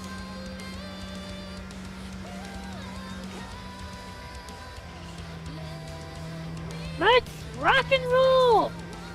Also, at some point I'm gonna have to actually do the plot, but like... How'd I do? Nice!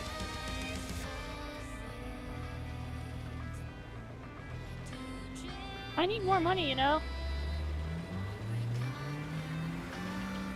This is such a weird option to put in the game.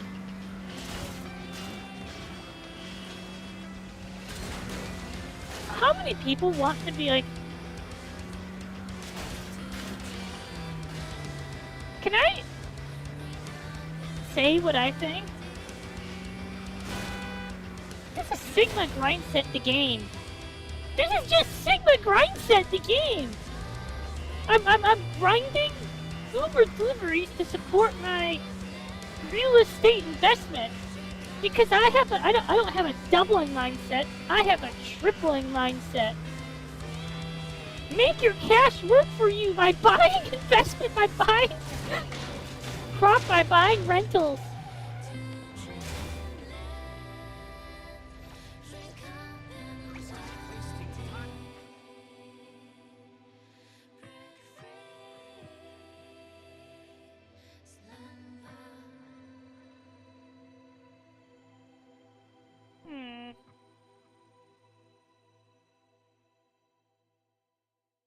That's an underpass. The best route would be to go straight and turn right. I'm in a hurry. Okay, if you're in a hurry. Let's see. This is a Jetta. A Volkswagen Jetta A2, right? It's not, it won't let me open this. Oh no. Did you ever wake up when... The connection for the site is not secure. Move it, bitch! Not the next street.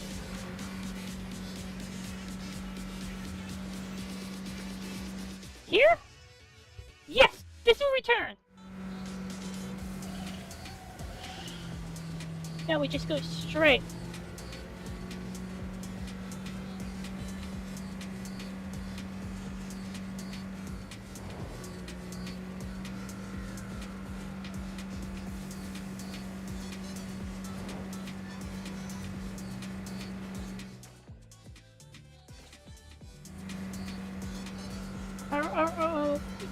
Turn!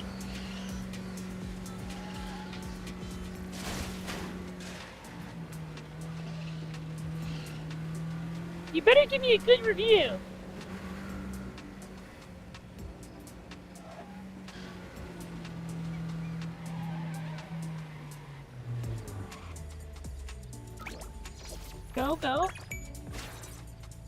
Go, Buffalo.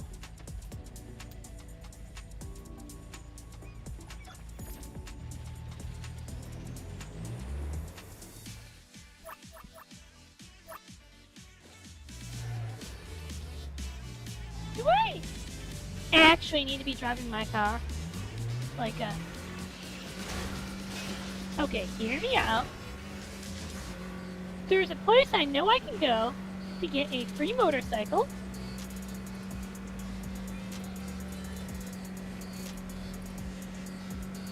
Because people will attack me.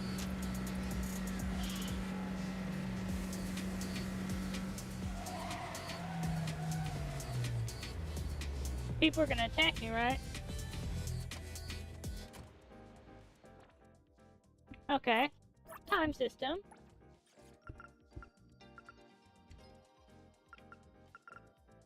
Alright, okay, fine.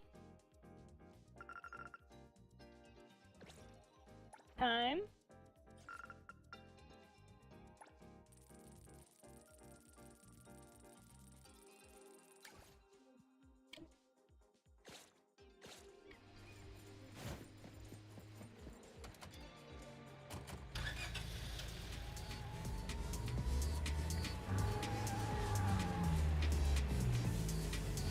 I need to, Everything looks great when you're in a good mood. yeah, everything's great when I'm in a good mood, but when I'm in a bad mood, That's when I bring out the spanking paddle. Okay, I think you like that thing. That's why you act so bratty, but you know how hard it is? Like, last time? No way! Awesome! I spanked you so hard I actually broke my wrist. You have like an ass of steel. Like, I don't know how you do it. Like, you just kind of no-sell all spanking? Well, Miss Iron Butt.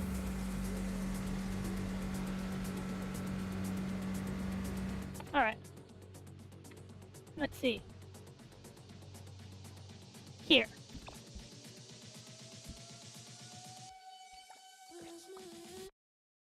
I remember I ran into someone. Wait, was it here?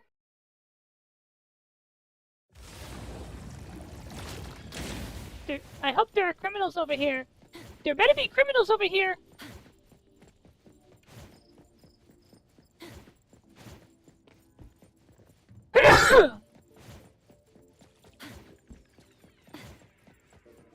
Hi. Let me have a look.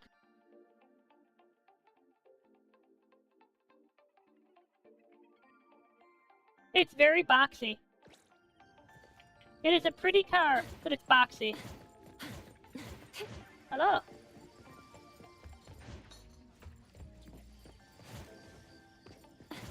I think this whole Azu, you have to keep your fucking coffee chain supplied.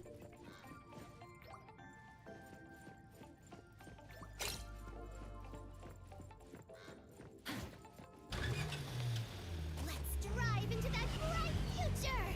What bright future? Someone needs to go into my radio and make me a playlist. Well, am I hallucinating?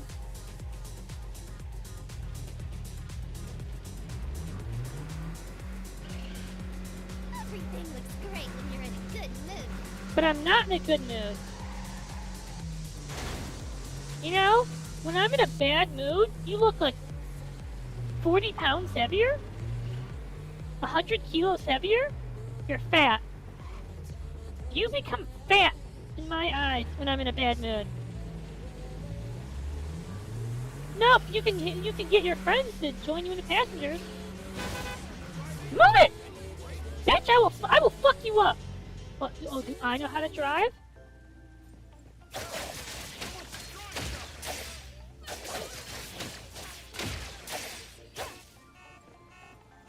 Yeah! Get lost! Fuckface! Oh, sad. I'm not done. Oh.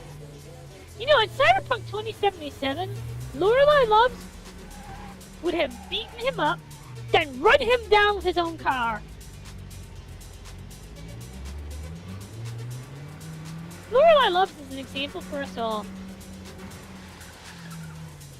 I forgot to. I climbed the Regalia building, you know? Ah.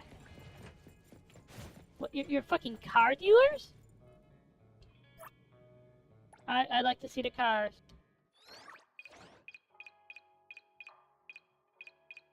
These are all ugly cars, not gonna lie. I don't want one of these fucking things. They're ugly.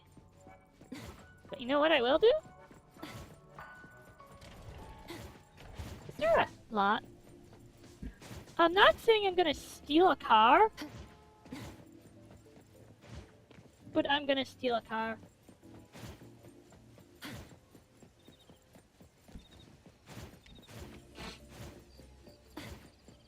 You know what I nearly played tonight, and I still might switch to? By the way, Tochiko, how is your gacha luck at this? Are you having better luck than me?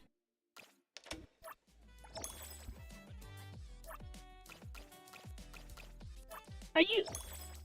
Because... I have an actual fucking gacha curse.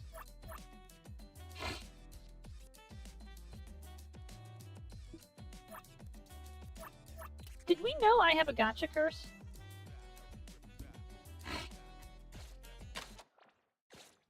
I have a gacha curse.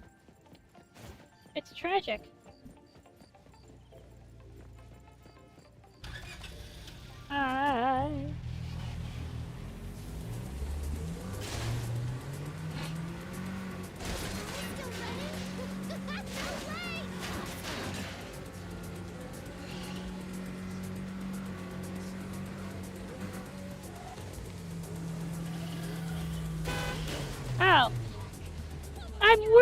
Tochiko is having like way better luck than me and is just keeping quiet out of consideration. I'd feel so sad if Tochiko didn't feel she could share her like her gacha luck with me because she knows I'm gonna like explode. We remember how mean I got to Sylvie during Star Rail, right? Wait, I don't think Tochiko actually knows about that.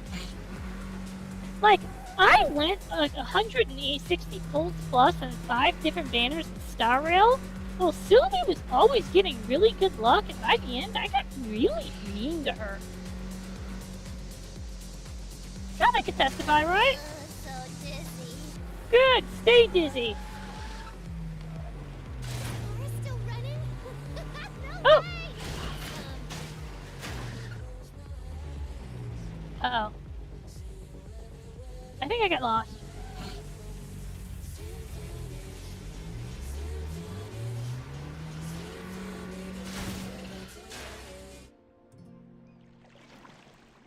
Hi, Han. Oh, bye, Haniel.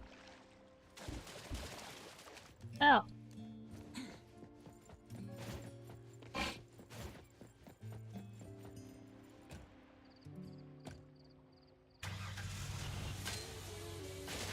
Wait. Wait, hold on.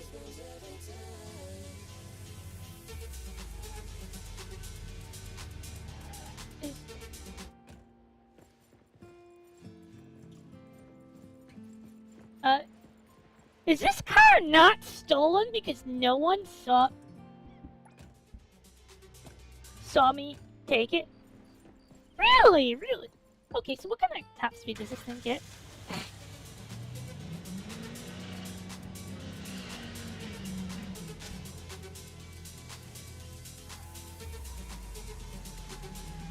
You saw me, the owner gave me the keys, right? Right.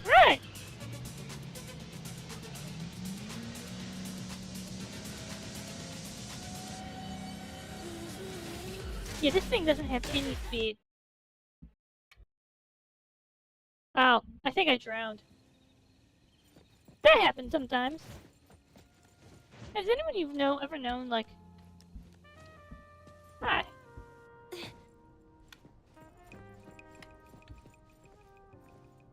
Hi.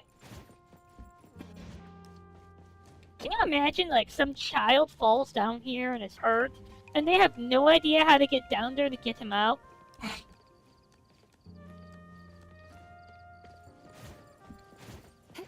So...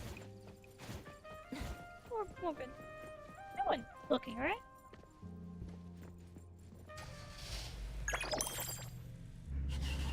Oh.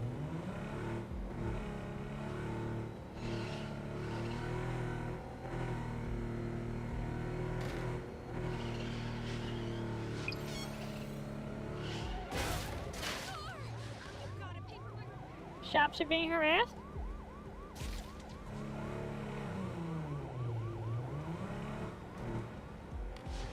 Hello?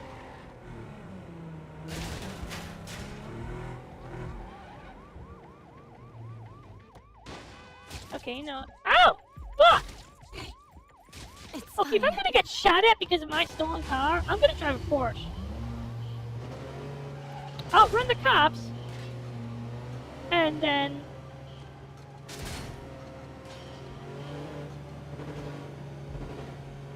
What? So what do you think Uber's policy is about delivering in a stolen car?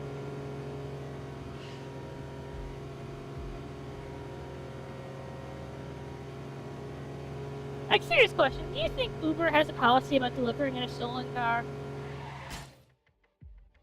Ow.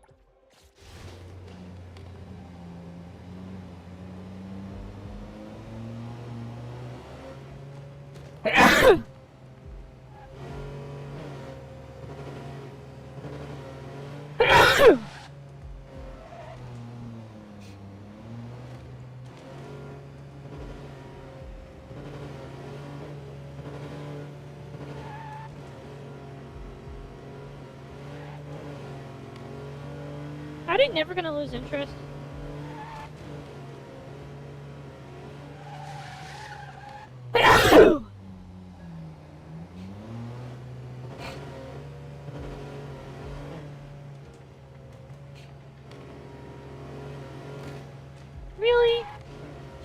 So basically, as long as I'm driving this stolen car, they're never gonna give up, huh?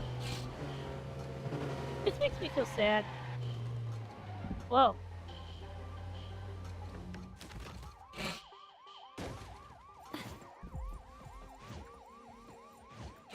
Ugh.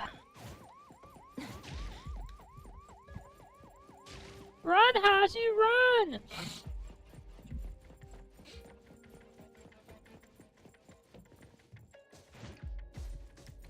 The wind's just right.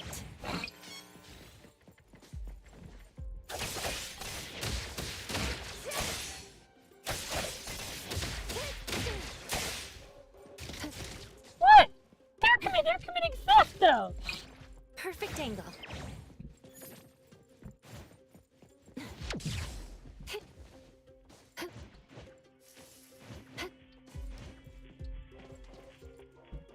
Hi. Oh!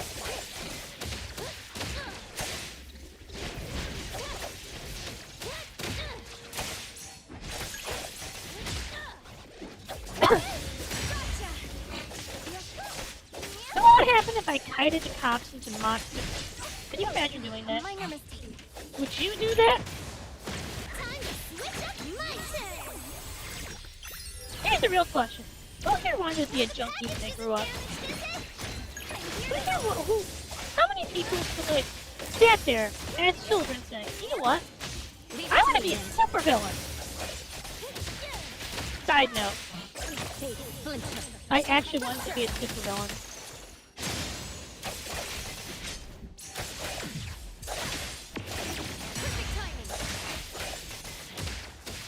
Simon!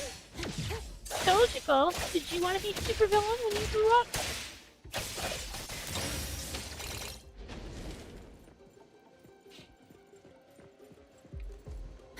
The wind's just right. I'm here, Coco.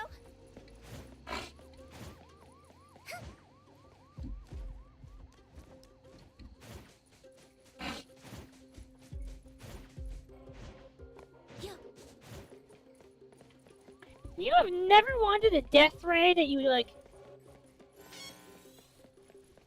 threaten, like, a ton of people with? I would love to tell us all about Hazu dollars.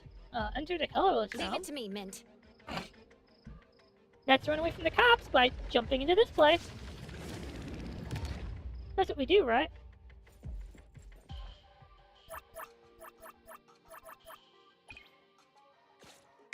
You see, I could stay here and get arrested, Everything we need for the trip is ready.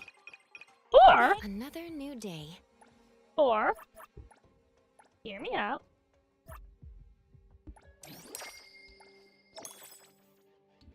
Let's see. Oh! Oh! Really?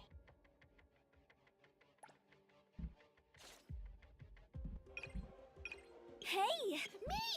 Hey, the wind's picking. Who called? Hey. What should we do today? Hey! Another new day.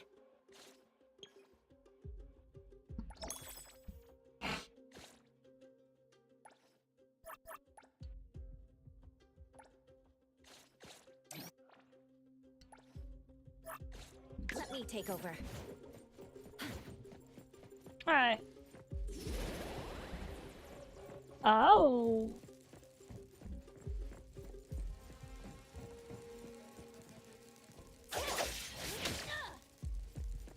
Huh. Okay, this is a puzzle, I The take it. wind's just right. This is a puzzle.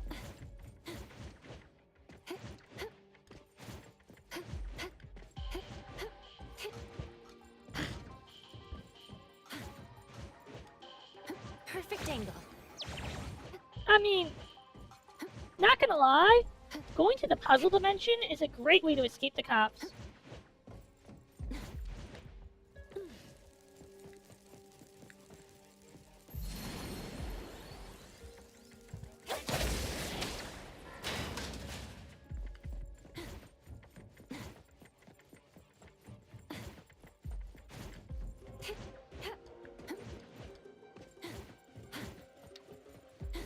But, serious question, what the fuck am I doing?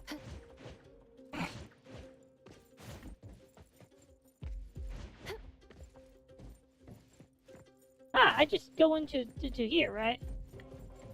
Or not.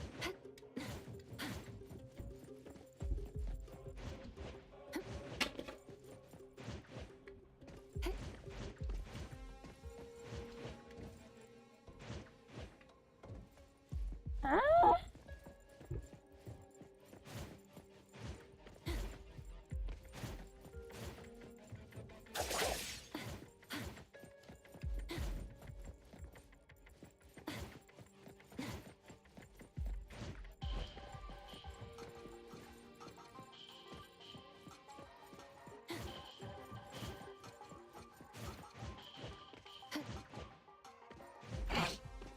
The wind I have is to just say, right.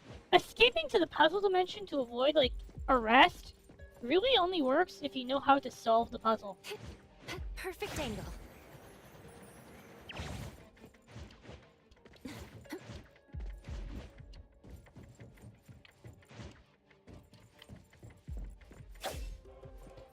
Tojiko, can you help? Tojiko, teach me.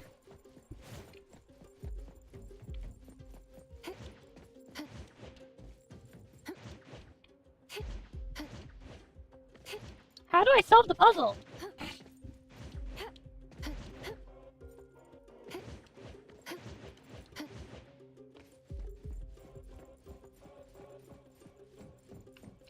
How do I deal with the colorless world?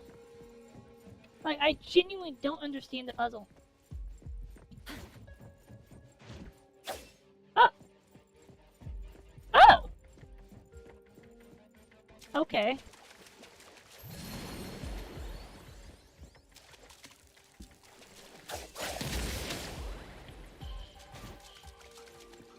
I get it now.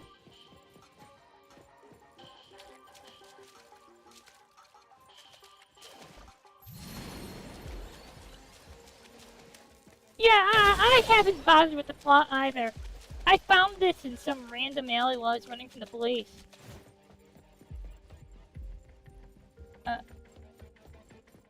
Huh.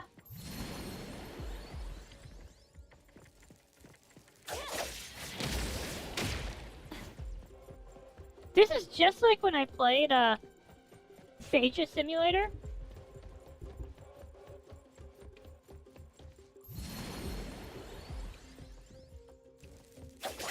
Oh god, what was the game?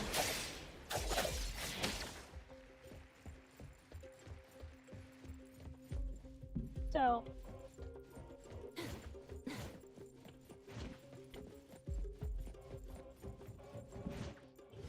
Unleash inspiration! Mission complete. All set.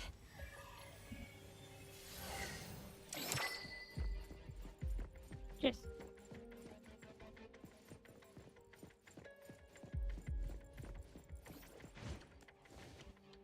It's not over yet. Sorry. I couldn't. Bruh, did I just go to jail?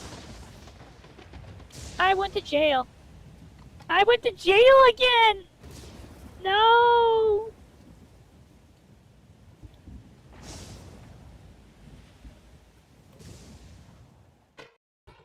This is your cell. Right. According to the Heth during your detention and Understood. Hmm.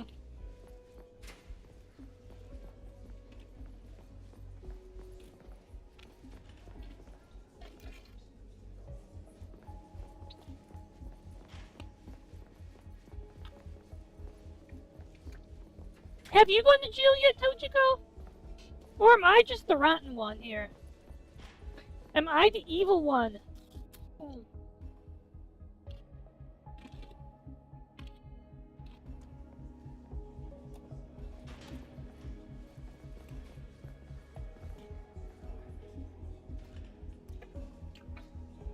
That's because Tojiko doesn't break any doesn't commit any crimes. Nor is Tojiku, like, look suspicious at all.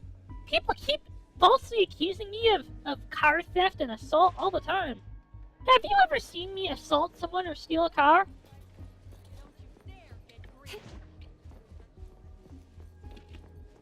Look at you all getting so worked up.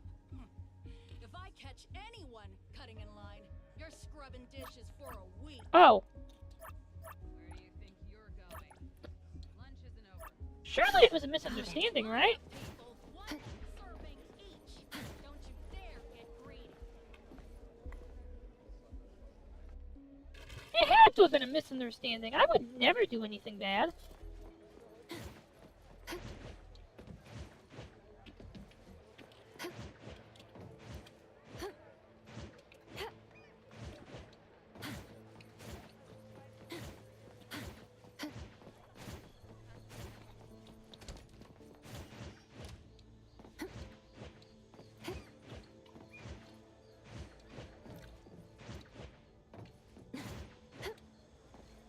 So here's what I know. I got an achievement for escaping from prison. Or, achievement I was supposed to get for escaping from prison, but without actually escaping from prison part. Here's what this tells me. There is absolutely a way to jump out of here. Somehow.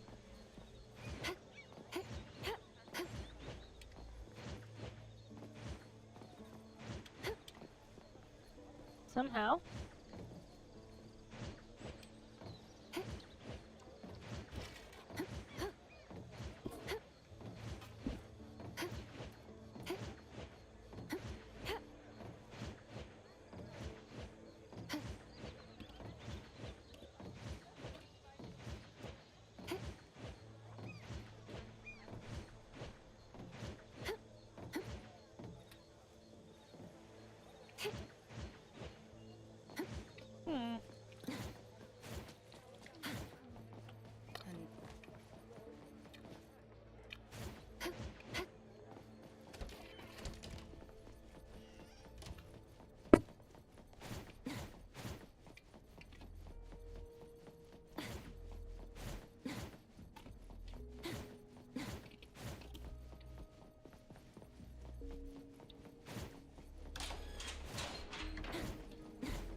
I feel like I might be the kind of person who insists all misunderstanding even when I get caught holding a bloody knife.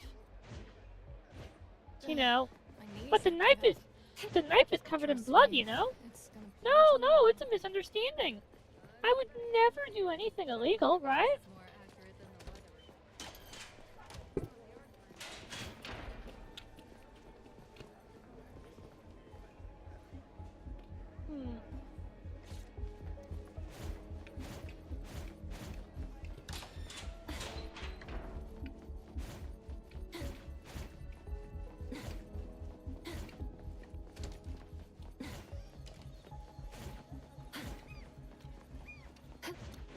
If I got the dates right, my classmates are probably out taking their graduation photos right now.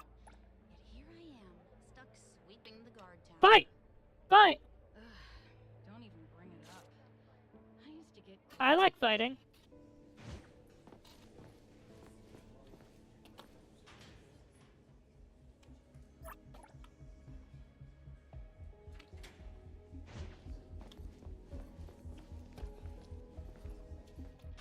I feel so sad that Hermit Crab forgets about me every time.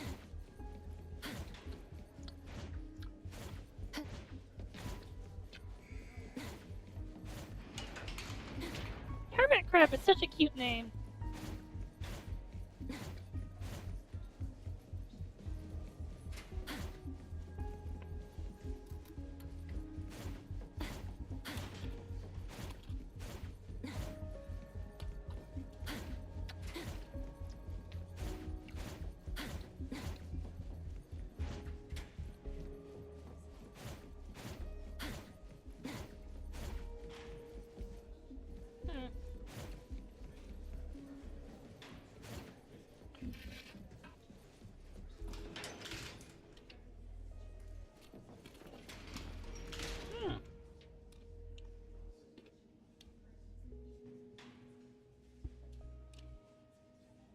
right.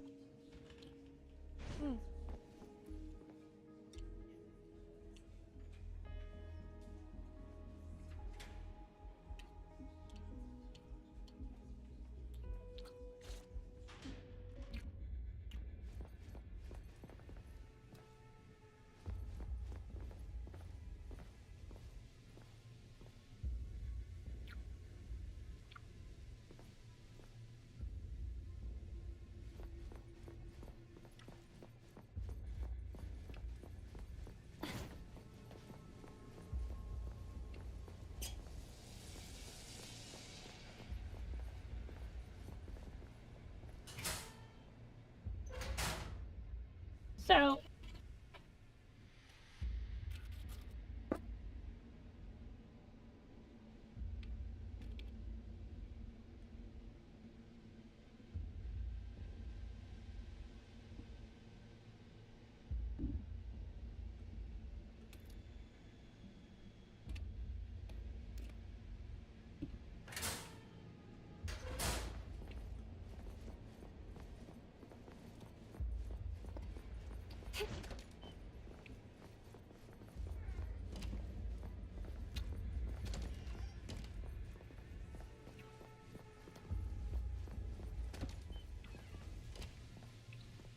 where am I going now?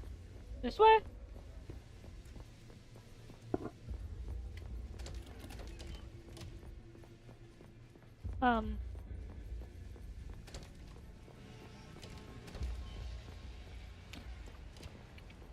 Looks like the guards have already noticed I'm missing. I'll have to be extra careful to dodge their patrols from here on out. Oh.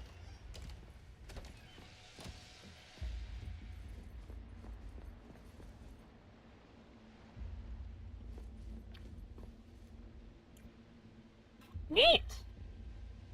I've always wanted to escape from prison.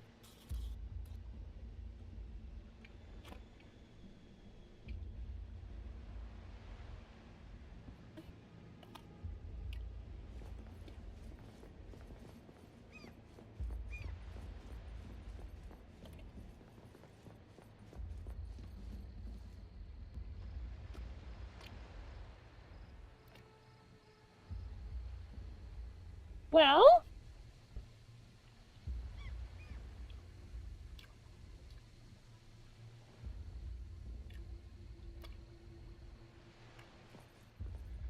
Shiroya and I have come here innocently.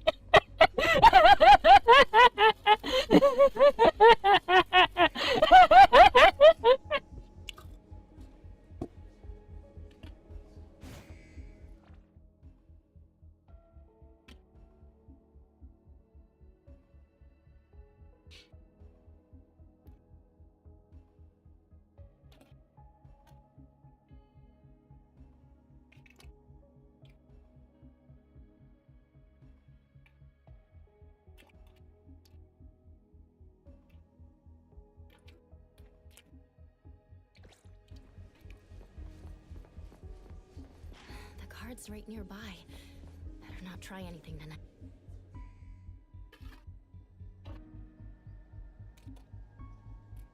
The guards are making the rounds right now. Better wait until after curfew.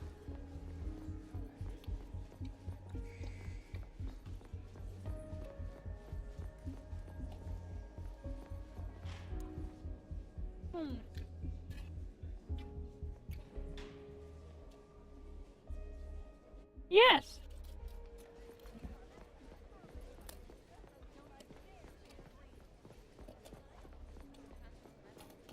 Look at you all getting so worked up. If I catch anyone cutting in line, you're scrubbing dishes. Where do you think you're going? Lunch isn't over. Line up, people. It is the thieves' code of the Vori. Your own prison you shall not make. Thou shalt not cooperate with thy jailers. Thou shalt not cooperate with thy jailers. Line up, people. One serving each. Uh-huh. Don't you dare get greedy. Got it. Look at you all getting so worked up.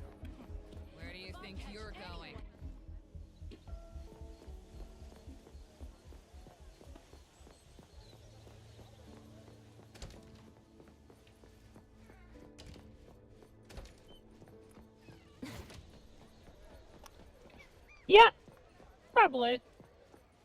Hmm.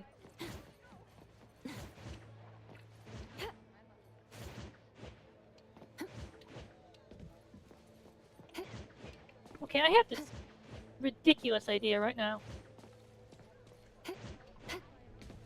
I have this. Oh my god.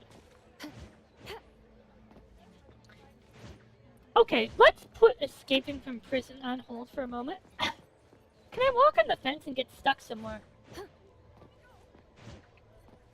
Can I walk on the fence and get stuck somewhere?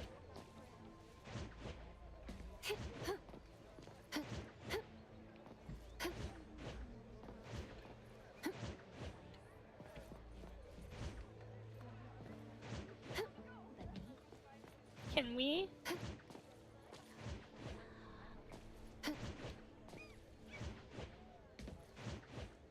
Walk on the fence. Cheer for me, everyone!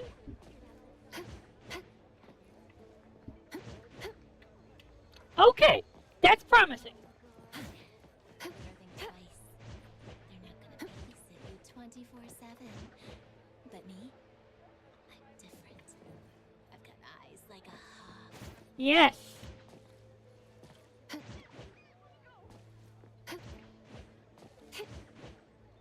As we know, if you give Hazu, like... Okay. That's not necessarily a no, that's a Hazu needs to be more careful.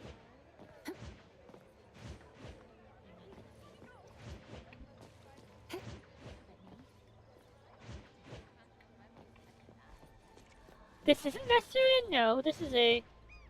Because, okay, there are barbed wire outside that I can walk on. It's just a Hazu needs to be more careful. And Eyes like a hawk. I'm not ready to call this totally de-geometrized.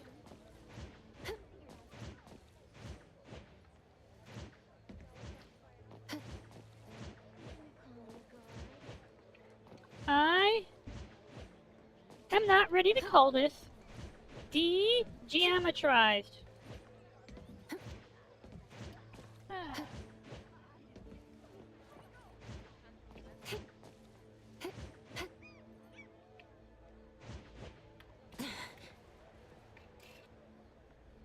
You're already in here.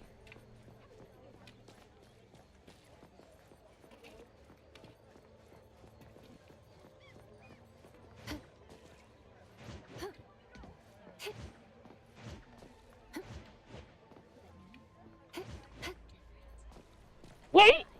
Wait!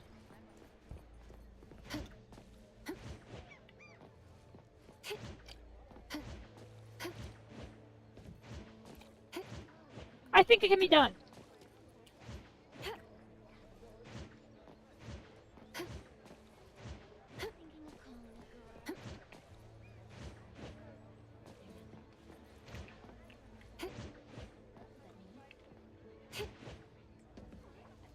No.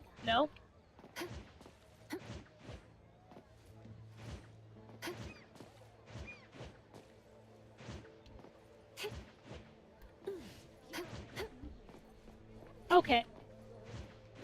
It's just a little...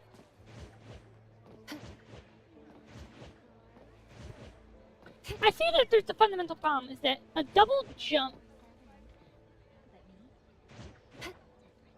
No, it can't be done. But I tried! I had to confirm, like, 100% certainty. With, like... absolute 100% certainty.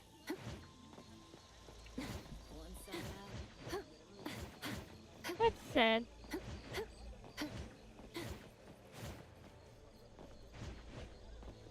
That's sad.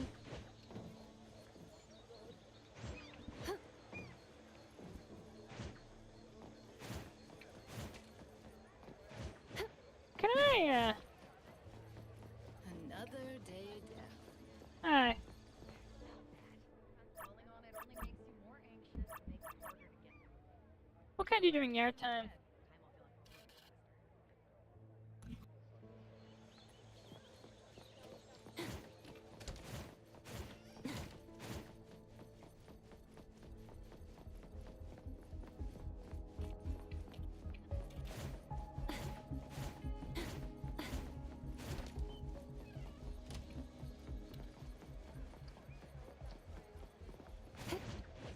If I've got the dates right, my classmates are probably out taking their graduation photos right now.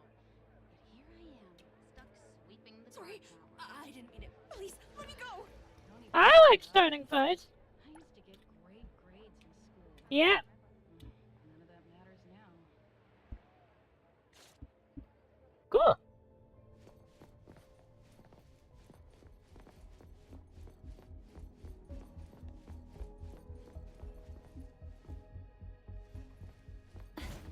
Hi. Yep. Bacon illness. You need to fucking die, bitch.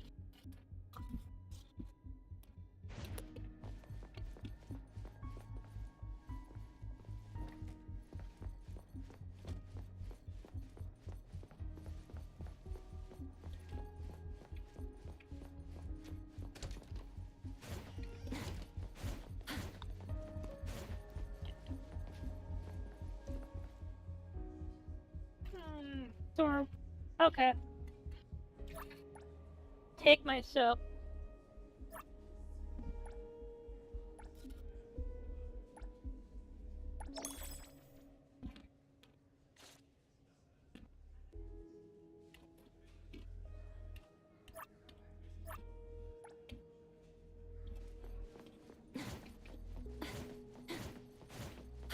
So, it turns out Vicodin is prison currency.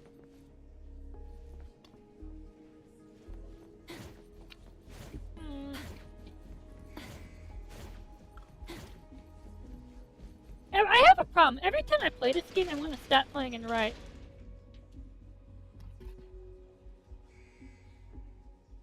Uh-huh.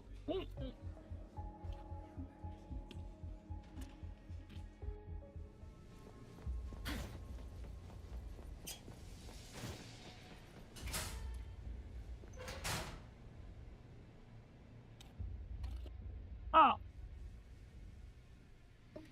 Ah.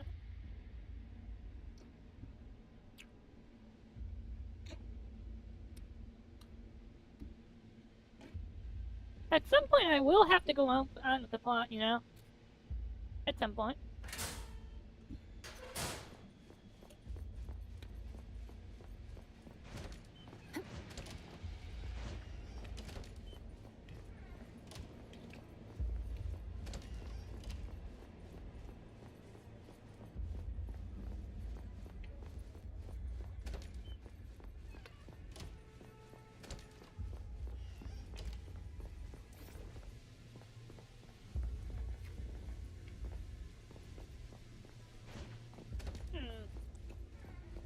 Side door key, huh?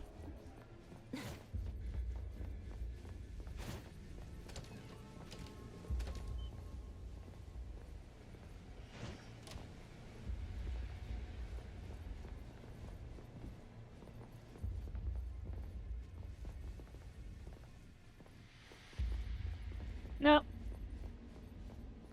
No.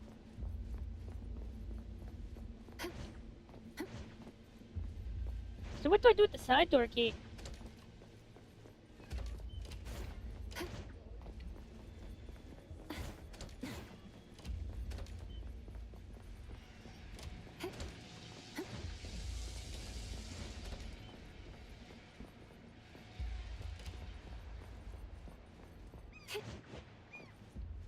Oh! Oh! Look, the lock is busted. I can't open it from this side.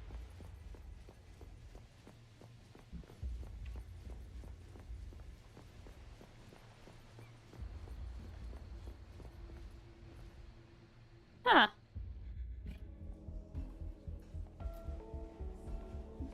The card's right nearby. Better not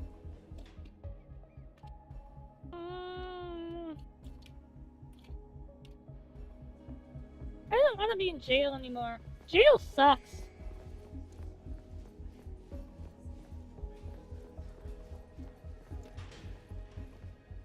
The guards are making the rounds right now. Better wait until after curfew. Mind your own business. Sit back down, all of you. Part of the problem. Okay. Not to worry about a thing. She just wants me to focus on getting my act together. Ah, focus on getting your act together. So worked up. That's dumb. If I catch anyone cutting in line, you're scrubbing dishes for a week. Where do you think you're going? Got it. Line up, people. One serving each. Don't you dare get greedy. Another day down. Look at you all getting so worked up. If I catch anyone, you think you're going. Lunch isn't over. Lunch isn't over. Line up, people. One serving each. Don't you dare get greedy. Look at you all getting so worked up. If I catch anyone cutting in line.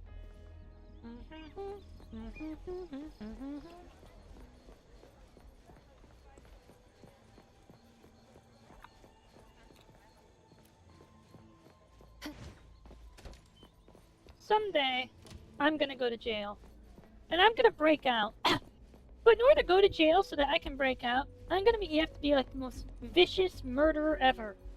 There was a Russian hitman called Super Killer. That's what I'm gonna be. Super Killer. You know, I spend way too much of this game in jail.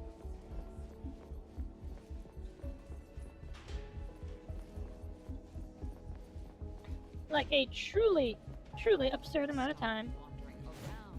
in jail. We won't let you sleep in for even 5 extra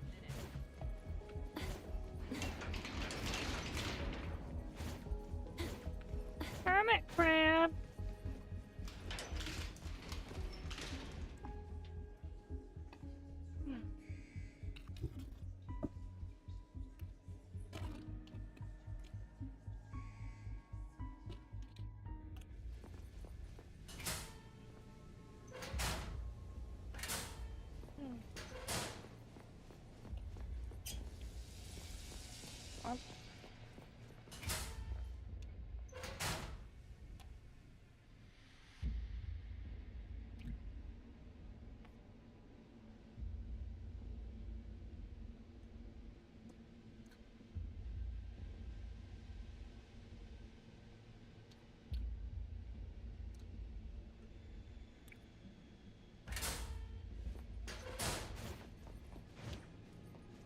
Oh good, I still have the keys.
Oh, fuck!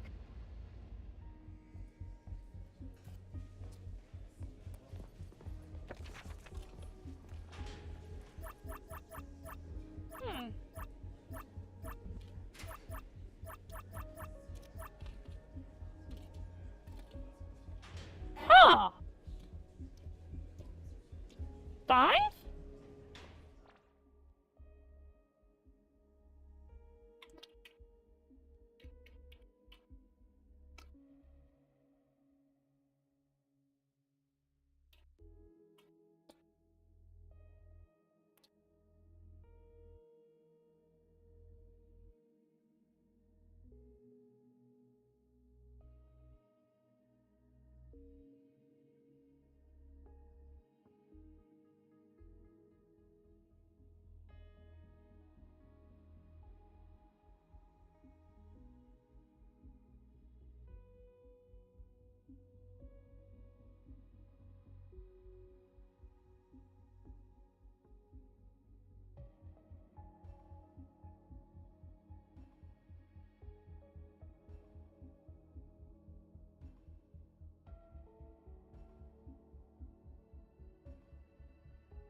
go.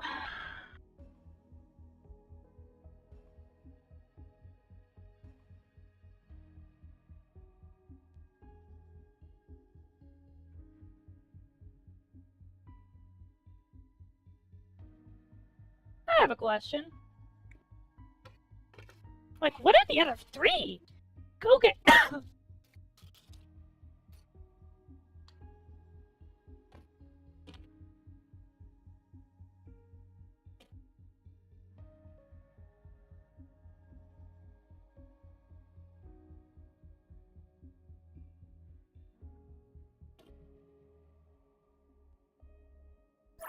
Like, I still have.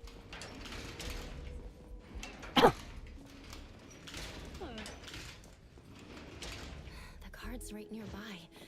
Better not try anything.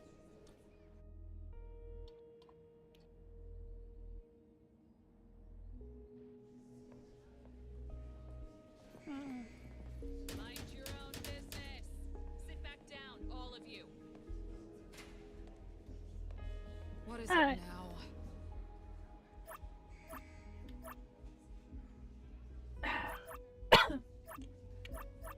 Tell me on the schedule. Lunch. Hmm.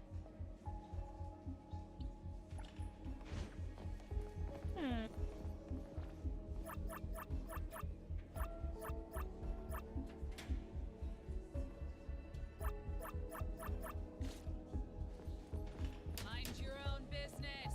No. Sit back down, all of you. So, what work? Cleaning? Guard tower? Okay.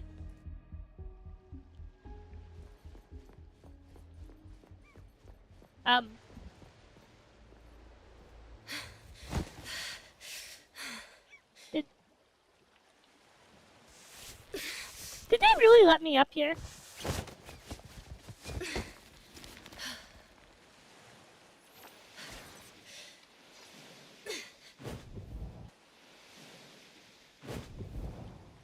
Did I just jump in the fucking water?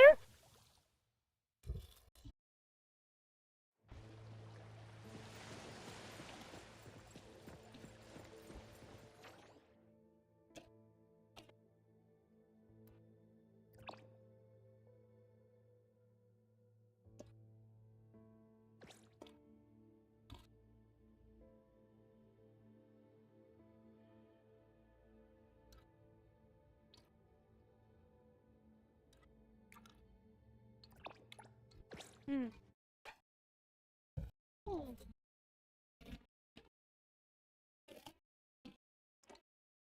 Hmm.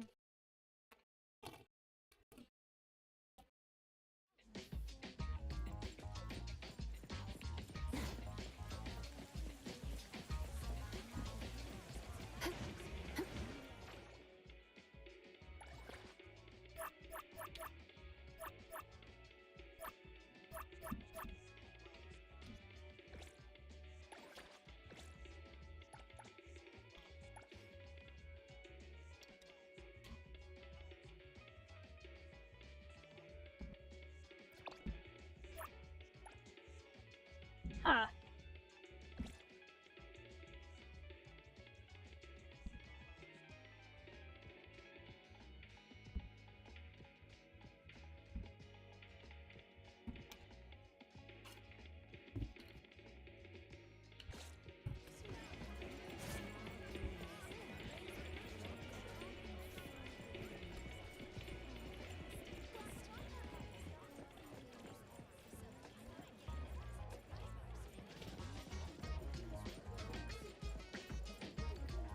Wait.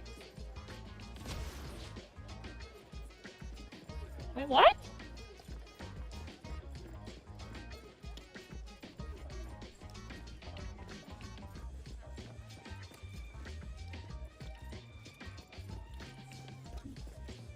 I think I have a love-hate relationship with open world games. Oh.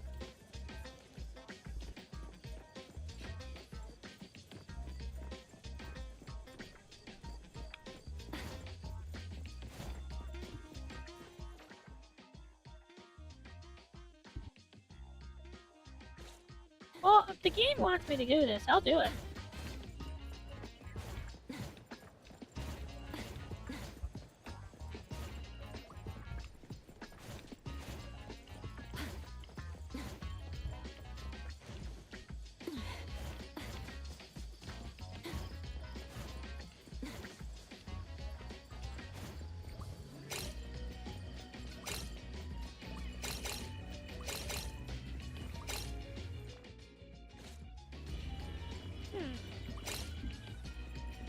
Car, get over here.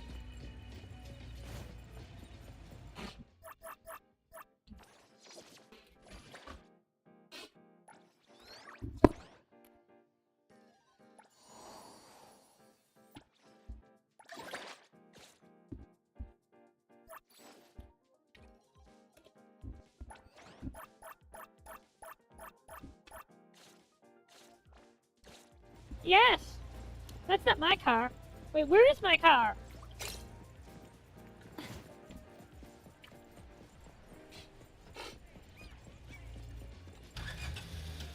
Let's drive into that bright. Out of curiosity, have you had any better gacha luck than I've had? Like, I'm 50 into the first banner. 50. It burns. It burns! My terrible gacha luck burns.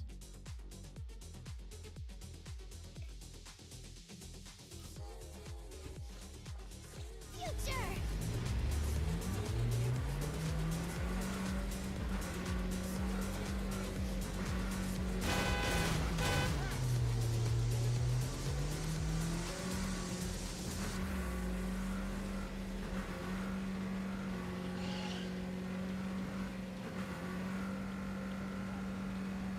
We're still running? No way! Awesome.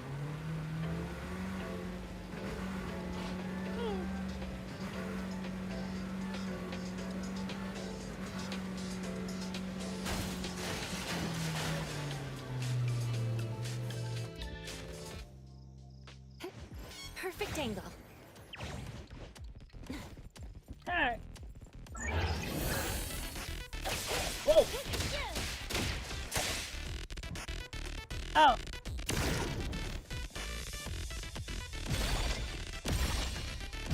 Be careful.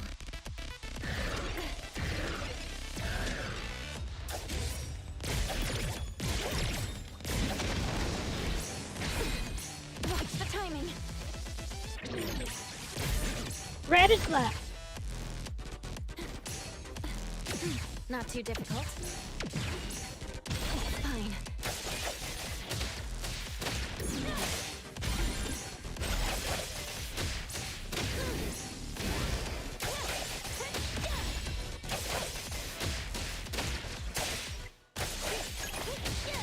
Heavy here, Coco.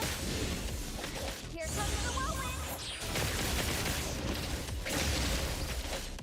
Time to switch up the beat. Trust me. Heavy here, Coco. The awkward thing is, I still have no idea how combat in this game works.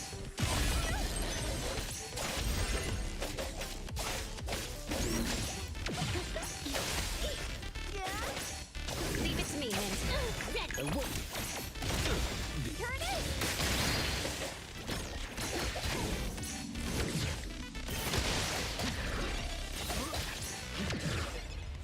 Selfless, formless. This thing's level 30. My mistake. Patience over haste. This could be trouble. Greetings to you. Alright, level up. The paperwork. Who calls upon the name of Haniel? Wanna hang out?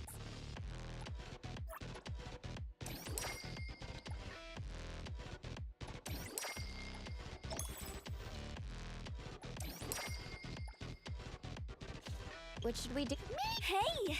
Did you need me? Yeah, I need you to be, like, less useless.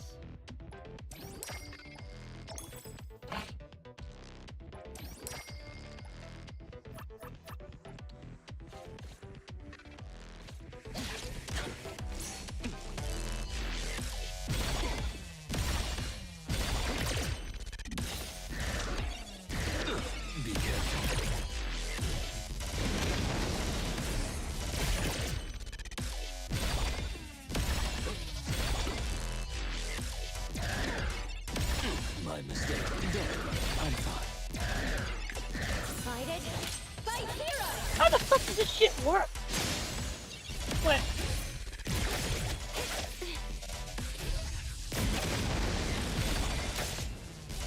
Focus.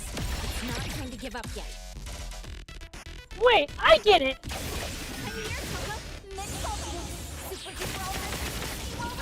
No, I don't get it.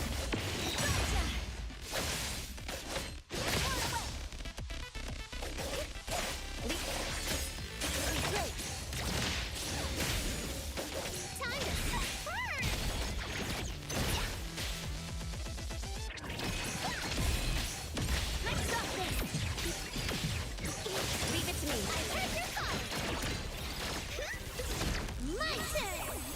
Come on. Leave it to me, man.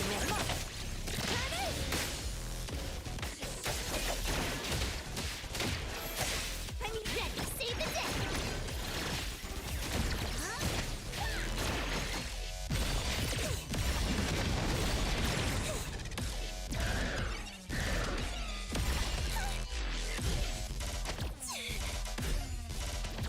Let me take over.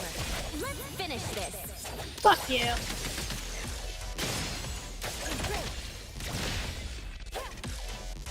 Sorry. I was the way. How do we run and go? Ouch! Did I get into it? What the fuck? I don't understand this fucking battle.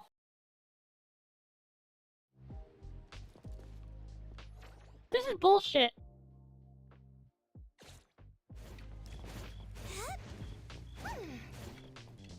Can someone, like, explain to me? Because I don't know how to rhythm game.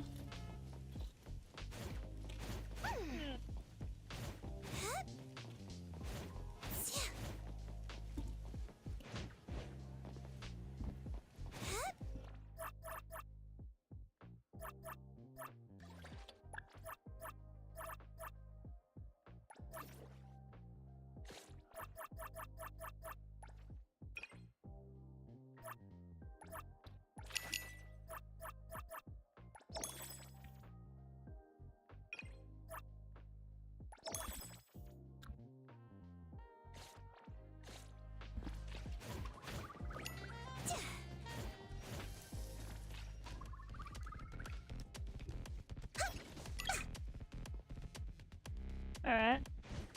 Trust me. Red is left. Yellow is down. The wind's just right. That's all I know.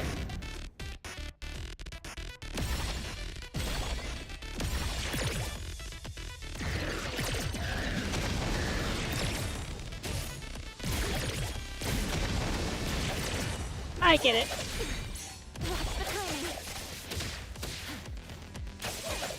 It's not!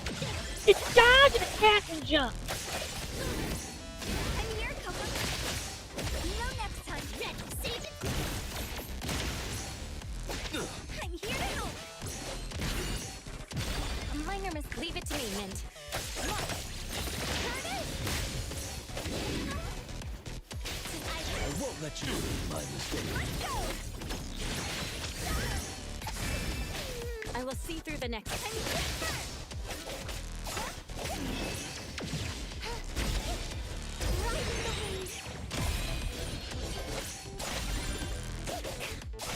Leave it to me, Mint.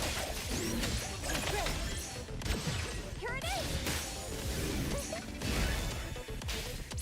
No next time. Good night, Astral. I actually thought you were in bed already.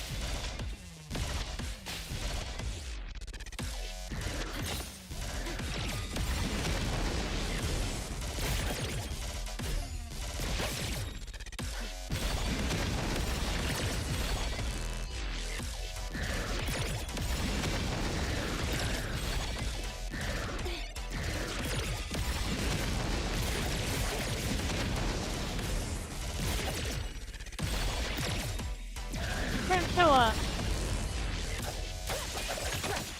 I'm here, Coco. What? Don't blink! Time to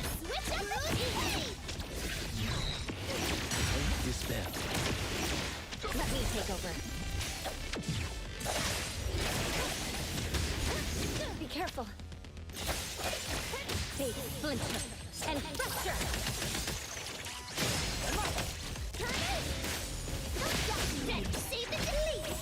Come on! Come on! I'll see you tomorrow, Astral. I will see. Only I was. How about some variation?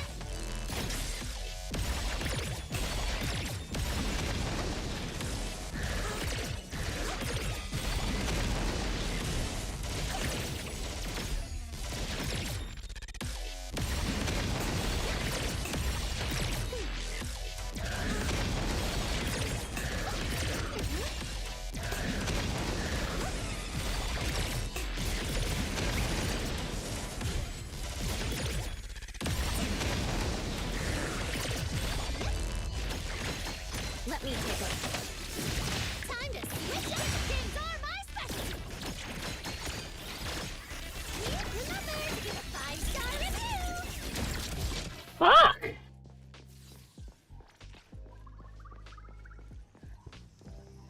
No worries. My packing skills are top notch. Whoa! Holy shit! It's fine. Nothing's wrong. Holy shit! That thing was hard!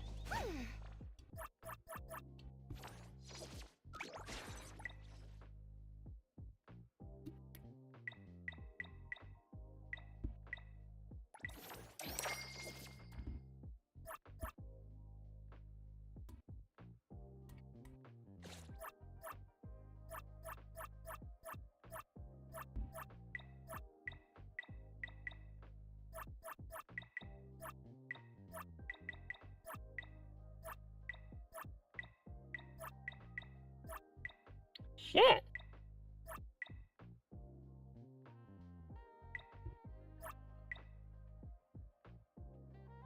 Damn.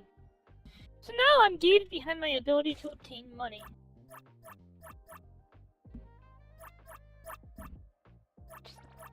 Kind of...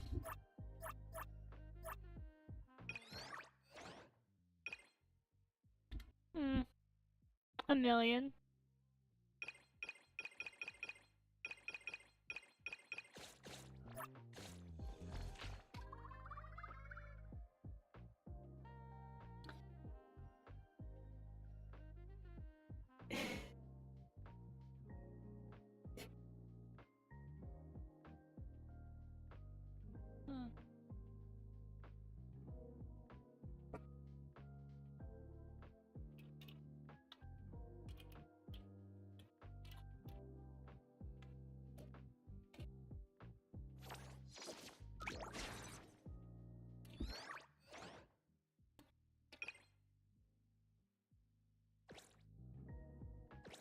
Oh.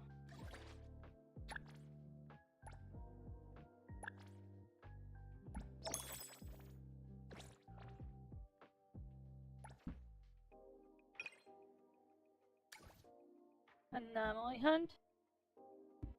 Oh!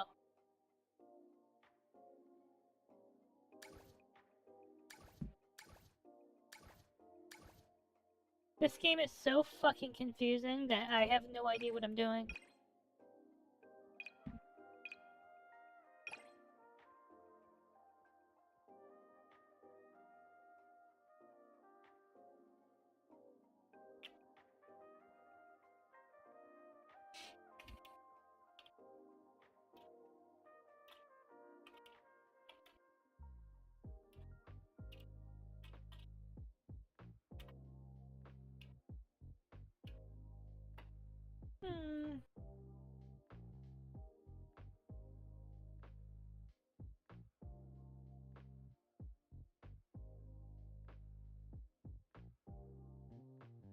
I had a crazy idea.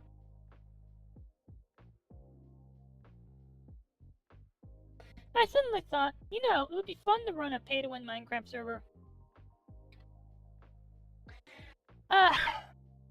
Anyway, I'm not feeling super well today. Like, So I'm going to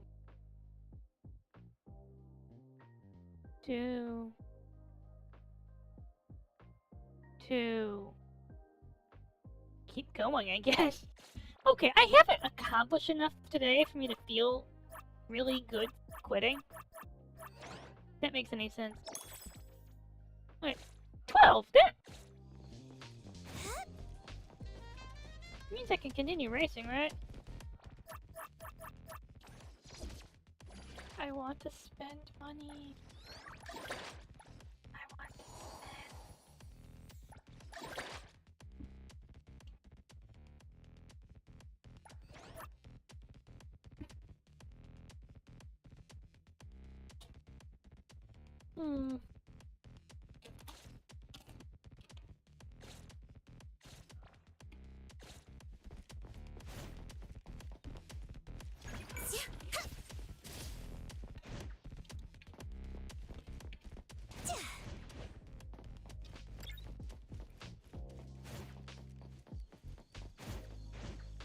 Trust me.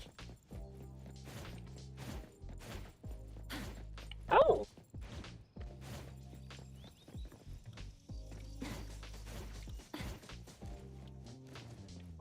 Not gonna lie, this would be a nice place to live.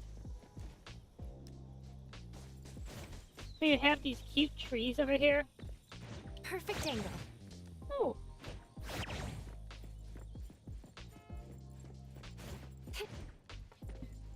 I remember this time in Cyberpunk 2077 where I spent like The wind's 20 just minutes right. climbing buildings.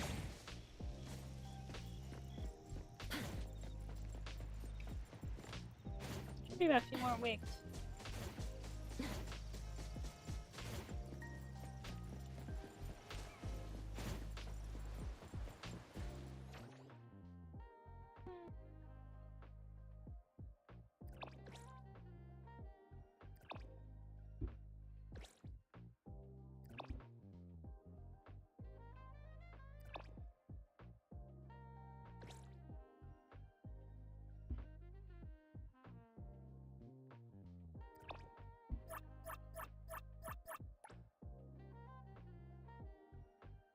Wait, I can buy a bike? Hold on, hold on. That's not like actually you can buy a bike, right? That is not actually you can buy a bike, right? Because, you know, in today's world, we don't buy bikes, we steal them from kids. You see some kid enjoying his new bike? Oh, what the? Oh. Oh. What the?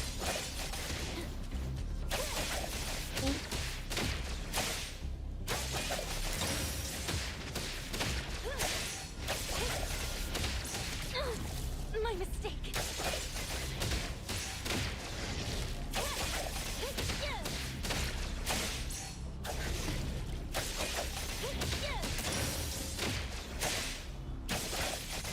Huh. But what the fuck? No, what? You're just attacking me all of a sudden.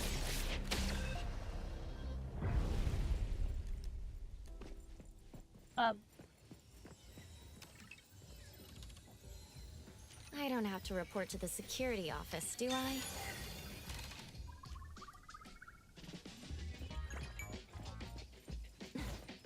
I just walked behind a building and got attacked. Fantastic! So my coffee shop is over here, but this is a bike shop. Excuse me, sir.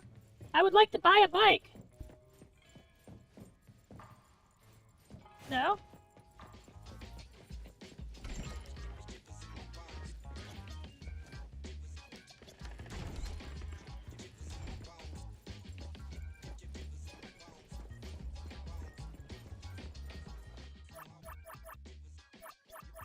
So, in this real meaningful way,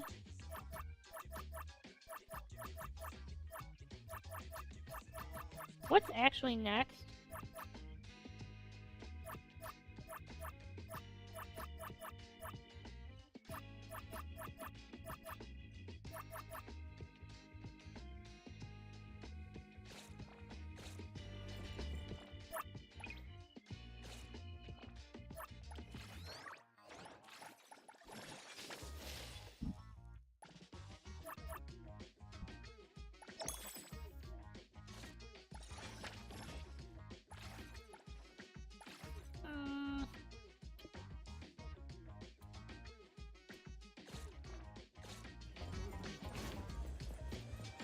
Hey, Tadadagi. your praiser is here. Yes, I am. Tagido. Tagido's good friends. The gang's all here. Is that so? Tagido only called the three of us. Really? If this is about A-Bone's future, shouldn't we consult with Hotori and the others? Tagi. Top secret mission. Classified I have info. an inkling of what this is about, but it's best if Tagido explains it himself. All the secrecy. Tagido dagi. Alright, let's see. Dota. Tagido is in love. Tagi. Tagi. Tadagi. I hope it works out with your help. I'm gonna fuck it up for you. Yeah! Let's fuck up your relationship. Well, Tagi dado. Tagi dagi. That's an encounter. Thanks to the bagel. Tadagi. Tagido, a chance meeting, erasing heart head over heels. well, isn't that lovely? But Things not going well? what happened? Gidota. It's not exactly that. Tagido, since you've already decided to open up, why don't you gather your courage and tell us more details? Tagido didn't realize his If real we picture. understand the whole story, we can help you better. Tadagi. Okay. Dota. Tagido told her that. Hey! Tagido's family runs an anomaly hunter group, right? Tagido do! Just like Acacia Aeronauts? Like who? I recently watched a show where the protagonist is based on Mr. Galexis from Acacia. Anomaly hunter! Transform! Wall running! Espers! Screen full of effects! Oh no. Dealing with huge anomalies, bringing balance to chaos, rescuing people in need, gaining fame, fortune, and love. What is this balance the chaos shit? Tagitado? Huh? Isn't Tagido's job like that? No. Tagi. Tagi. Real work, very complex, much danger. Then what's it really like? Does Tagido face danger all the time? Ooh, Tagi. That's right. Tatagi. A-Bond, hidden power, immense. Hetero, full of crises, scary. You're interested, show you all the secrets. So nervous, so nervous. Tagido, the real boss. Tagido commands people. Tadagi. Tagido tired from power. Oh my god. Tadagi. Great power, great responsibility. Tagi tagi do tagi. So many eyes in the dark, targeting Tagido's life. Life is boss, very hard, very dramatic.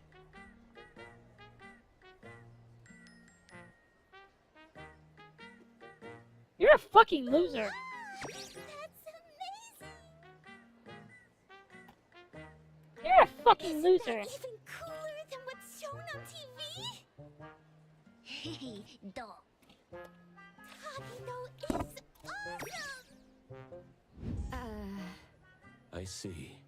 In his eagerness to impress, Tagido unconsciously told a better story than reality is about A-Bone and himself. Yep.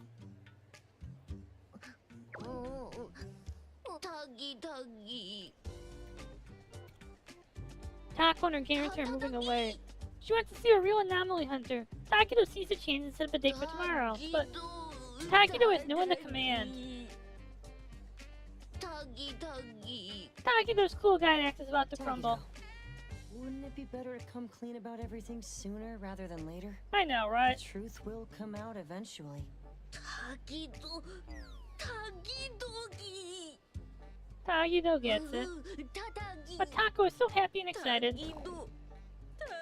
Tagido doesn't want to disappoint Taco.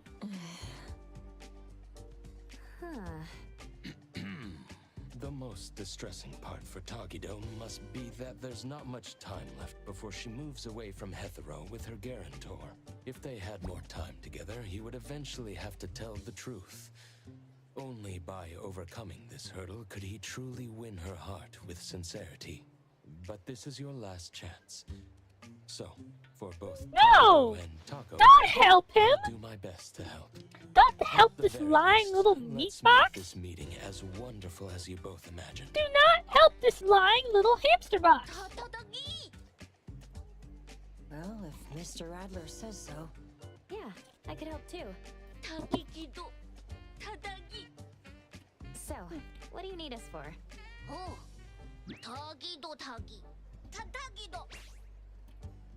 New clothes, a present, and leave Taco with an unforgettable Looks memory. like we'll need you to take care of the first 2 items today. As for Okay. how to create a memorable experience for Taco, we'll need to consider that when planning out the date.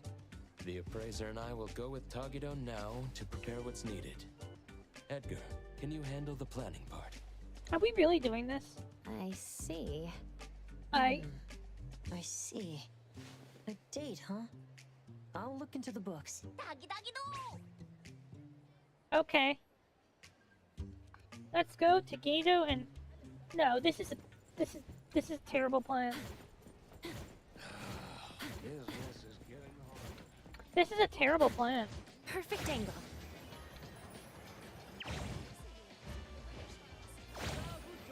The wind's just right.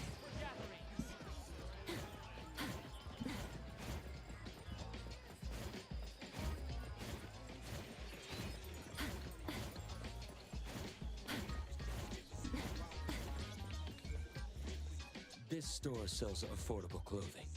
Affordable? The boss gotta look stylish. Taco got a In huge that secret case, stash. let's head to Cute Fashion on Torchwood Avenue. Um,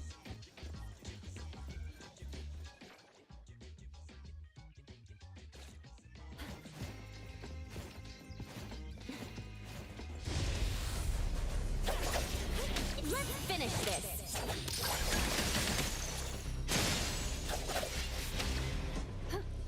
Now's the time.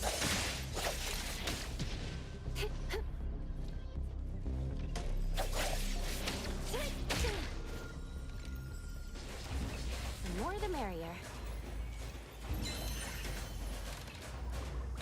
wait, did I get to taking this thing and I only had to fight one of them?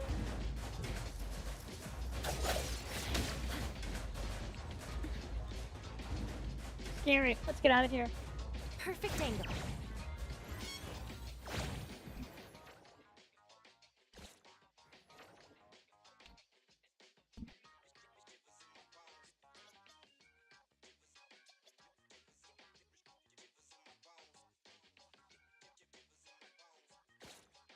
The wind's just right.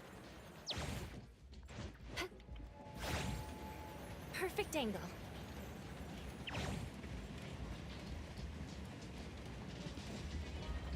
You know, I've always wanted to ride this train. Let's do it.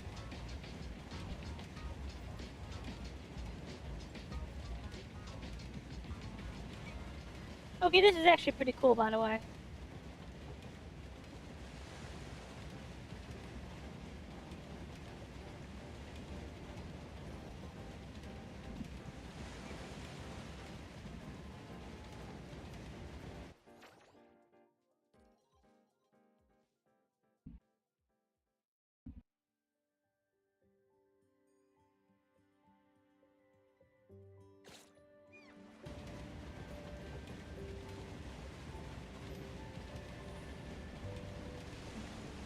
This is so weird. This just goes underwater like this.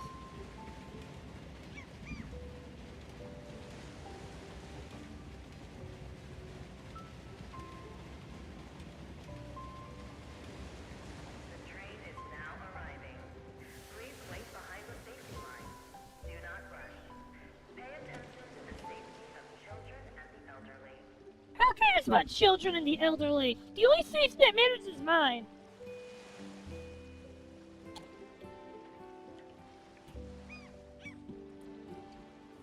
Oh, beautiful.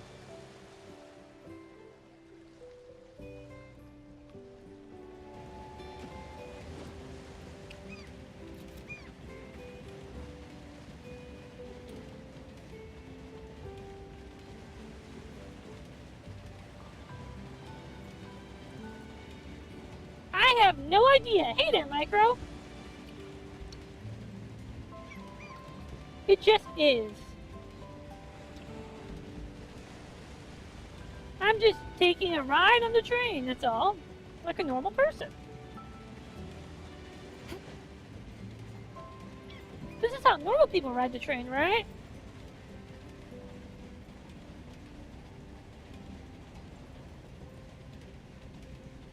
Haven't you ever run the train on top?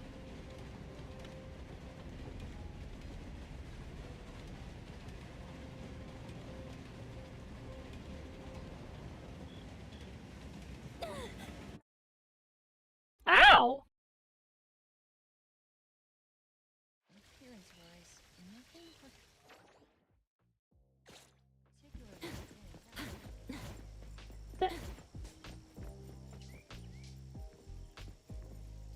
Notice from the Hankaku Street Resident Association Community Voice. The Broadway Alley will undergo routine public facilities inspection. So how are you today, Micro? Tomorrow I have a Yume Nikki collab. And then I think after that I'll do Go Hell Go.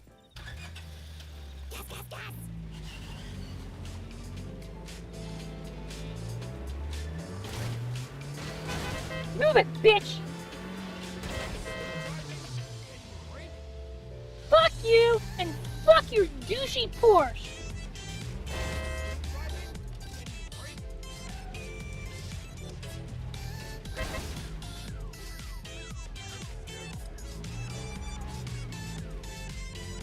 I'm scared of me?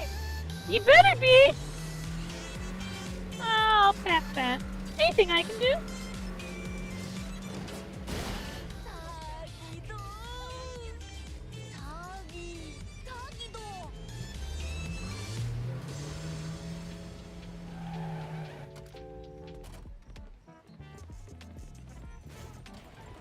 Welcome to Cube. We have premium clothes for you to choose from. I want to wear clothes.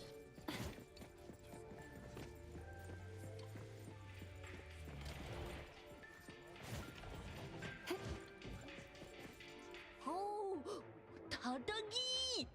This is the one. What? Okay, this girl, you are literally becoming someone else entirely to get this girl's attention. Just saying. All the clothes on display here are for humans. We'll need to ask if they have sizes that would fit Tagido.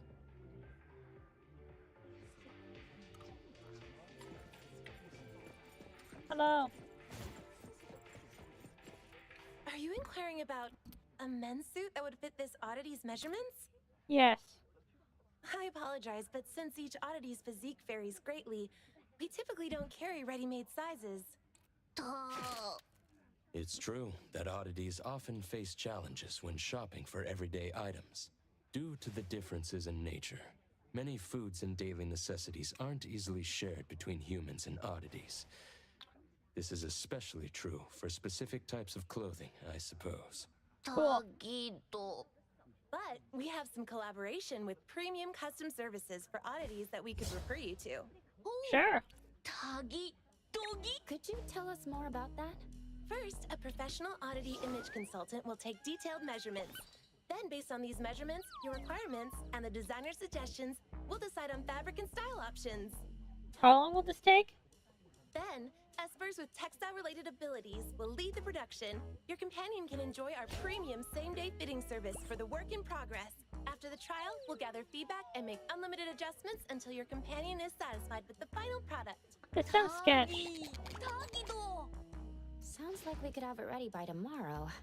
What about... Since you don't have an appointment, the starting price for a rush order today is 100,000 bonds.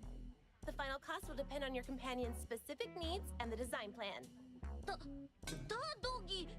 Tadagi! Tadogi no dogi! Tagi! What was your secret stash? Let's look for a more budget-friendly option. Excuse me, I think we will... What?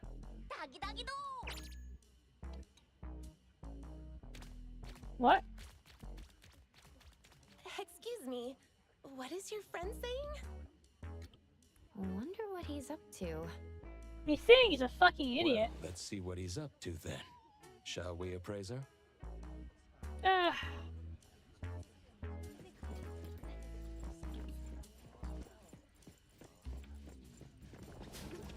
Tagito, what are you up to?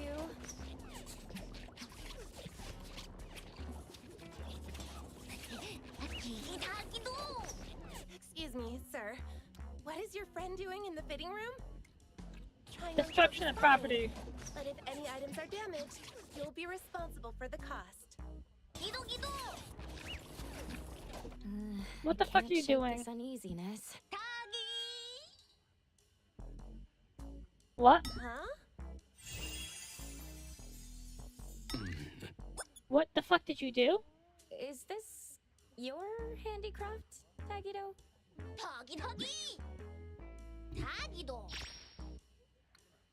This is actually pretty good. How much does it cost? How mu-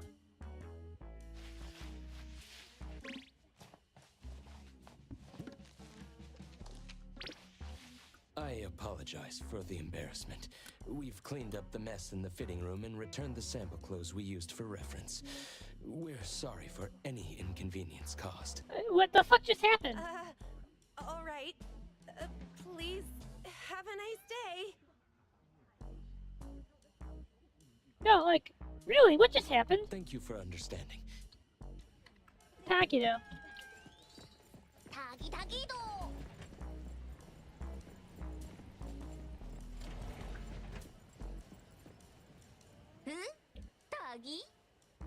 No, Yes, it suits you well, sir. you have a Hitler mustache.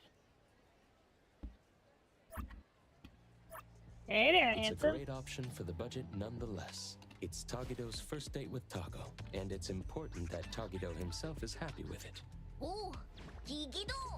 Now then, we should prepare the gift for Taco tomorrow. The gift.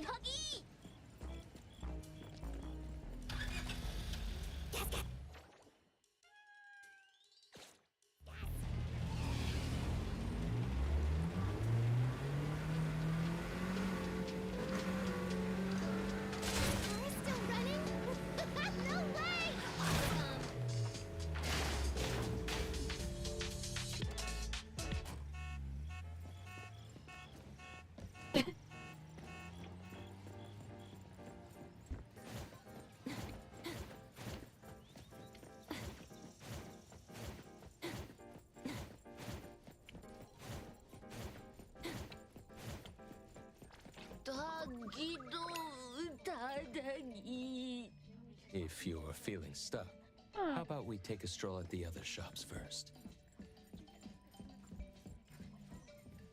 It might be a good approach to first Flamingo choose a nice candlestick? gift box, ribbon, and matching bouquet, then select the gift to go with them. Pink bear alarm clock.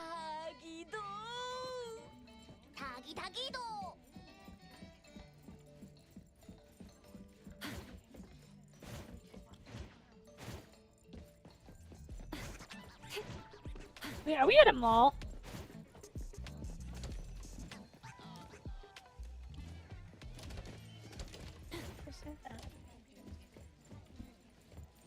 Welcome to Hillside Blooms.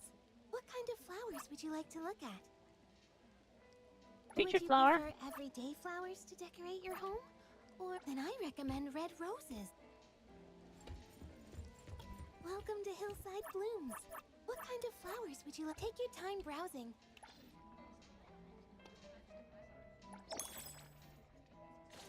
Welcome to Hillside Blooms. What kind of flowers would you like to look at? I bought the flowers.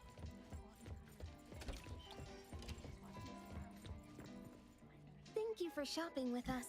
The red rose is a passionate choice of flower. May the passion be understood by the special someone.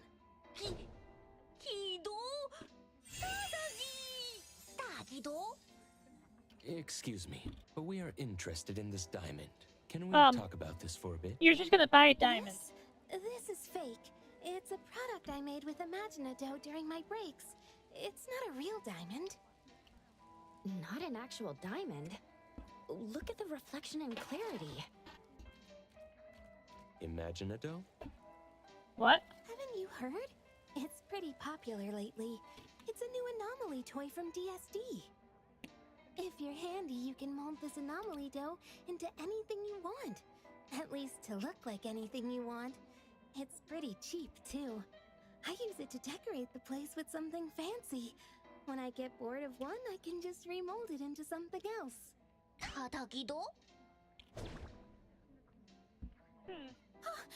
Please handle it with care. It's still soft by nature and can easily lose its shape. I spent ages molding this into a tutorial. Into a tutorial? Ooh, Toggy! Doggy! Thank you for taking the time to explain this to us. We really... You're welcome. So what are we getting her?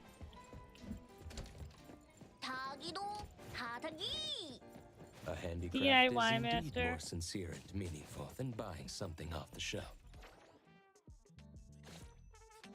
And it's very friendly. For Tagido's fat secret stash.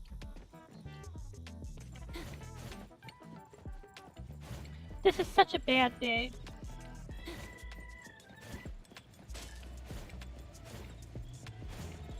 Get down now, or I'll toss you off.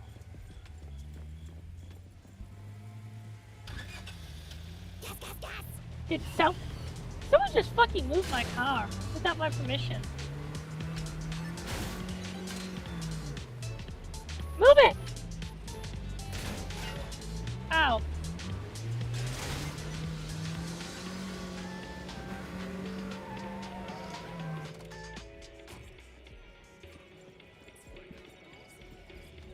Welcome to DSD, the home of pop toys. Oh, I can't come back here because I stole last time. Oh, certainly. That's our trend-setting hit product.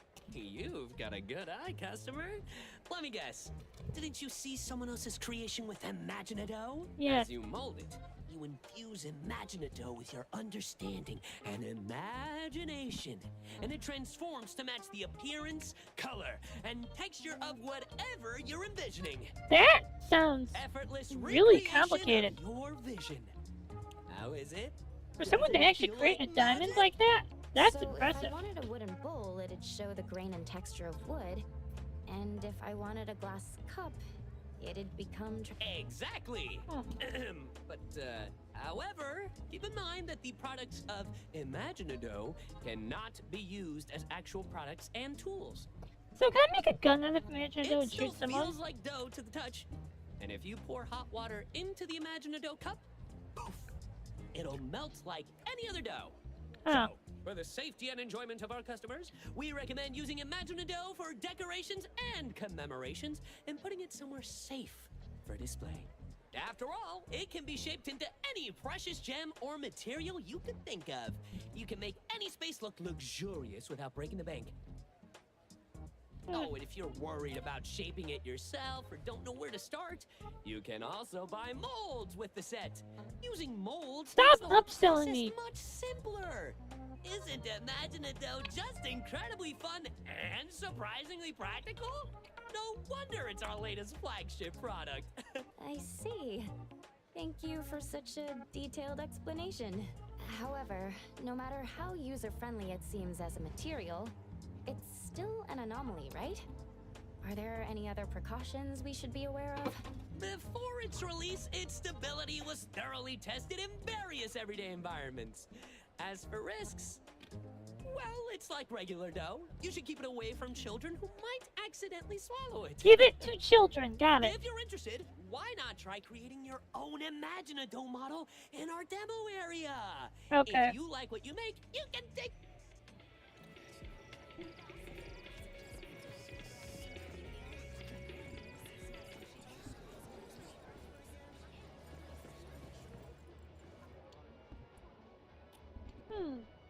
They looked a bit fluffy and I really like flag, except I couldn't pet them. some reason, I woke up the next day, I found the whole thing had collapsed into a puddle on the floor, back to its original formless shape. It's not like I did anything wrong, right? I spent so much time molding it. If I can't hold its shape, what's the point of it all? So I came here to complain. The staff said they passed the feedback back to the manufacturer. I hope it doesn't fall on deaf ears. Hi.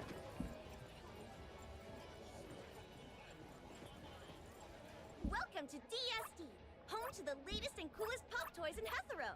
If you need any recommendations, please, you'll love our creative pop.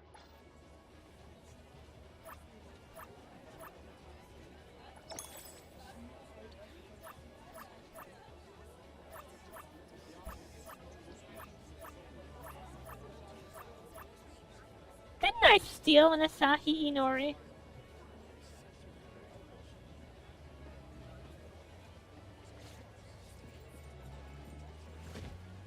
Hi. Oh. Tagido sure is handy. What? But not just a diamond? Did you use your ability to turn it into what you want? It sure is faster than doing it by hand. Wait, what? What's your ability? Come to think of it, with Tagido's ability, transforming something like graphite into actual diamonds, it doesn't seem impossible, does it? Wait, what? Now that you mention it, there was a time when Nanley and the others gave Tagido a ton of books on the subject to study thoroughly. They tried to make Tagido learn money magic. Hey, money magic. After causing a scene at the store, they give up. What kind of scene? Tagido doesn't want I to say see. that. So Tagido has to make sense of it. Wouldn't a dough diamond ring be a bit, well, beneath the image Tagido is trying to project? An oddity's values might differ from those of humans. Whatever best expresses Tagido's feelings should be the right choice. You're No, I'm with. Well, then the gift is settled. Let's head back to the shop. I feel like he should actually get her a I diamond. wonder how Edgar's coming along with the date plan.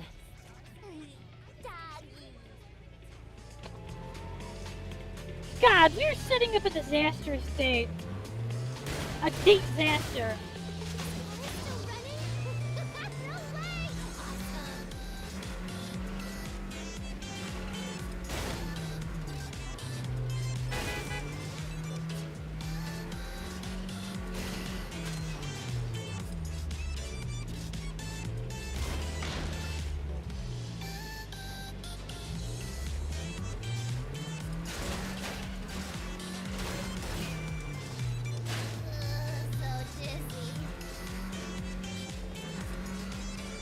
I'm sure it'll be fine. Yeah!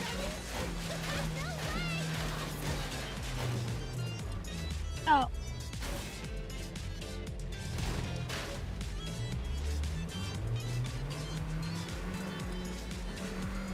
I should probably take better care of my car.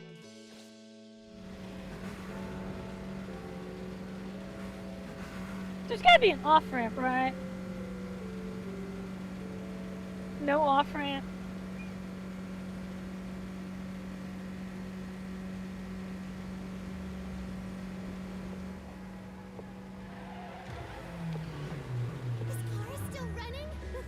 Wait a minute. Okay. Okay, I know it's trying to help me, but there's something not realistic about the way it kind of directs me to use a U-turn.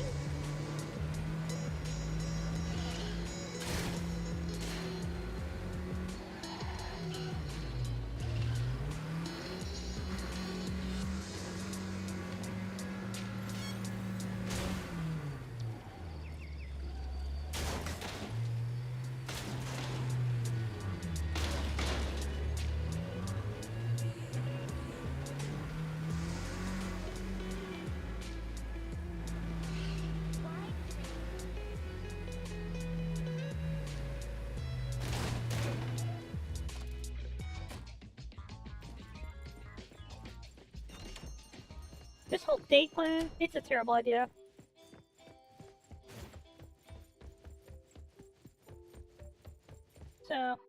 How bad is this? You're back already? That was quicker than I thought. Hi, Natalie. Dumb otter. Where'd you fish that getup out of? The dumpster? Don't tell me you're planning to wear that on your date. Tada! Tada! What are we doing?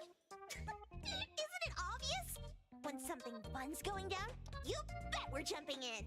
As if little Togito could pull off some secret mission behind our backs. Shut up, Sakiri. In Sin City Chronicles, it was said that clicks are the first step of betrayal to the whole family. Cool. Doggy doggy. I'm sorry. I couldn't keep it from them. Alright. You dummy. Thought you could team up with Togito and keep secrets from us? Well, congrats.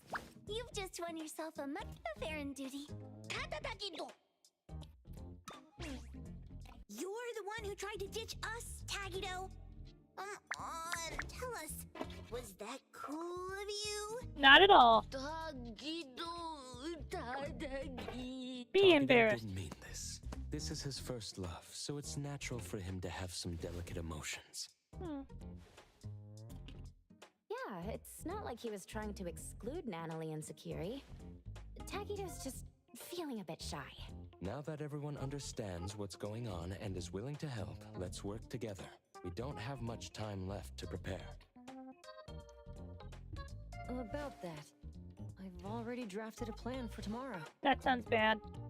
A stroke of genius. All thanks to yours, truly. Tagito, try not to be too blown away. Alright. Right. To create lasting memories for the other person. What? Considering Taco's usual preferences, the damsel in distress scenario seems like a good plan. Wait, what? Tagi...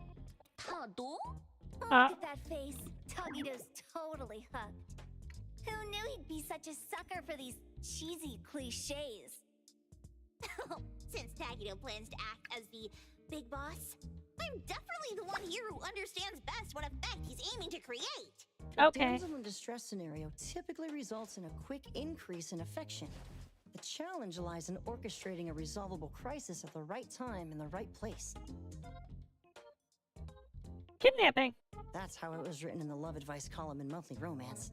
What the fuck? I've compiled statistics on the frequency of the damsel in distress trope in various shoujo manga series. What the fuck? It confirms a consistent rise in reader popularity when this scenario is employed.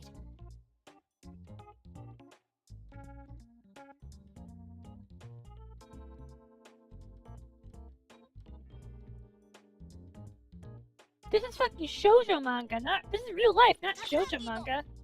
This is a terrible idea. This is a terrible idea. Reason for not considering the scenario is insufficient manpower. After all, Mr. Adler and the appraiser are already needed to play Tagito's subordinates, making it difficult for them to simultaneously create the crisis. This is terrible. Now, with 2 more people on our side, we can expand our range of feasible actions. Tagito? If we let you run around spouting nonsense, you dumb otter, Aba's reputation will be in tatters. Don't worry, I won't help you for nothing. Let's make a deal. You're treating us to a fancy feast afterward, and no backing out. This is a bad... And throw in a year's supply of Gubichi chips. Well, these are their terms. Tagito! It looks like tomorrow's date is going to be quite lively and exciting, isn't it? Something to look forward to. However, the plan's details still need some fine-tuning. We should double-check and discuss everything with Tagito once more. Ooh! Tagi! You found something else? What? Is Tagito talking about the Imaginado? Looks like they might be at it for a while longer, huh? Tomorrow, you and I will be responsible for following Tagito the whole time. As personal bodyguards to our esteemed organization leader, maintaining a sharp appearance is also part of our job description. I don't think so. Appraiser, why don't you turn in early and recharge your batteries? Adler's really getting into character. Right. Please remind the others to turn in early as well. See you all tomorrow. This is gonna be a fucking train wreck. This is a train wreck. I just need to say that again. This is gonna be a train wreck. The wind's just right. This is a train wreck waiting to happen.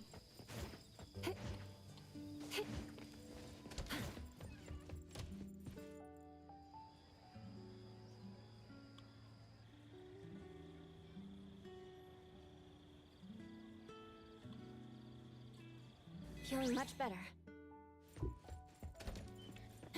This is all a terrible train wreck. I look forward to seeing it implode so I can laugh in Takido's face.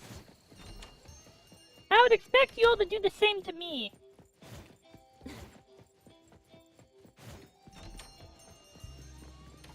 It's about time we head out. If we leave now, we'll arrive precisely 5 minutes before the scheduled time. This way, we'll be punctual without arriving so early that it compromises the gravitas expected of a person of importance. Toggy Toggy! Taggy do Taggy! No worries, Right. boss. For today, everything's been arranged to perfection for you. Taggy Taggy do! This is a terrible plan. Understood. Right. Got it. This is a terrible plan. Let's drive into that bright future!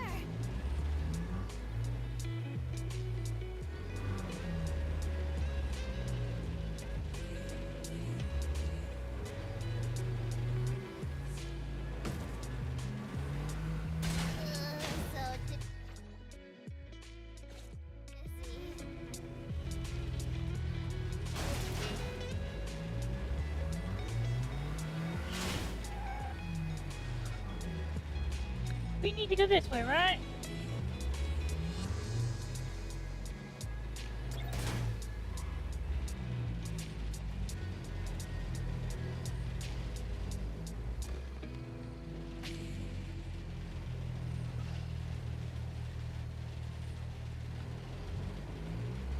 By the way, how did the final plan turn out? Taggy! It's gonna be epic. I don't think it's gonna be epic though.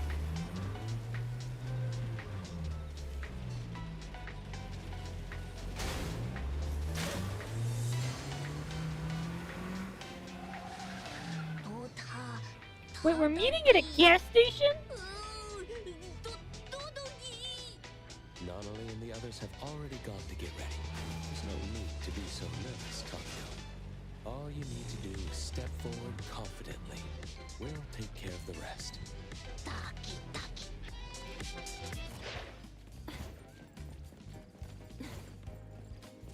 Alright, let's see.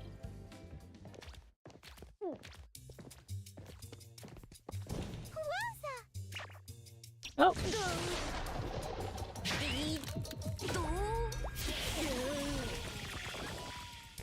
Could it be? Are you Tagido? Doggy, doggy, doggy, Tagido. Oh, boss!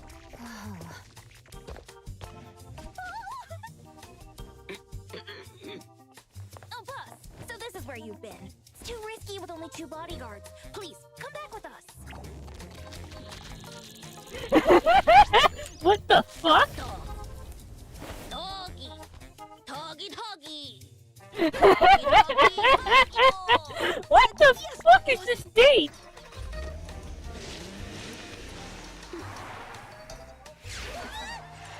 Where did you get all? Where did you get all these hangers on?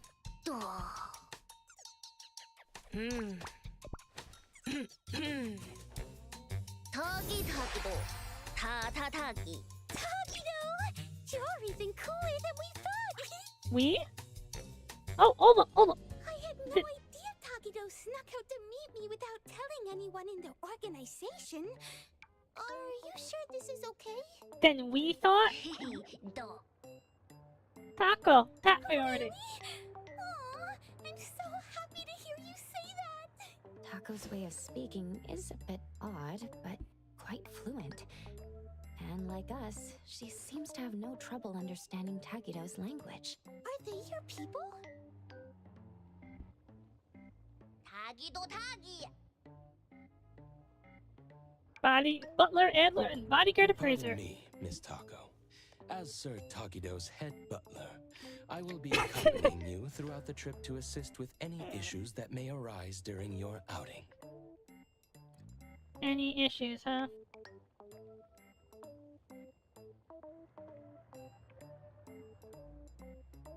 Give me like a minute.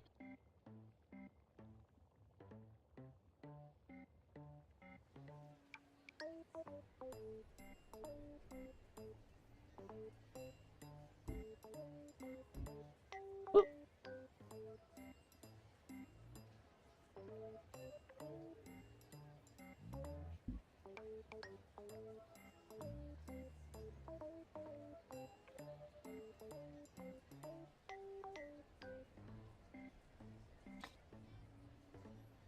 I'm in no way paying attention to my idle game at all.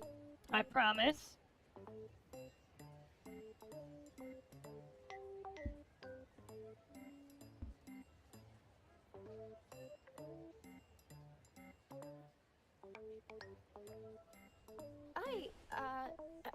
I'm in charge of ensuring your safety during the outing. For this occasion, Sir Tagido has specifically arranged for minimal staff. Hail Il However, if our Palazzo! presence troubles you, Miss Taco, we can maintain a respectful distance while accompanying you. Hey, I have a question. What do you... Okay. Do you have sympathy for a guy who, when flirting up his date on Twitter, tells her that he is the head of an organization, and now everyone around him has to scramble to pretend that he's actually the boss? Because that's what's going on. This is a terrible thing. Like, this date,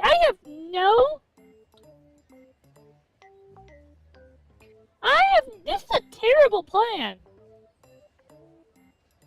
You're not the boss. Of course it's fun. Why are we still playing around with this shit? Come along and join the fun. The more the merrier. Why are we still playing along? We'll ensure everything is taken care of. Oh, also, would you like to hear what the part of the plan is? Part of the plan is to... Part of the plan is to stage a damsel in distress scenario so he can save her. Wait, are we gonna actually fake a kidnapping so you can come save her? Where should we head for some fun? First step is, right, movie!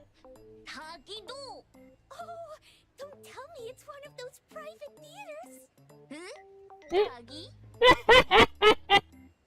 See? This is already coming down because you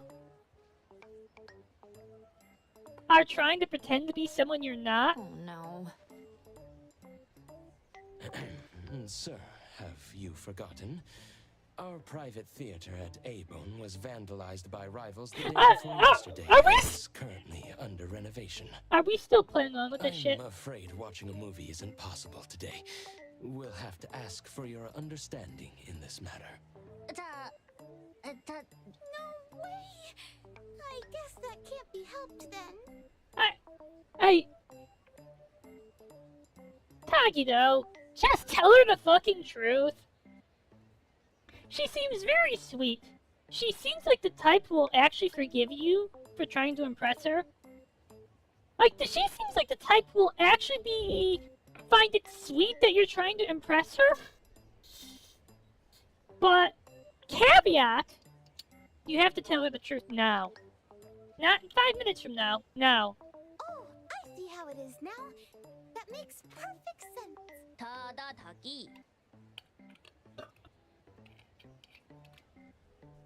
She's figured it out, hasn't she? How about we go to the newly opened arcade instead?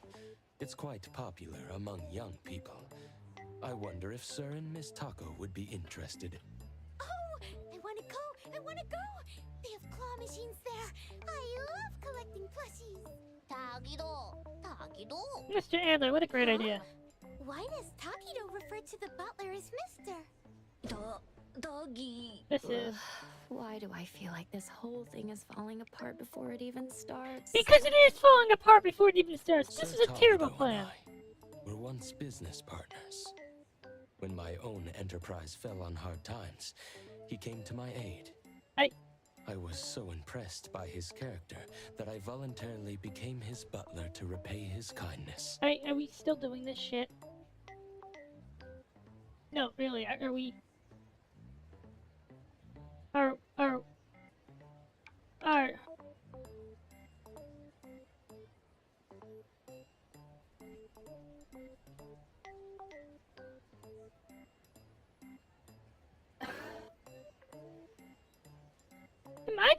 I actually feel exhausted listening to this shit. Like, how to put this? This is a terrible plan. This is a terrible plan. This is a terrible plan.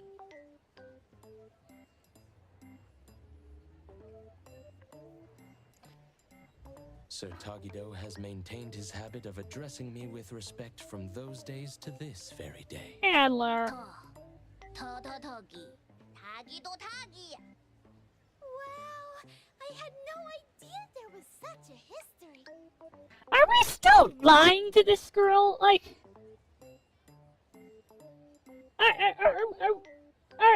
are we really still lying to this girl? That's it? This is an entire relationship built on lies. Your life is like something out of a TV drama. Yeah, it may have been ripped from The Sopranos.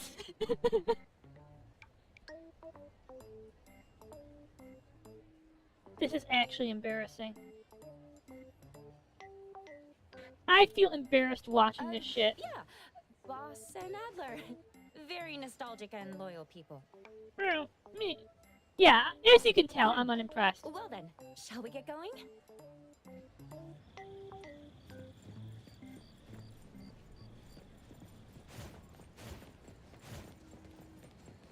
Hey Tagido, can you teach me the games you're really good at?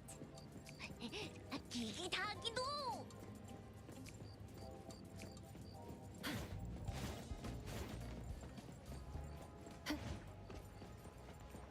Hey, we need to change the ambush position on short notice. Yes, that's right. Confirm it as soon as possible. Is Adler on the phone? His job seems tough. But what's this ambush about?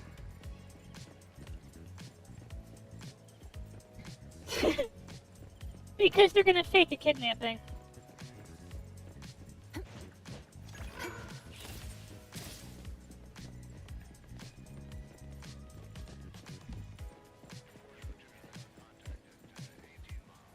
Oh, Kido. This place. Takido once had a fierce showdown with other gangs in London's turf. All the snack shops around here are secretly funded by us. Puka candy! I love puka candy! Yeah, of course. That's amazing! You must get to try all the new candies as soon as they come out, right? Tagido?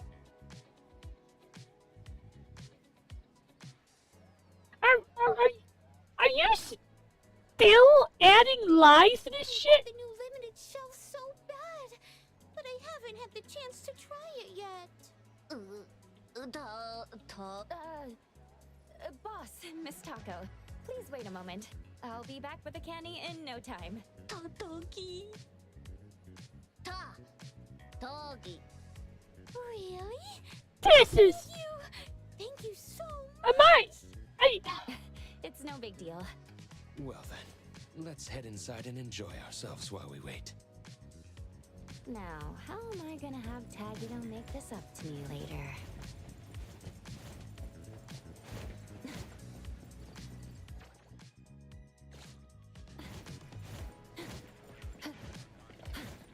This is a terrible plan, right? This whole thing where he's pretending to be some big bad gang boss. Do.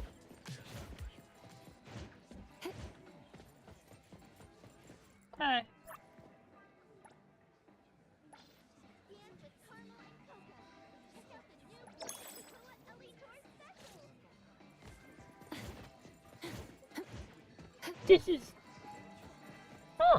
lost locker key.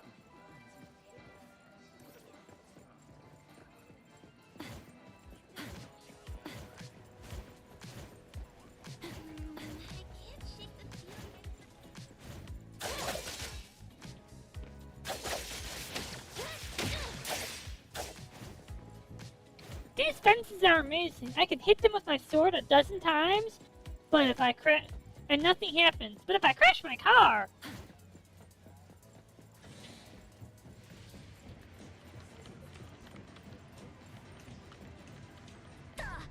Doggy! Tagido, don't worry about it. Boss, I've got the limited candy.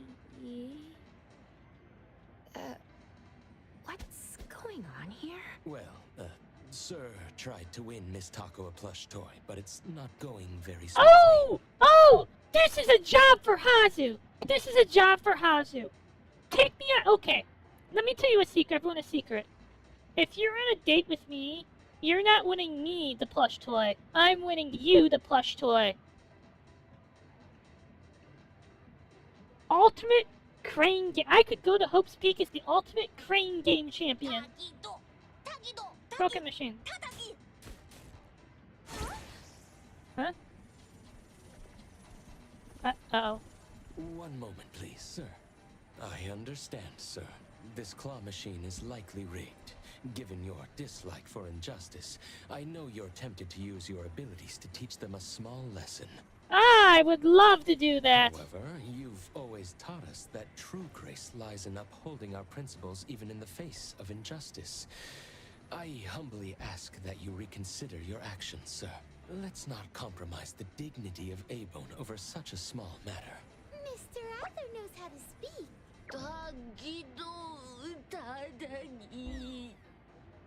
Let me do it. Pretty childish in places like this, even though he's the big boss. That's what Gap Moe is, isn't it? It really is. I like Gap Moe characters. Togi. Todo. But you're not the big boss! He's so easily pleased. How about Adler and I give it a try? We might get lucky and actually win something. Sure, I'd be glad to win you a Switch if I was there. But I have never played that kind of... I just want to remind you, I have never played that kind of Yes, machine. sir.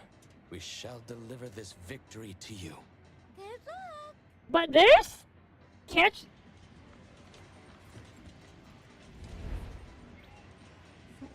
Oh. Yeah. Oh no.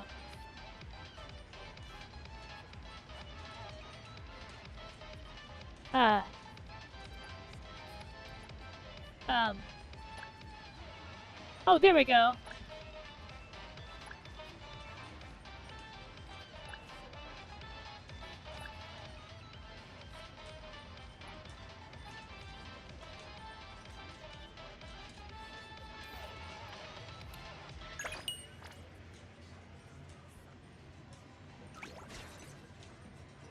Hee.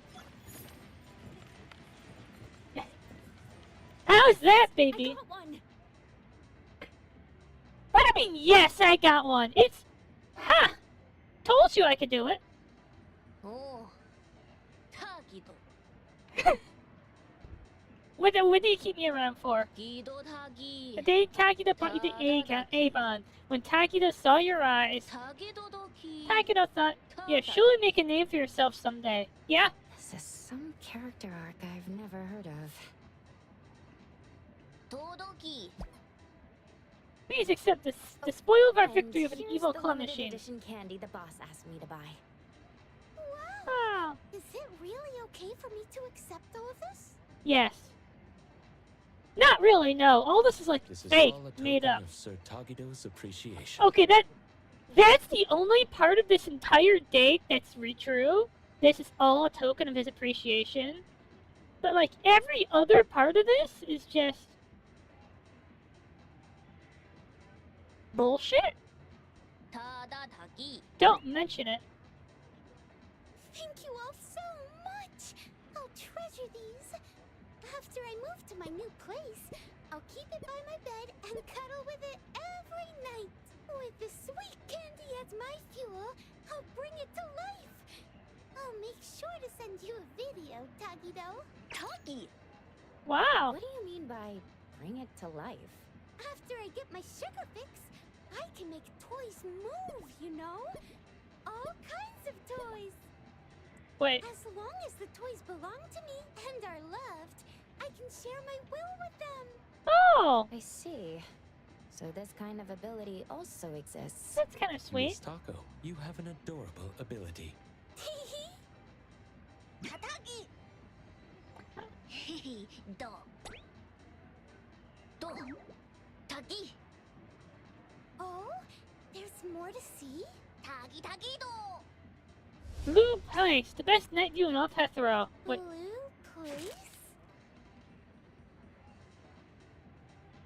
This is the name Sir Tagido gave Azure Vista when he invested in it. Da. Da ta da do. Azure Vista. Oh, you mean Azure Vista? I've seen people mention it in their posts. This is all. It's amazing for night photography with a lovely sea breeze. It even ranked in the top 3 for the Bridge Crossing's annual Best Beat Spot poll. Tagi da do. Allow us to lead the way. This way, please. This is a terrible plan.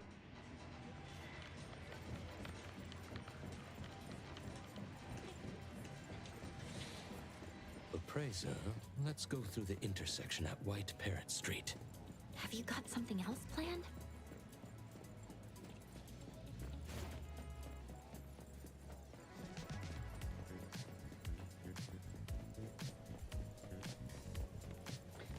Is there gonna be... This is a terrible plan, you know? I'm sorry. Image does not represent reality. What the fuck? Wow. Look who we have here. What the fuck? Is there a big shot? Let me guess who, Doggy? If it isn't, Tagido, the big boss behind Avon. You're always spoken in Hethero's shadow. What's the occasion Mr. Never shows his face? Feeling brave enough for a stroll with just a handful of goons, huh? I bet you've lost count of all the big shots you've What ticked the off and fuck are how we you doing? went out there. This is a bad plan. Why do I feel like I've seen them before? Tagi-dado, Tagido, Tada-Tagi! And here I thought it was something special. So it's just that kind of weakness, huh? So cliche. Perfect time. Let's smash everything he cares about to bits. Right in front of his eyes!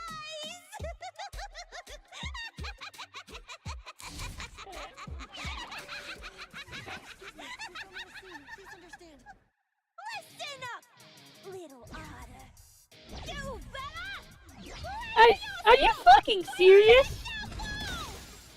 The Kaluchi swear to rule Hephero once again! Well, Your reign ends here and now!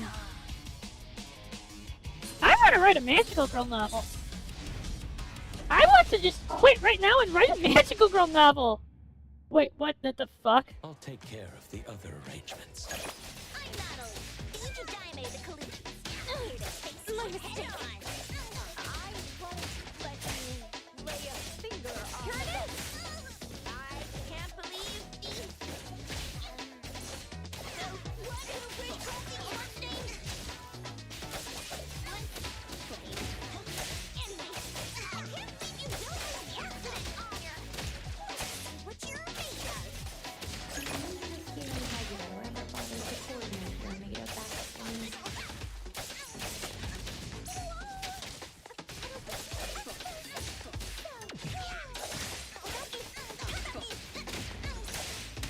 Let's finish this. You know what? I'm gonna like not switch because it's way cooler like this.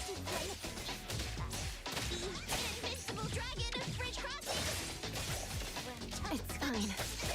Right back at you. According to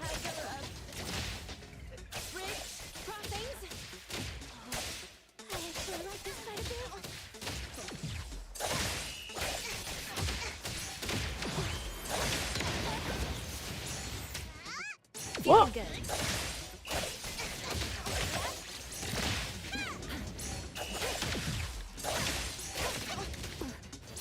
I'm here, Coco. Rest for a moment. Dispel. Be careful. Everything with form is unreal.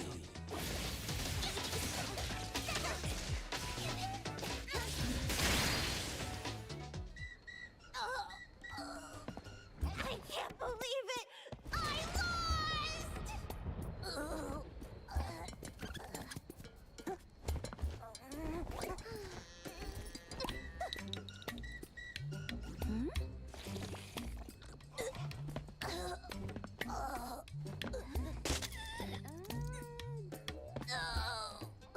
The future of the Colucci's isn't What the fuck? You're way too serious. Oops, my bad. Are you all right? No way, seriously. Sir Tagido values talent and doesn't wish to make things difficult for you. You may go. Listen here, you slimy otter! Don't think you're off the hook. We'll get our payback someday, mark my words! What the fuck? Don't forget my 1 year supply of Gubichi! What the? This is. Gubichi? This is a code phrase we use in our organization's operations. It means to start a new life. I see now.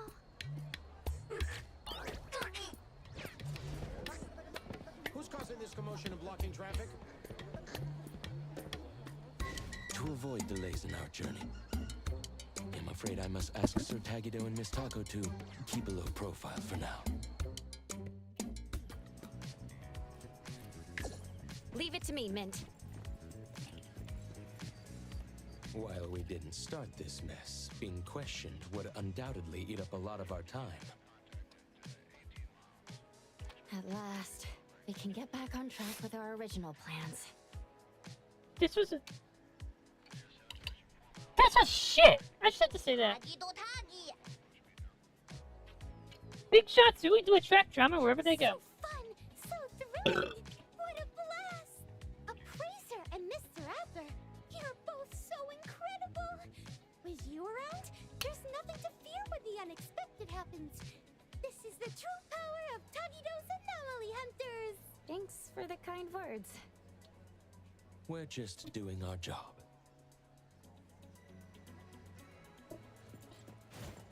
We just helped you win a girl's heart by lying to her? You literally staged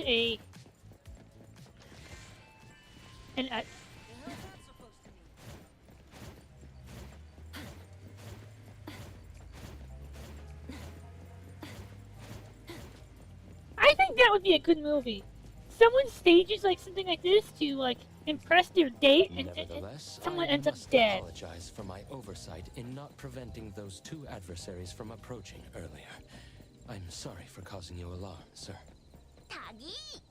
Does this kind of thing happen to Tagido often? It's just another day at the office for us, right, boss? Tagido Tagi! Tagigido! I think, unfortunately, does this kind of thing happen often? It's your way of saying, you're too high drama for me. You are too high drama for me to date. I'm sorry. You should have just, been authentic. I'd rather be rejected for being authentic than be accepted for being like a total phony.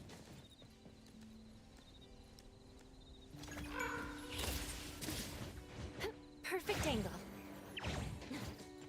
You won't see me hosting Fire Festival. Okay, you will, but not to make money or like be someone I'm not. to laugh at all the people who buy into the shit.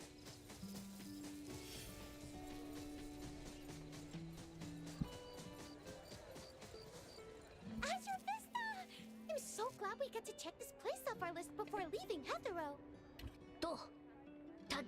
Clear skies and perfect weather. Taco, fancy little stroll. Let's go snap some night shots over there. Tagido. Stand by here. Understood, sir.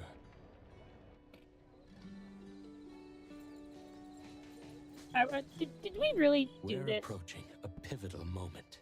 Really? What's our next move? Next on the plan, Sir Tagido's Operation Love Confession. Operation Love Confession. Is Tagido really planning to confess here? I think we're at someone's wedding. What are the odds of this actually working? 0. Based on our discussion last night, the key to this phase is to create a scene with enough impact. She's gonna reject him for being We too need much to give drama. Taco a major surprise, but it also needs to be conspicuous and grandiose enough to naturally draw the attention of everyone around. Is there a specific reason for doing it this way? Under the influence of surprise and awe, the object of affection might become overwhelmed with emotion. Moreover, the attention and admiration from onlookers will create a sort of invisible pressure. This all sounds very manipulative. Even if Taco isn't ready to reciprocate the feelings outright, she'll find it hard to refuse firmly in such a situation. This gives Tagido a better chance of getting at least an "I'll think about it" kind of response. This all sounds really That's manipulative. the psychological strategy at play here. This all sounds really manipulative. This is It's all based on relationship advice Edgar found in magazines.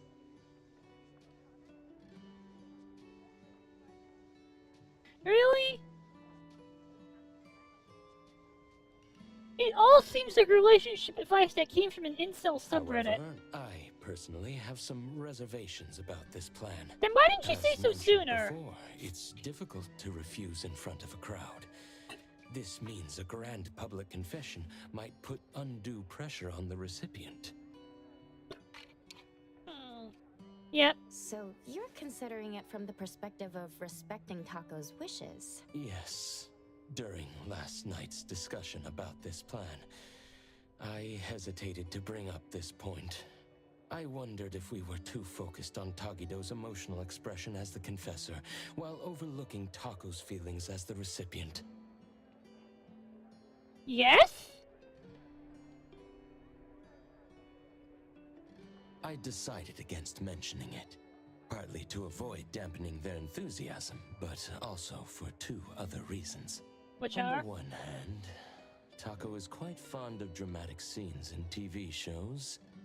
A flashy romantic approach might indeed appeal more to her tastes. Right. On the other hand, since Tagido believes this is the best way to express his feelings fully, we should support his all-out effort as his friends. After all, our initial goal was to help him avoid any regrets. Our goal is to help him avoid any regrets.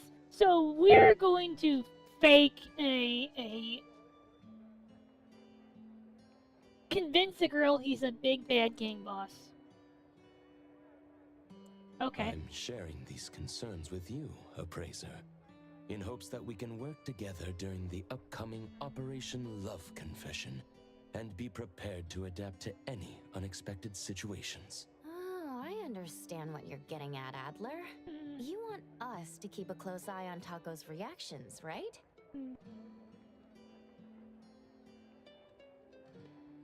Precisely. We're not just looking out for Sir Tagido. Taco's feelings are equally important. If things don't go as planned, we should be ready to step in to prevent any awkwardness and protect both parties and the relationship from harm. Of course, the ideal scenario is for everything to go smoothly without any need for our intervention. Adler is so thoughtful, considering even Taco's feelings. No problem. Protecting the boss and also the boss's beloved is exactly what we capable lieutenants should do. Thank you for your understanding, Are we appraiser. still doing this So, shit? about this big surprise in the plan, what exactly are they planning to... It seems they've opted for a rather clever approach that's budget-friendly, but should still be reasonably effective. Hey!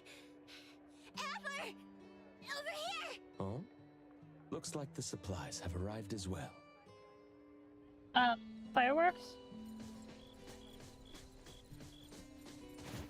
The Imaginado is all here. What are we doing? Quite heavy. Thank you for your effort in bringing it here. What are we doing? Phew. We've been running around non-stop. I'm absolutely wiped out. We've done all we can. Now it's Tagido's time to shine. Is it? It appears this plan was put together rather hastily, with many aspects left unchecked for feasibility. However, so far, things seem to be proceeding relatively smoothly. It's all thanks to the Colucci's unbeatable adaptability and can-do spirit. In other words, you're just relying on everyone else to pick up the slack, right? Everything is in place now. Let's inform Sir Tagido. Shouldn't we watch Tagido's show from a bit further away? I mean, only a dummy like him wouldn't find it suspicious to see so many similar faces in one day.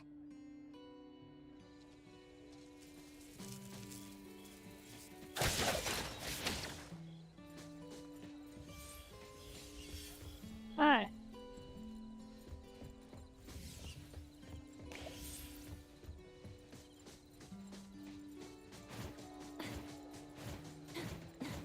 This is a terrible plan. I just want to keep saying that.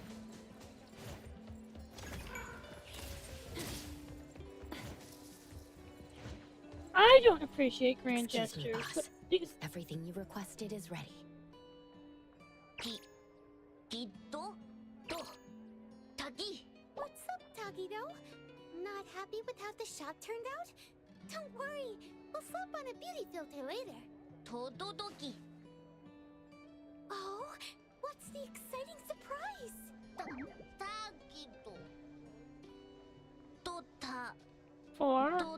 Tagido. For you to make this day unforgettable, to create a memory that will be etched in your heart. Behold!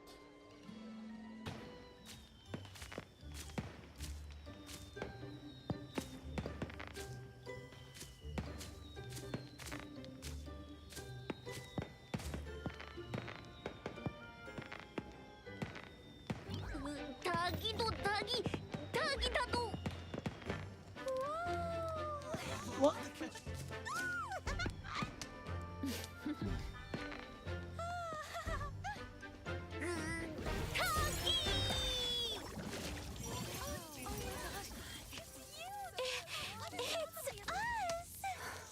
Tagido can actually do something like this? Can he?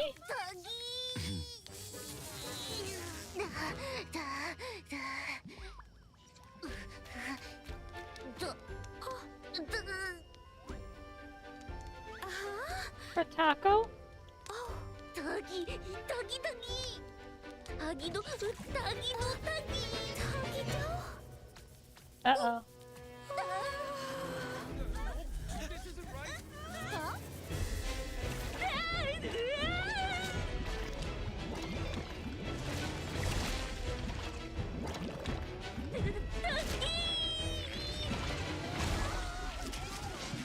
Wasn't everything okay? What in the world happened? Protector's ability, of course. Imaginado to spiral out of control?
terrible plan. This is like the end cap of a really terrible plan. My mistake. Here it is. Don't stop me. What? Don't blink. Time to switch now. Like, don't pretend to be Tony Soprano unless you're actually Tony Soprano. Find eternal peace. And okay, if you're actually Tony Soprano, pretend you're not Tony Soprano, right?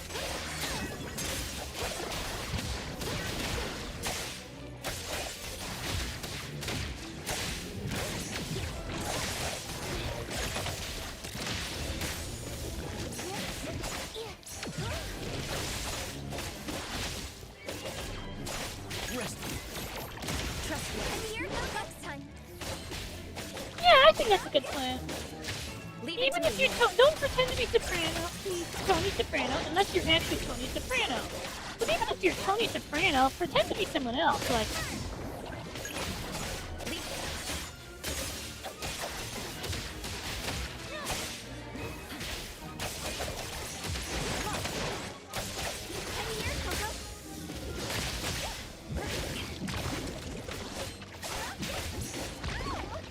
Leave it to me, Nick.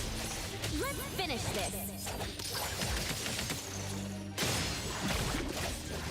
It's so soft and mushy. But it's not been effective. Great.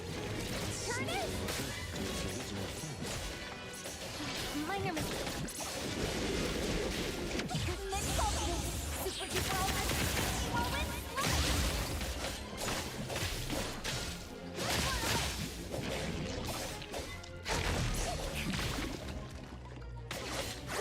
Leave it to me. Here it is. Leave it to me, Mint.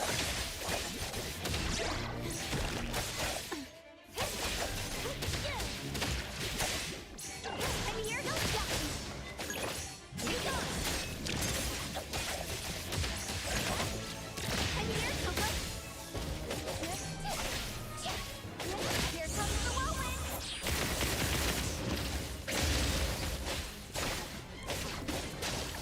Leave it to me, Mint.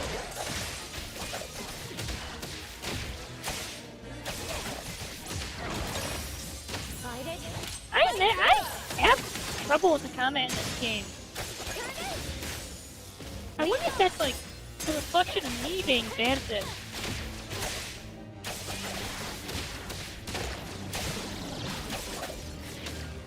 It's all over now. Is everyone all right? I'm totally fine. Mr. Adler swooped in and saved me just in the nick of time. That's a relief. Tadagi. Tada. I never thought. Really gave me a fright. I'm afraid we didn't fully understand this anomaly, even though it's a commercially available product. I remember hearing someone at DSD say there was something odd about Imaginado, but I didn't think much of it at the time. Who would have thought its nature was that when molded into a living creature, it actually comes to life like that? Tagido Todoki? Yes, sir. You did an excellent I really loved this gift. Even though this accident happened and we couldn't keep it. But just like Tagido said, it'll be really hard to forget such a special performance in the future. Especially at how much money it'll cost us in fines. Thank you, Tagido. Quick, confess to her. Tagido really did give it his all, didn't he? Maybe the guarantor takes Miss Taka home. Due to the scared Imaginado, its vista is closed. So, At this rate, we'll be done cleaning up soon. yeah. Finally, we did it. Ugh, stuck here doing this mind-numbing task for days. How dumb. Tuggy. Yes, you have. Could have seen this coming. We were just winging it ourselves. That's too bad for you. That otter lady isn't in Hethro anymore, is she? The confession didn't work out, but we're still good friends. Takido, never give up. What a little optimist. you done cleaning up? We've been closed for days now. If we keep this up, the landlord's gonna think we've finally gone bust and come rushing to take back the place. Good.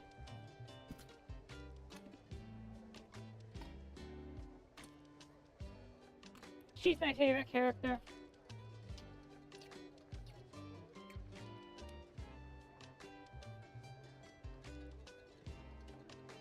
We're just wrapping up. Everyone's been working hard, so we're finishing up ahead of schedule. Listen up, you little troublemakers. Don't think you can just sit back and let Adler take the fall for you this time. If you cook up another half-baked scheme and blow things out of proportion, or if you mess around with someone's scenic spot again and we end up with people banging on our door demanding compensation... Yes? If that happens, what you'll have to do won't be as simple as a bit of cleaning. Do you understand? Not at all. You're not gonna make us do shady jobs to pay for the damages, are you? Absolutely. Shady jobs? Those sleazeballs at Easy Hire have been watching you guys head out with your tools before sunrise every day. Today they had the nerve to come over, putting on this fake concern act, asking if we'd finally gone broke and were making you do illegal work to pay off debts. They even offered to help out with some job connections. Now who do we have to thank for all this, hmm? Oh.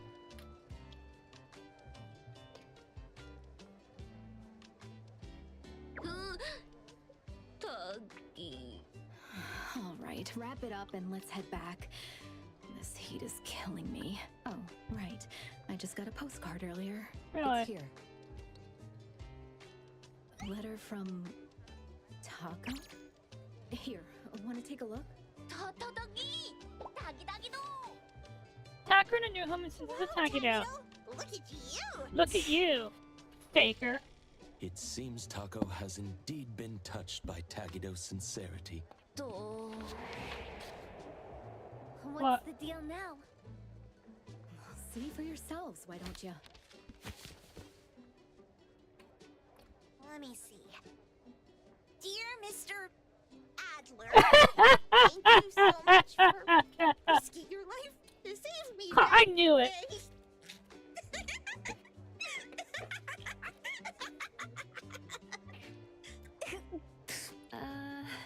Tagido, you choked at the last moment. Mr. Adler has always been quite popular with oddities, hasn't he? You choked at the last moment. And someone else stole your girl. This is your fault.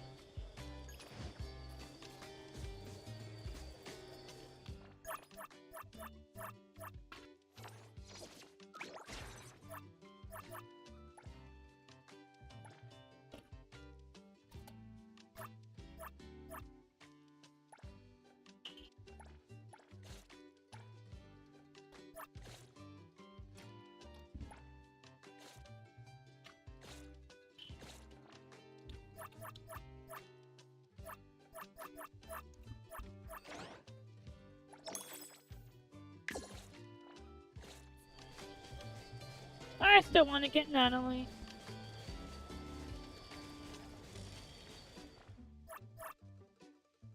All in all, I am.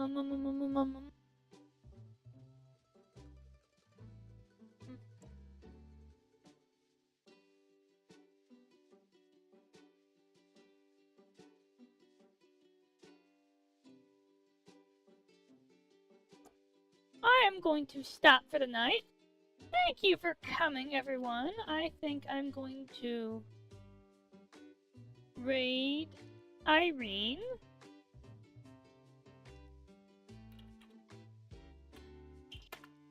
Thank you for coming.